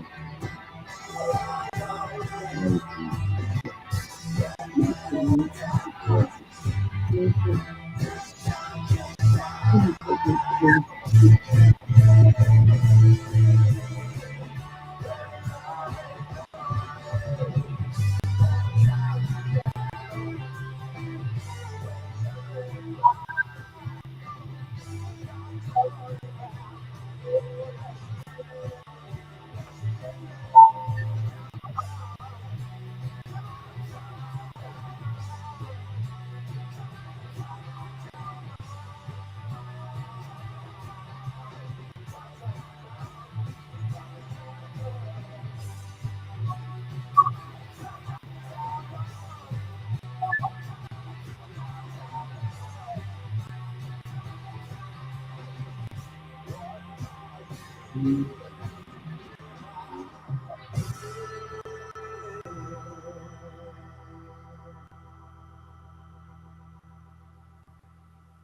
was fun. Oh, thank you. I've never. Your band is new to me. Could you tell me about it? Just about the band. Well, we started in about possibly 10 years ago. 10 years ago. So this, if I wasn't stopped. Sorry, that was YouTube was carrying on its own over there. Sorry. Yeah. Not band members. Different band members. And then, you know, and the lineup changed, and, you know, and that's it. And this is the lineup now. Okay. Do you have any albums out? Yeah, go visit Bandcamp, the Seagulls. Yep, the Seagulls on Bandcamp. Yeah, let's put your link in here. Yeah. We have 4 albums. John did 2 with a prior lineup that With we should about, just put them back. yeah, I'm going to release a consolidated. Well, there's one album out there which is streaming already, called Flocking Hell. It's And Seagulls, and you originated in San Francisco. What's that? The band originated in Frisco. Yeah, the band originated in San Francisco. The funny story, it started off with me and my mate Josh, because we both work with adults with developmental disabilities, and like, you know, it can be a taxing job. And we were like, oh man, what a day! I just feel like going around and cigaring everybody, you know, like as in Steven Seagal, like. Yeah, like you got like Steven Seagal, yeah, or like Popeye. Like Popeye was cigar, and he would draw himself a little cigar, like in his signature. Oh right, didn't know that, but yeah. So we ended up like, just, you know, we hadn't played together, and we just started we come around, and we were like, and we had a little jam, and we was like, yeah, we should do some tunes, we should do some shows, and we did, and we got his brother in. And yeah, and we were calling it the Seagulls. The Seagulls, yeah. And then we just turned into the Seagulls, and it seemed to be better. I always thought it was like, you know, because we were always it always seemed like we were scavenging time just to do it. So like, you know, not the Seagulls, you know, we turn them into scavengers, but you know, it's just, well, you know. Can't blame them. Garlic fries. We go find some garlic fries at Fisherman's Wharf, or go and do some fishing. What you gonna do? Garlic fries. Anyway, so yeah, so that was it. So that's where the name originated from. And then 1 second, Chuck, you might remember Josh. He's one of the more enthusiastic dancers to be found at Seagull shows. He was the drummer. Oh yeah, Josh. Yes. So he was a drummer before me, or. Yeah. Okay. No, that's Josh. Yes. Right. His brother was on bass. Cool. Yeah. And then Isaac was our keyboard player. Has been part of the band since the start. Yeah, me and Isaac played together in a band called the Music Lovers, that were formerly the Hairdressers. And the Hairdressers. Okay. You know, very kind of. We got a new guest just joined us. This is my friend Joe. I asked him to pop in around 1. We've been running a bit late, but yeah, he can come in. And hello, Joe. Hey, Joe, buddy. Hey, Chuck. It's been a while. How you doing? Yeah, it's been a while. Yeah, so yeah, well, I'm here. I've got our musical guest, the Seagulls, here, and Joe's a writer. He writes comic books, Fracture Comics. Right. And he's just returned from WonderCon. WonderCon. Wow. We're down in WonderCon. Yeah, it was me kind of, I guess, coming out of a brief retirement, if you will. First convention I've done since you know, the world changed. So it was a lot of fun. But definitely yeah, it was me kind of getting back into the swing of things. Yeah, cool. And you've got your Lacuna Coil shirt on. Yeah. Oh, yeah. Do you know that band, John? Do you know, like, they're like, what are they? How do you describe them? They're like sort of heavy metal. They're like that sort of more like Scandinavian heavy metal. You know, like some of those bands, like Nightwish, people like that. Yeah. I don't know where Lacuna Coil are from, though. They are from, they're in Italy. They're Italian. Yeah. Okay. Yeah. Yes. Yeah, I mean, I guess it would be more, what would you classify them as? I guess I don't know, kind of gothic metal. I wouldn't say symphonic. That's more Within Temptation. But yeah. Yeah, with it, some of them are quite symphonic. Those bands. Would you say they're like Ghost? So what was that? Would you say Laguna Coil is like the band Ghost? I don't know. There might be some similarities there, maybe. Okay. All right. Well, maybe we'll play like what have we got with Seagulls? What's a good rocking song from the Seagulls I could play? What's your heaviest metalist song? I don't know. Let me think. You know, I'd say of what we have released, probably Harriet, which we released on there you Halloween. Oh yes. All right. You would Is that here on the the afternoon Bandcamp? drinking, but we decided to hold off on that release for now, so that's Yeah. not available. I wouldn't publicly say yet. that's really. That's more like you know, aggressive. rocky. It's aggressive, but it's more rocky. I think it's more like Captain Beefheart-ish, Dr. Feelgood. What do you think the influences of the Seagulls are? If I wanted to compare the Seagulls to another band, what band would I? Well, first we get a lot of things that people come up with is the band Dr. Feelgood. Okay. Because I don't know, have you heard them? I've heard of them, but I'm terrible with putting names to things I remember. Yeah. And I don't know, you know, people have said some mad stuff before, you know. Nick Lowe.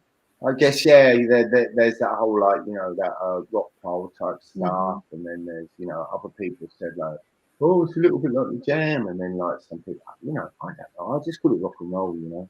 Yeah, but John was in a signed punk rock band in the '80s, toured all around Europe and the States. He played CBGBs. I just played bass, so I was the bass player.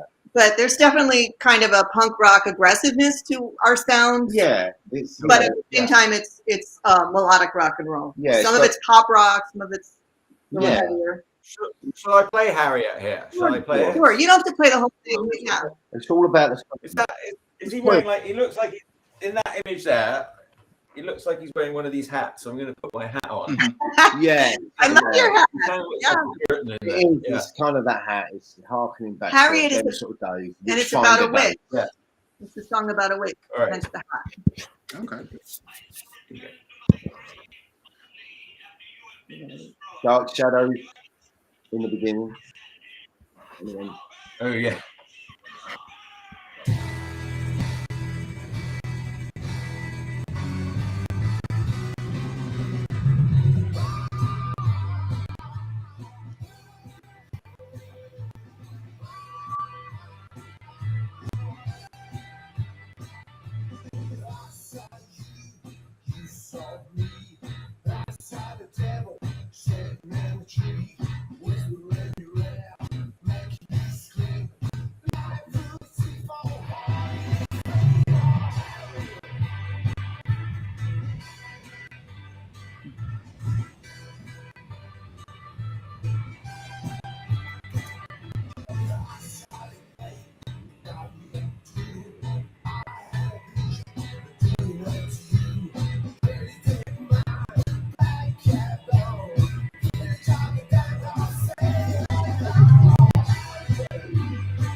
The neck hurts.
Awesome.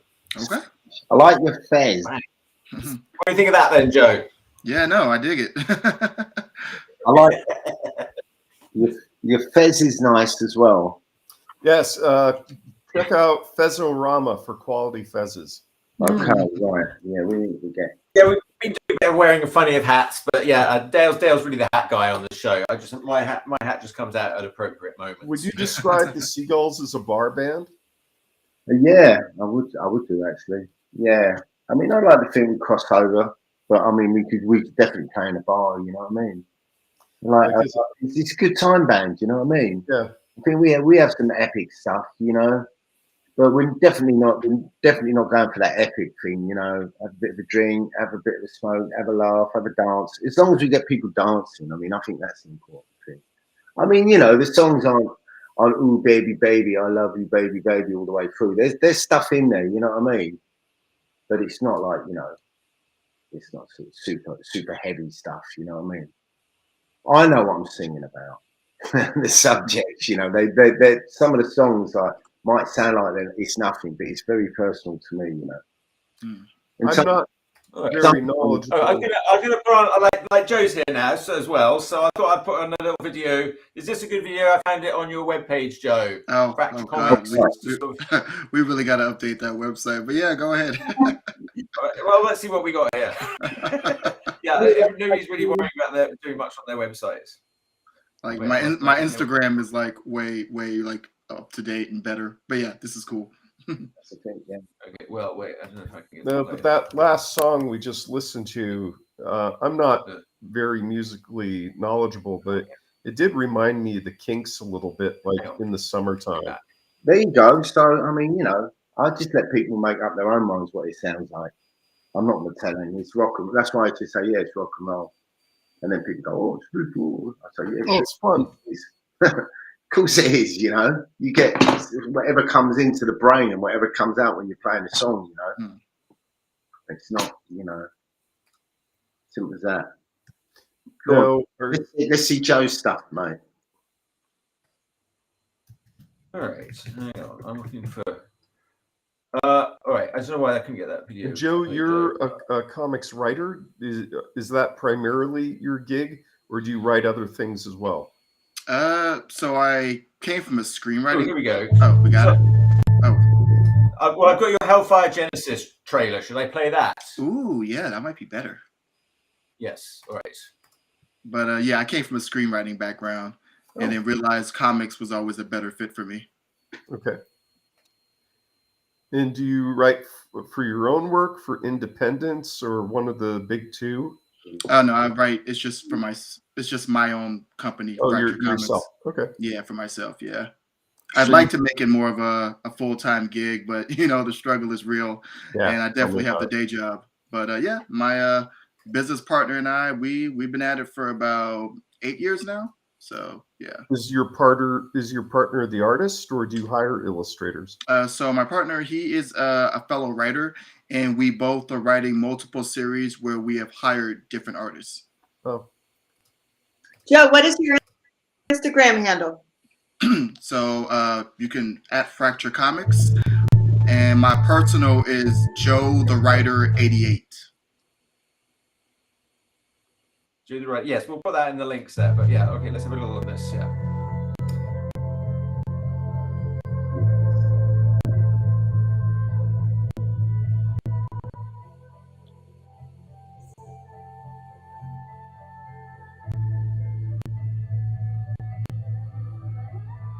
Are these published in comic book form or as a web comic? It's in print. Okay. So as individual issues or graphic novels? So primarily graphic novels or collected editions, because that's the kind of route I kind of decided to go in. It's just, for me, a better, I guess, format for storytelling. You know, and then customers, when they come to the table, generally like you know, a complete book as opposed to collecting tons of issues. Floppies, yeah. Yeah. So yeah, now I have a link on the on my Instagram where it has all of our books and yeah, where you can order them. Did you have a table at WonderCon, or did you just go down as a fan? So yeah, I had a table. I shared with a creator friend of mine. How was it compared to the previous WonderCons? So it was, you know, people coming back basically, because obviously things have changed, and you know, there was a decent turnout. My table placement was not the best, but it was just good to kind of reconnect with people again. Were most people masked or unmasked, or how'd that? Most were masked, and you couldn't get in unless you got screened. Like you had to show proof of vaccination, everything, and then they gave you a pink wristband, and they were serious about it. So everyone walking inside they needed to show proof of vaccination or either a negative COVID test. So felt pretty safe. Did they have the same number of panels? Did it seem like a normal WonderCon or scaled back? I mean, they still have plenty of events. I felt like things were maybe a little bit smaller. You know, maybe less larger vendors, definitely. But I mean, they're kind of getting their feet wet again because, again, you know, just kind of because they canceled it like the last couple of years, I want to say. And because like my friend who I shared with, his table, it was supposed to be for 2020. And then obviously it didn't happen. And then this event was them basically saying, hey, here's the money you gave us for the 2020 event that never happened. Here it is now. Right. Mm-hmm. So, so it's there. We'll see what the next one looks like. And I do feel more comfortable going back to conventions again. So, yeah, I mean, if they have safety protocols in place, like I felt really safe at WonderCon. They did a good job with that. Okay. So if other cons start doing that, or if they have, or whatever, if it's very clear that they have safety as a priority, I'll definitely participate again. I'm old. I'm probably a bit older than you, so I decided to hold off till the next one. Hey, fair enough. Like the only reason I even went was because, like I said, a good friend of mine, he had a table and he was like, he didn't want to do it by himself. And he said, hey, you know, you want a free WonderCon trip and to just put some books on my table? And I'm like, sure. And then the issue was, okay, I hadn't printed anything in like a couple of years. So I had like no inventory like laying around the house. So some good friends of mine at IH Studios, I'll give them a plug, IH Studios in hiatus, based here in San Francisco, they do printing, and they're comic book creators and freelance artists as well. They hooked me up at the last minute and did an awesome job printing what I needed. They have their own press? Yes, they do. Is it like offset or digital offset? Do you know? I want to say digital, but they're on like Market Street, IH Studios, cool. Like Market near like New Montgomery, kind of that area. And good people. Yeah, sounds like. Are you located in the Bay Area? Yes, I am. I'm San Francisco based and born and raised. All right, so that's. I'm trying to find connections. You guys are quite different guests now, you know. Like so from my guests, you know, yes. So well, we talked a lot about art. Like, generally, the premise of these shows has been like, you know, thinking about young people who are like getting into creative arts and different ways that you can go and the creative process and just all sorts of things we've been talking about. And of course, well, now you're here, Joe. That means it was after 1 o'clock, so we're down to the final like 45 minutes or so of the Kickstarter for Where's Itsy Bitsy Spider. So I'll bring it back to that. I don't know what to tell you. The book's funded. Thank you so much to everybody who's backed it and supported it and who's watched these live streams, which have been a lot of fun.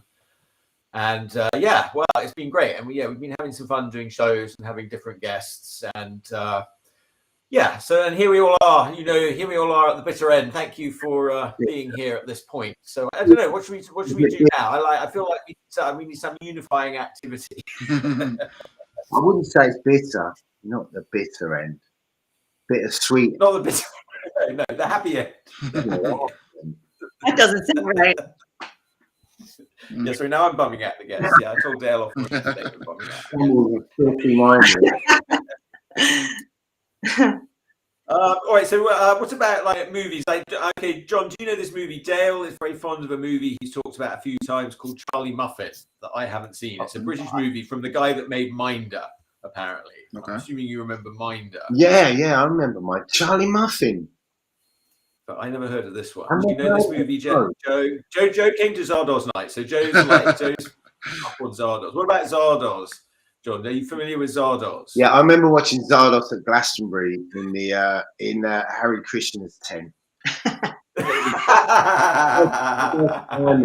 No, I don't think there was lots of Harry Krishnas about, and they were given awesome. There was one with the awesome food. That was when Glastonbury was just really kind of small. And it was like, yes. Well, so what? Yeah, I went around like in the early '90s a couple of times, but I wouldn't say it was small then. It was like it's about. I was there in the '90s. Yeah, I managed to get in like a couple of times with mates who were vendors and stuff like that, and who had fields. So that was fun. That was awesome. But this was like we went as we were like really young, and of course Hawkwind played. And I think Elvis Costello. Oh, Hawkwind! Oh wow, yeah. They were really there. But yeah, Zardoz, watching Zardoz, and that was like,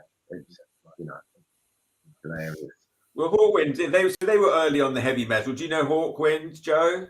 I do not. Really? They're quite effective in that all that heavy metal sort of genre. Post ritual for Hawkwind. It's pretty much. They're I'd say like you talk to most of the old punks who started in the 70s and that. And they'll say, "Oh yeah, Hawkwind." Yeah, they probably sort of dismiss all of the 70s rock stuff, but they don't so much. Yeah, everyone's like, "Yeah, actually, we really did love Led Zeppelin." Yes, but then then it's sort of going to prog rock, which punk was sort of against prog rock. So it's very interesting to see all these sort of different things and where like the divergences sort of came in. But yeah, so that became sort of punks against hippies sort of thing. Yeah. Yeah, and the Hawkwind weren't, although they were like, they weren't they were kind of, you might pass them to hippies. They weren't necessarily peace and love. They were space rock. They were all into like yeah. They were somewhere. They were sort of crossed into a lot of camps. Yeah. Yeah, and they were really sort of like this. They were very rudimentary. They weren't the best of players. Although Dave Brock was an excellent. He was excellent, and they were all really good. The Hawkwind Space Ritual is the live album they released, and it's relentless and really crazy and good. And it's, you can see, you can go, oh yeah, I can see where like a lot of punk rock riffs came from. It's really kind of like and down. It's it's a great album. What year? Well, yeah, I don't know, 70 something, 74 or something on United Artists. Great, yeah. Space Ritual. Master of the Universe. That's the track. Starts off with like these rising, like old school synth sounds, like Oh yeah, I am the master of the universe, and it's all going in a simulator. And he really like an old gas-powered spaceship barreling through the universe, falling apart when it comes in. It really does. Oh yes, you see. Then now you're getting into the imagery of Heavy Metal magazine. Yeah. Well, kind of tied into it because it's around about the same era, I imagine. Yeah, I was always a bit curious about the mixture of the Heavy Metal magazine and heavy metal music. Like it's not a sort of direct connection. It's sort of like there's quite a lot of overlap. I know that used to confuse me because when I was first getting into music and into all that heavy metal stuff, and I used to go, oh, like Heavy Metal magazine. You look and go, well, where's Iron Maiden? Thanks. Music, yeah. But I didn't care about it. I didn't care about the art.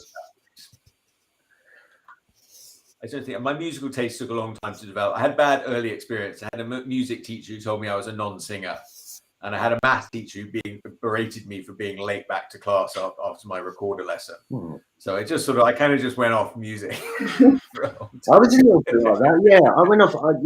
Because I had from school. We learned recorder, and I just didn't like it.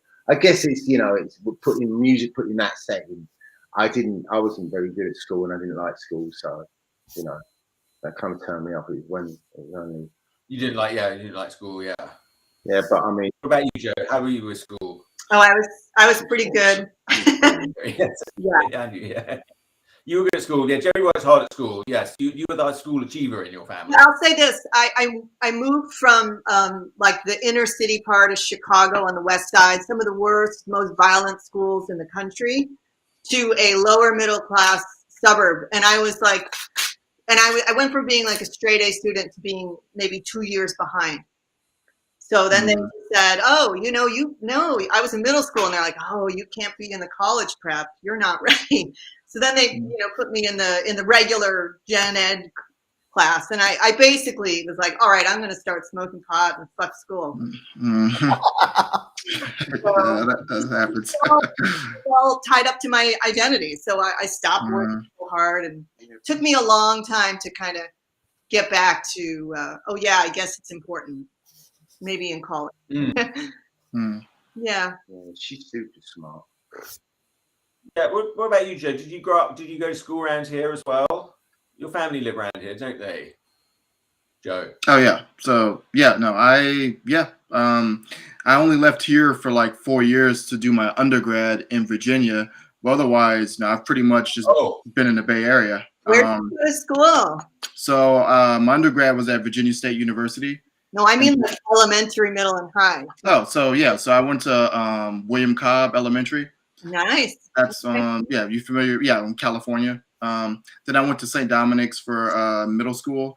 The name has since changed, but it literally, what is that? Is it like on Bush Street? I want to say it's like within walking distance from Cobb, and like on the same site as the school, there is like a huge Catholic church. So you might know what I'm talking about. Ooh. Yeah, I know. It's like on Bush or something. Yeah. Yeah. But the name is changed. It changed like years ago. And then for high school, I went to University High School for 1 year. Oh yeah. And then I graduated from Wallenberg. Okay. Yeah. Yep.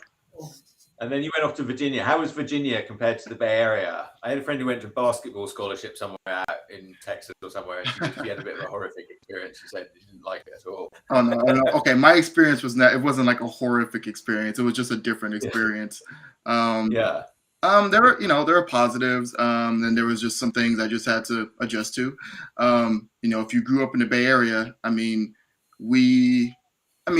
this is not a utopia by any means, but it can very much be a bubble.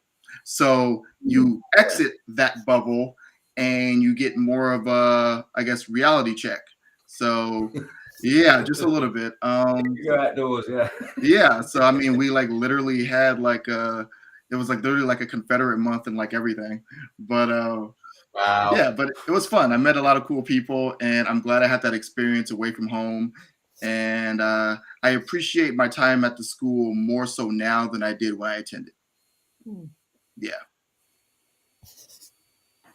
So so what are you working on right now? Like, so you're getting back to Fracture Comics, yeah? So you were like, I remember you were pretty unhappy at the beginning of the pandemic, Joe. You got a job, like, and you were like, oh god, I have to go and work every day. And I was sort of thought, well, you should be happy you got a job, because like nobody's gonna have any jobs in a minute. So, I don't know, but, I don't know, how's it been? You didn't seem very happy early on anyway. Yeah. So I've always had a job. I've always had a day job and tried different things. So the job you were referring to was when I was working at a financial institution. And credit union. Yeah, I'm not going to throw them out there because I'm like bashing them. Yeah. But I started that job, like, what was that? That was January 2020. So it was fine in the beginning. So I got because I was there for a total of 1 year and 8 months.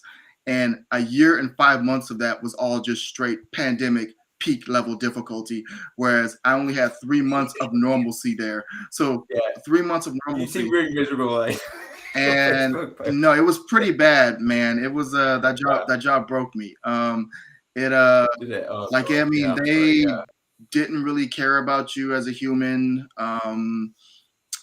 Safety issues, like I said, I'm not calling people out, but it was a lot. overworked, understaffed, and being an essential job too. So yeah, you know, and it wasn't something I could. You were on the front line there, with all that. Yeah, so I was dealing with like, you know, tons of customers on a daily basis coming to my face yelling at me. And add that on top of which to the pandemic, and then trying to enforce mask mandates and things like that.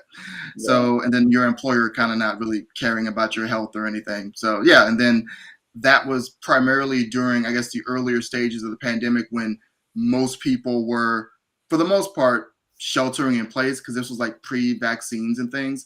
So it's like, for the most part, most people, well, a lot of people were working from home, and things were kind of more so shut down. And so I was just going there and then going straight home, going there, straight home, rinse and repeat for months. Yeah, not a good mental headspace. Yeah. But so I mean, moved on from that. You know, got a better job now that actually has meaning. Because now instead of, you know, working for a shady financial institution, I now work for a mental health nonprofit. So it's totally rewarding and just a better kind of fit, and there's more flexibility. Hence why I can jump on here right now. Yes. Okay. Well, that's something then. So John, you also work with people who have mental health challenges, don't you? Well, to an extent, I work with adults with developmental disabilities. So, you know, there's sometimes that goes hand in hand with conditions, you know, people have like anxiety and stuff like that. But it's usually like, you know, like developmental disabilities, but it's definitely non-profit, you know. I've been working non-profit for years, you know, and it is rewarding, you know.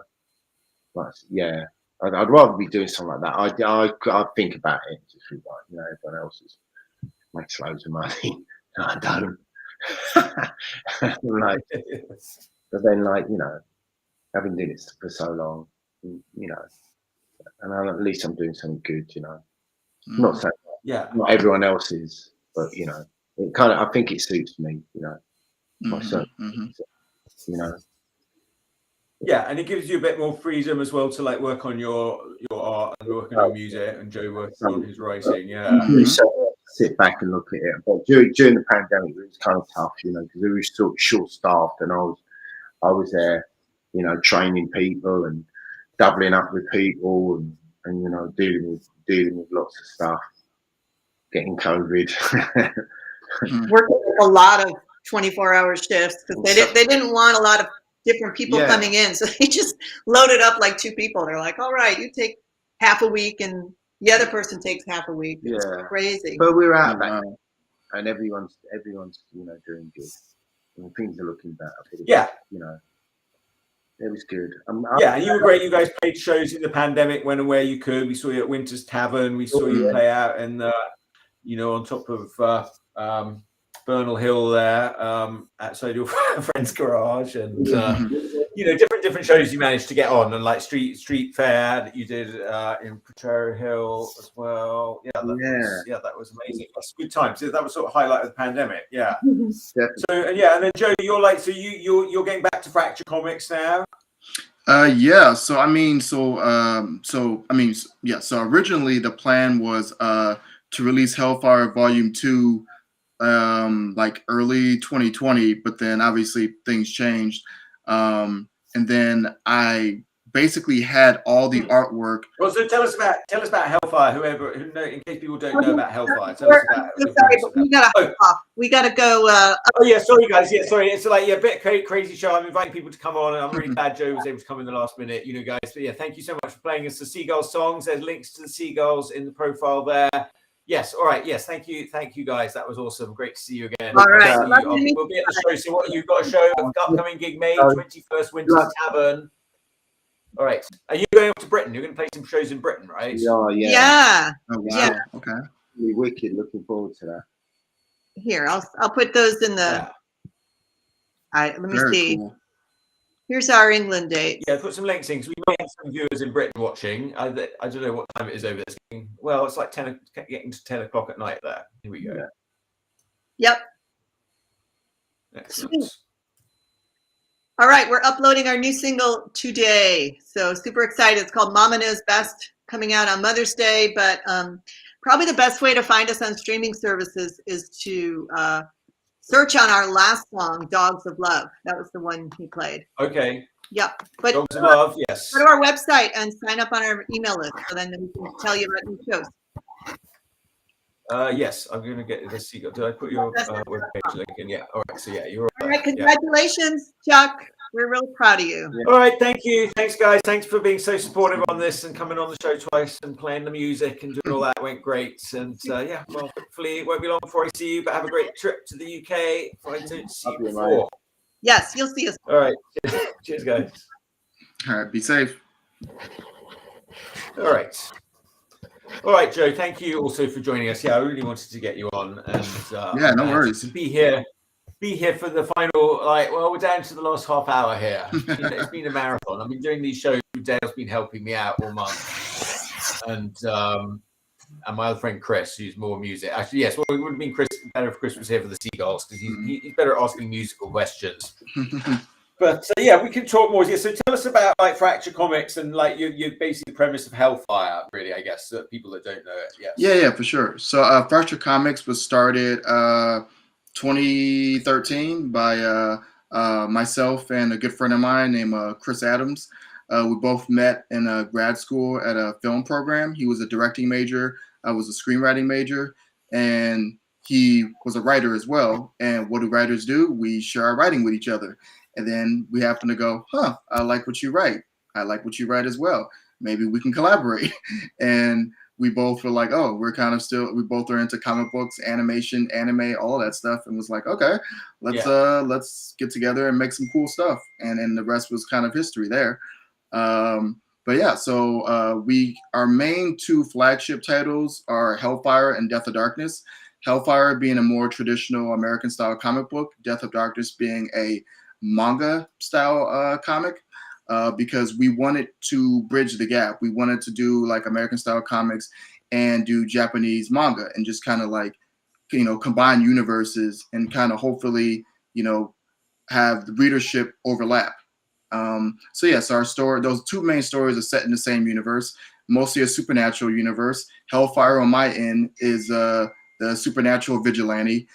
He's literally been to hell and back and has a bit of in the beginning, some anger issues, which probably isn't a good combination considering he now has fire-based abilities and, spent some time in hell. So he's out to protect his city by any means necessary. So he's going up against, corrupt humans, demons, some very morally questionable angels, etc. But he does go through a character arc where he kind of comes out of that rage and kind of grows more into an actual hero for his city. And on Chris's side of things with Death of Darkness, you have a teenage character who finds out that he is half angel and half demon. And because of that, he's being hunted by both sides because he shouldn't exist. So he has to go on the run, and he's dealing with, issues of identity and, just also being 18 years old. It's a lot to kind of, put on a kid. And so inevitably these characters, are planned to cross paths, because we have planned a crossover that has been many years in the making. Hopefully we'll get there. I kind of slowed things down a bit by introducing a new character with a new book that I actually released maybe a couple months ago, but officially debuted it at WonderCon, called Essex. And this new character, she kind of completes our Trinity, so to speak, because how you have, Batman, Superman, Wonder Woman as the DC Trinity. Well, for us, our Trinity would be Kane from Hellfire, Seku from Death of Darkness, and now Monica from Essex. And Monica touches more so on the magic side of things. She's a musician, very much into heavy metal and everything. Her mom's a singer and everything. She ends up awakening, magical based abilities, and then has to go learn how to deal with that. Learning the ins and outs of the magical world while also kind of dealing with her own mental health. So, but she's kind of the third member of our official Trinity. So by me writing her, and I primarily wrote her during the pandemic. So she did not exist beforehand, but a character who I really like, and a lot of cool stuff in that world that she, that she's a part of, and a new perspective brought to our shared universe. Hello? So, yeah. There she is. Yeah, that's great. Yes. So yeah. Yes. Essex is a great character. I love it, yes. So yeah, so Monica Marie Essex, and she's 18. So yeah, so I guess her and Seku would maybe have a lot more to relate to. Excellent. Yes, and here's the Fracture Comics Expo that you put on. Well, before the pandemic, that was a great event where you got lots of local artists together over in Oakland, and had a show for the afternoon there. And I met some great people at that event. Do you get any pushback because of some of the religious themes in the stories? That's a good question. So yeah, I mean, because there are, to be fair, there are some some supernatural moments and some moments that might be considered maybe controversial to very religious individuals. The only thing is that I don't know, because like I don't get too many comments or too many reviews, so I kind of don't know who's really reading, who's really following, or not many people are really saying anything. So I'm actually not really sure, but I fully welcome to the club, right. But I fully expect we do.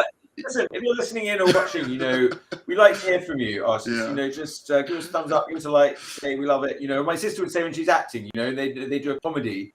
If you're in the audience, it's your job to laugh. If you laugh, it helps other people laugh. Okay, it's their job to make you laugh, true. But as an audience, if you laugh, then you make the actors feel good, then they get better, and everybody gets better. So try to open your hearts to artists and tell them you like it. We won't eat you. Let us know. It's good. We want to hear your comments, and if you don't like it, well, I think we want to hear that too. Actually, or at least in a constructive way. Yeah, right. Well, you're doing this too much. You can take it with a pinch of salt, but it's just good to hear that somebody looked at it. Yeah, for sure. But there's a lot of time, but I'm quite guilty of it myself. There's a lot of things I look at and I think, oh, that's great, but I don't necessarily comment. I try to be good about it, but yeah, we're all faced with a wall of media these days. Mm-hmm. I've got to ask, did you drive I don't know what to say about WonderCon or fly? I like you've got a picture of a baby raptors are next to a picture of a burrito. That's kind of that burrito spot's actually near my place. They're like it's a really good small business and the food's really good.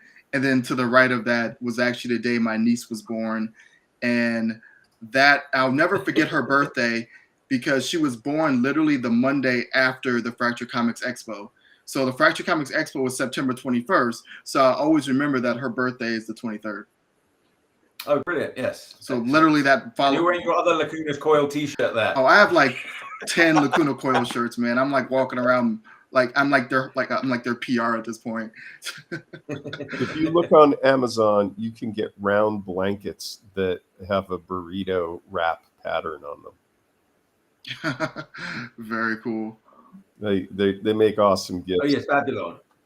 This was great. I got his T-shirt for my son. My son loves that. It's sort of go with the gun going kill all your enemy. What does it say?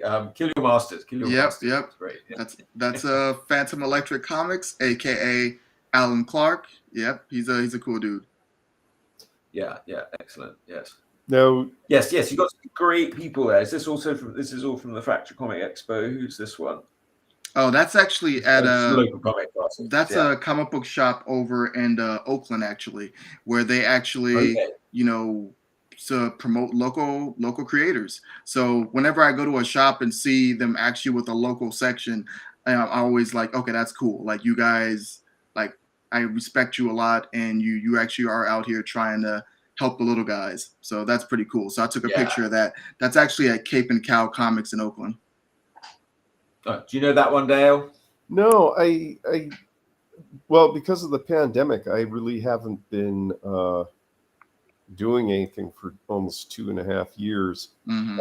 I'll have to go to Cape and Cal. Usually when I was going up to Oakland, I was just going up for Flax art supply.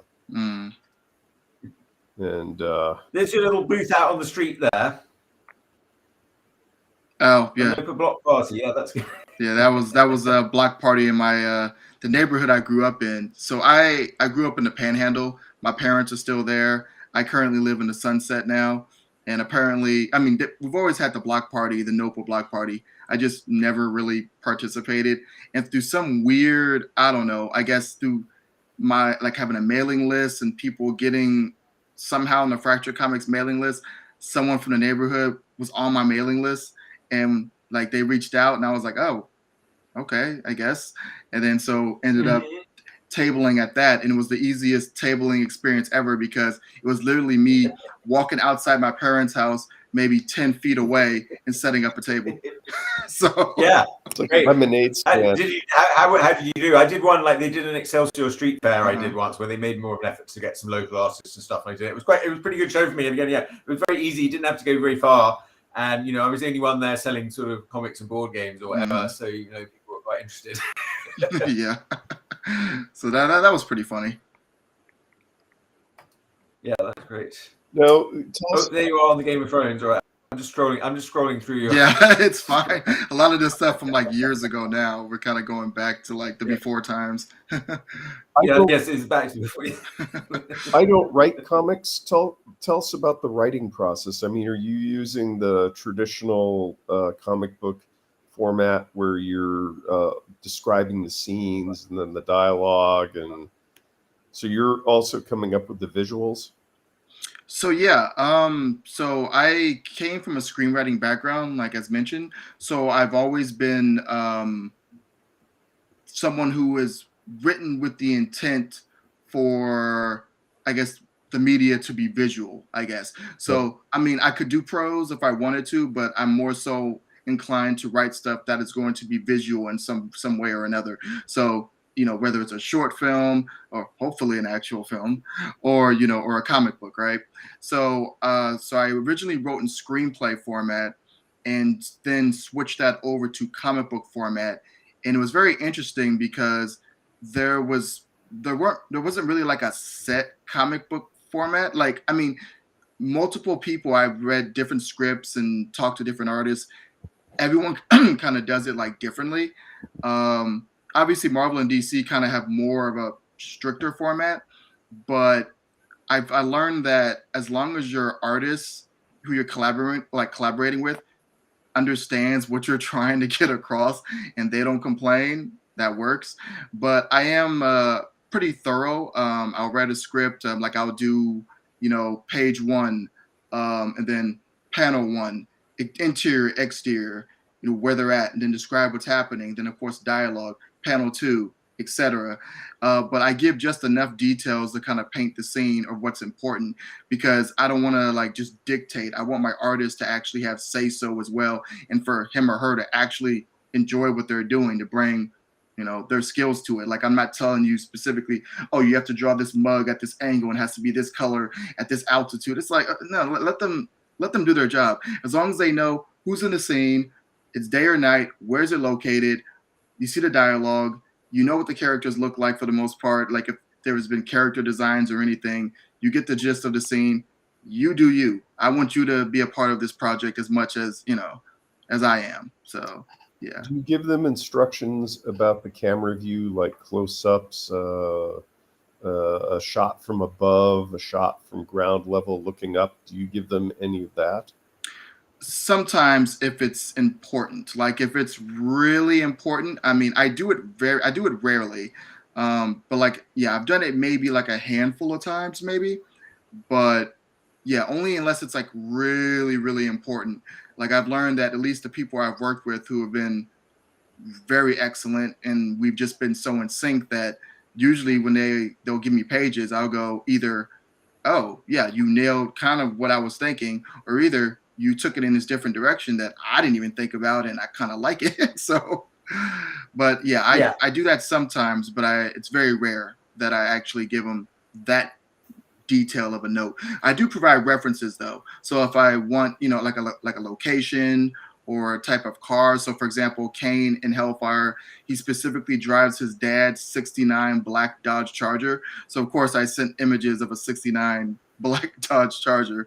And if areas and some of my other stories that are based in San Francisco, and like I know exactly the locations where these characters are and I have the pictures, yeah, I was a little bit more provided more references for stories based, I guess, in reality, I guess, so to speak. Do you just drop that into the word processing file, the images, or you send them as something separate? Oh, I send them separately. Okay. Yeah.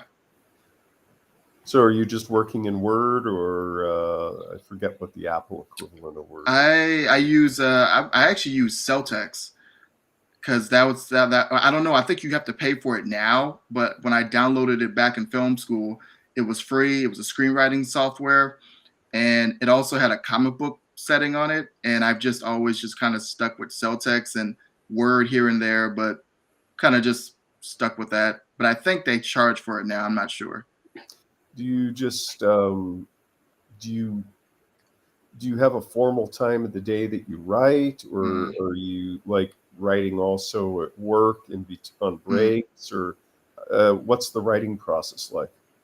It's funny you mentioned that, because when I was at my financial institution job where I was miserable, there was a weird opening of maybe like 4 months, maybe 4 months where, okay, maybe 3.5 months where there was actual downtime, where downtime actually existed.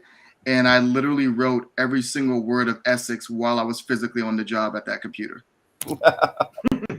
So no, I've heard of people with jobs like that working on their novel in between service calls. Yeah, so that was, yeah. Oh, Murphy did this one. That's good. Yeah, I saw you had some pictures of Murphy. I saw him. Yeah. I saw him do a comedy thing over the pandemic. Yeah. He did a comedy show. Yeah. So, did you grow up? You grew up as a comics fan then? Oh yeah, most definitely. What are your biggest influences?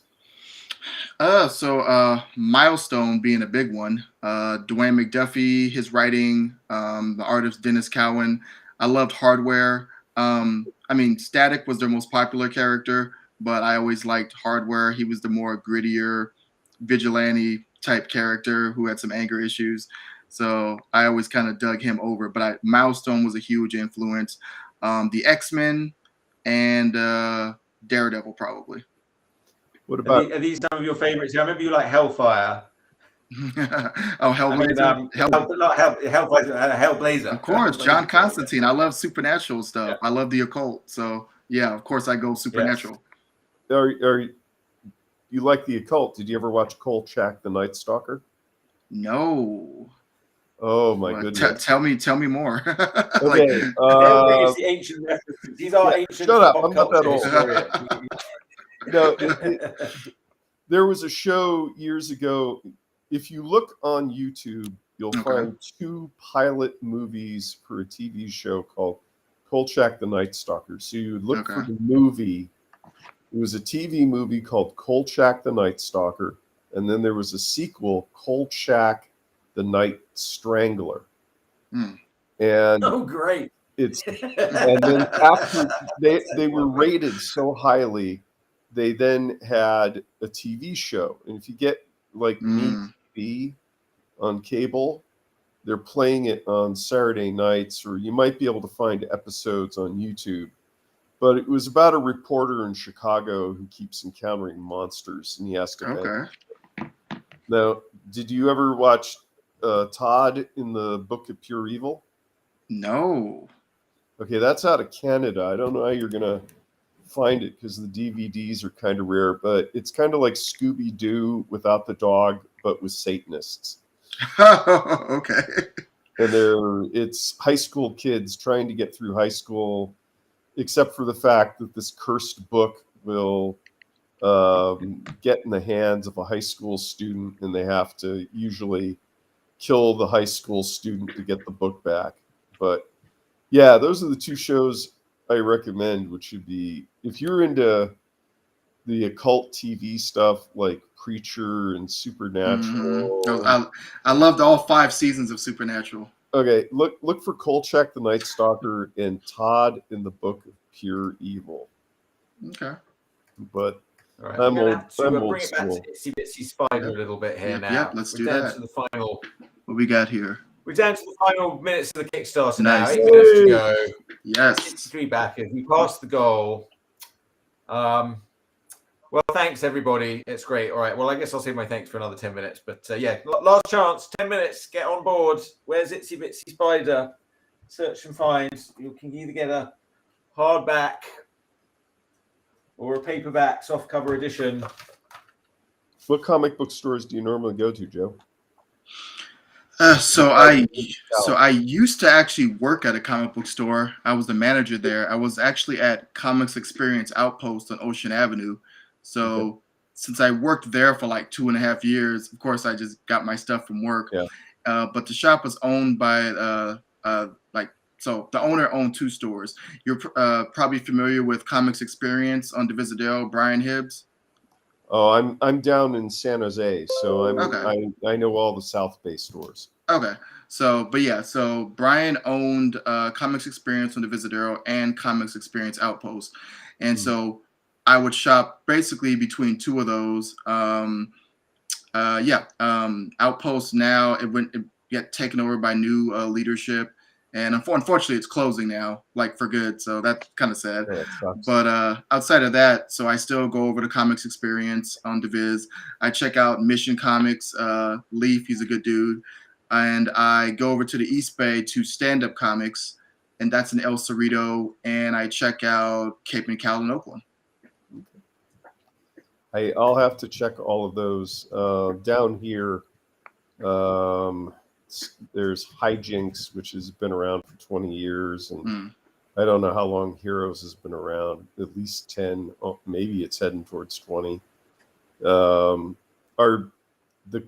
big one that was kind of a classic. It bounced around different locations. Lee's Comics, that's closed. Yeah, I remember them. Pandemic, and that's kind of sad.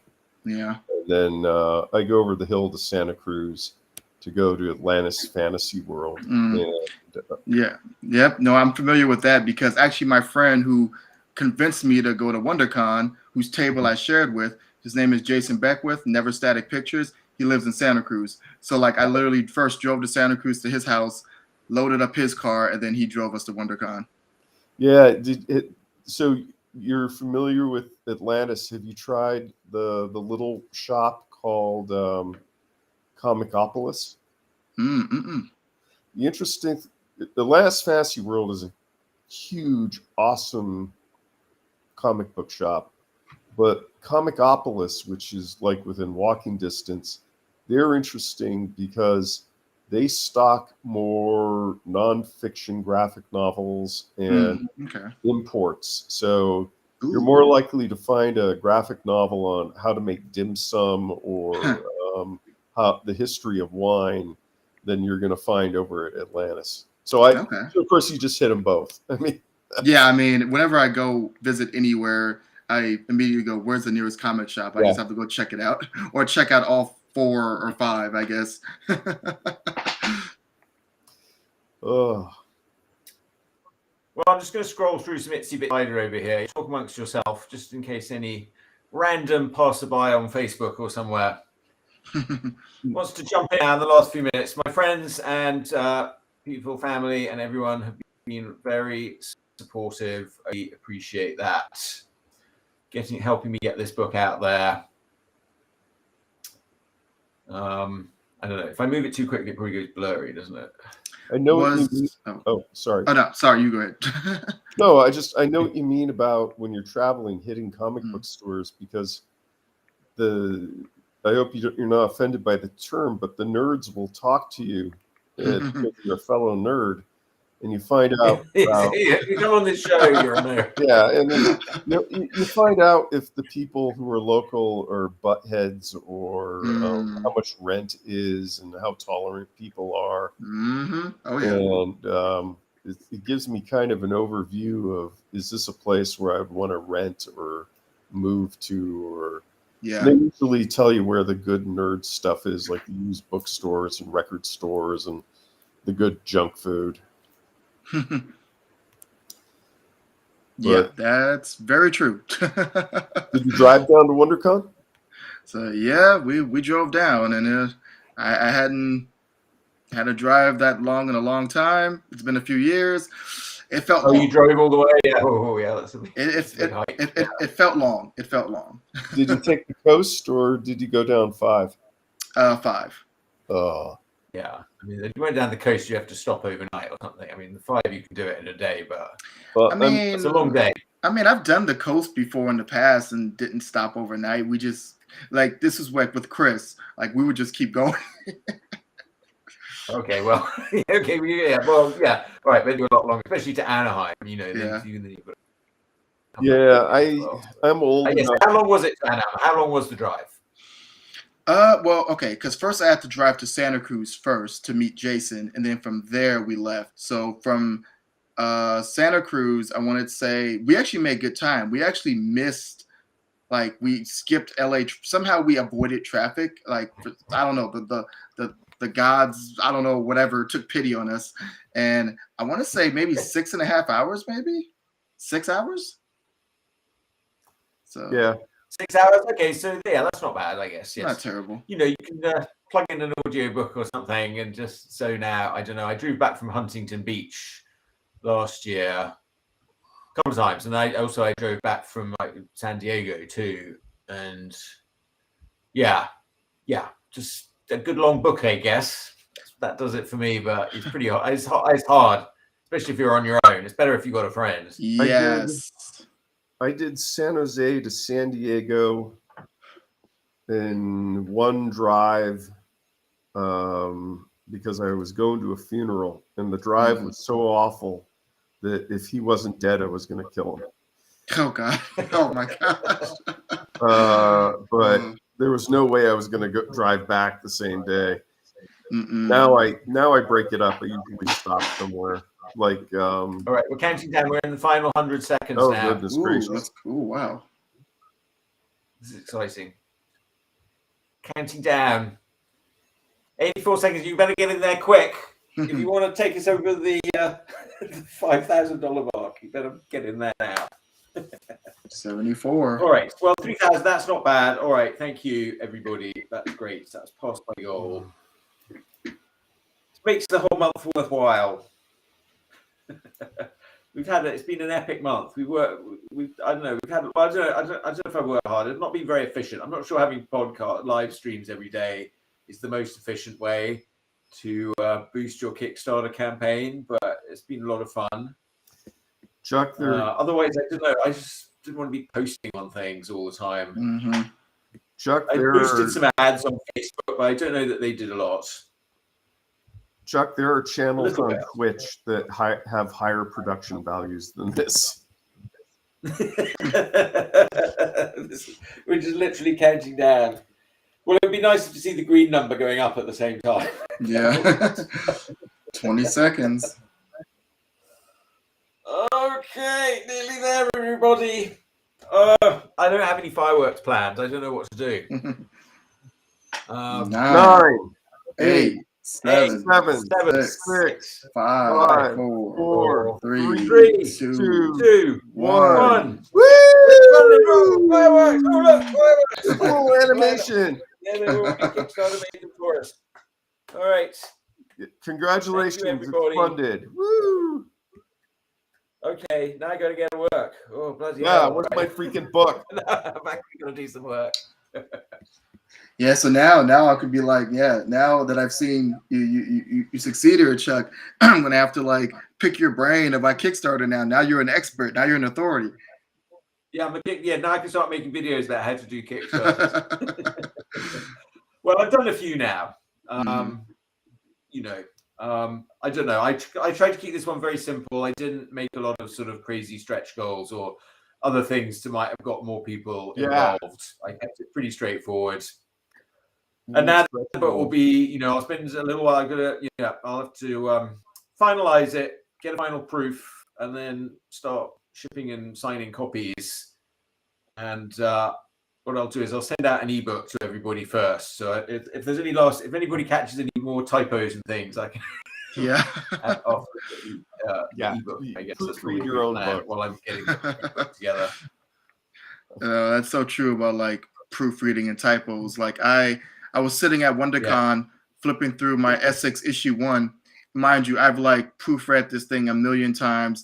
I've sent digital copies out to some friends. Some people had some copies. No one said anything. I'm sitting there just reading through it at the table. I caught 2 typos and was like, oh, damn it. And no one said anything. Yeah. Like, people have seen this book. No, my wife is a very good proofreader. I've learned over the years, and so I always have to remember to make sure she looks at everything, because she'll always find stuff. I don't know, what can you do? There's always some sort of typo. It makes, but I did it with the thing about doing it on Kickstarter and doing it print on demand like this, that I did it with Wizard Pickles. So I sent out the ebook, got some comments, and even like after I sent the books out, there were a few things that people caught and stuff like that, because it's print on demand. It's relatively easy to fix them. And then people who backed it on the Kickstarter now have the rare first edition with the misprint. So that's what they want. It makes it rarer. Yes. All right, guys. Well, Joe, hey, look, I'm gonna call it quits, because I've been here since 9 this morning, and I need to go eat some lunch. Yeah.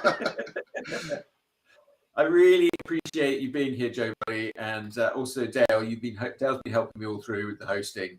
Dale, do you want to do a sort of post-mortem show tomorrow? Just one last one for the road. Just let me know, and I'll set my alarm. We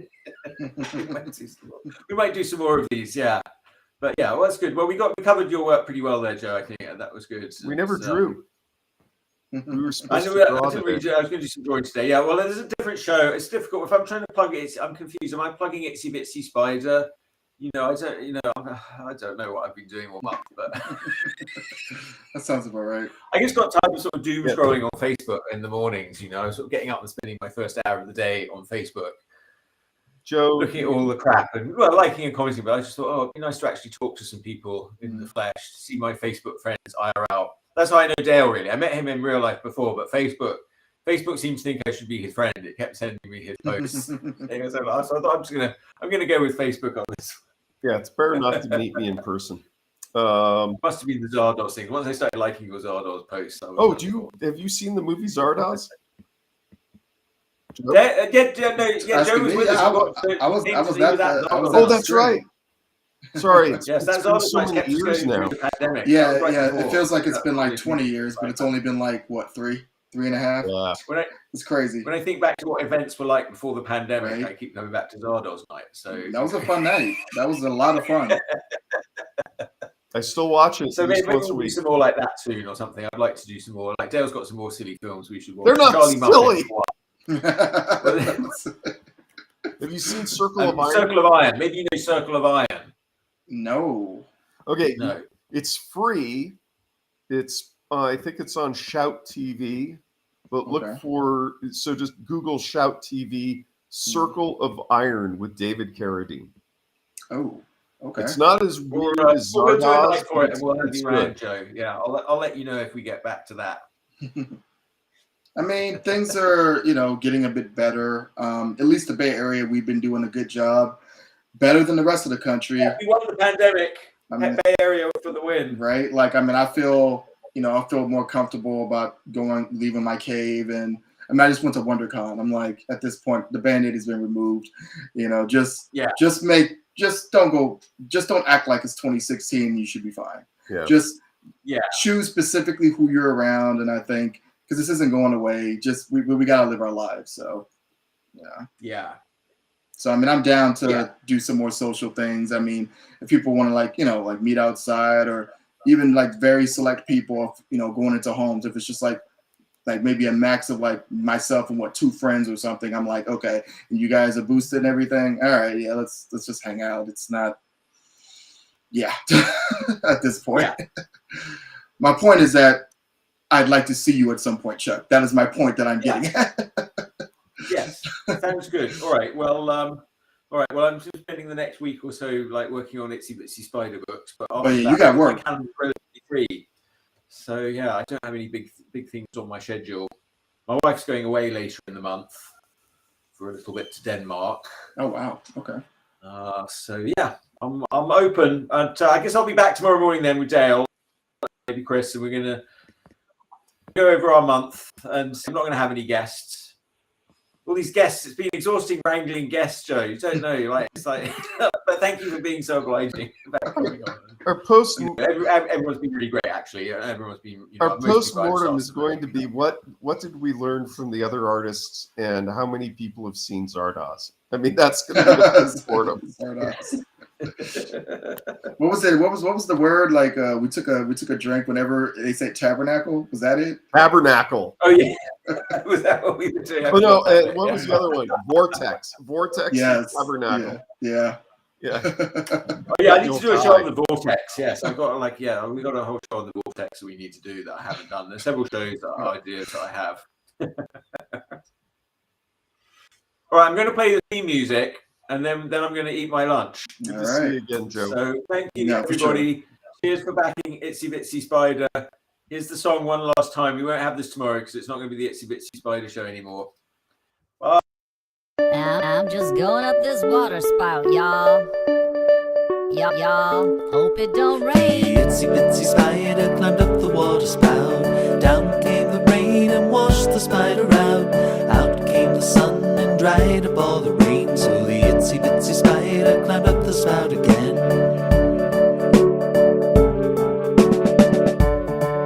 I'm just going up this water spout, y'all.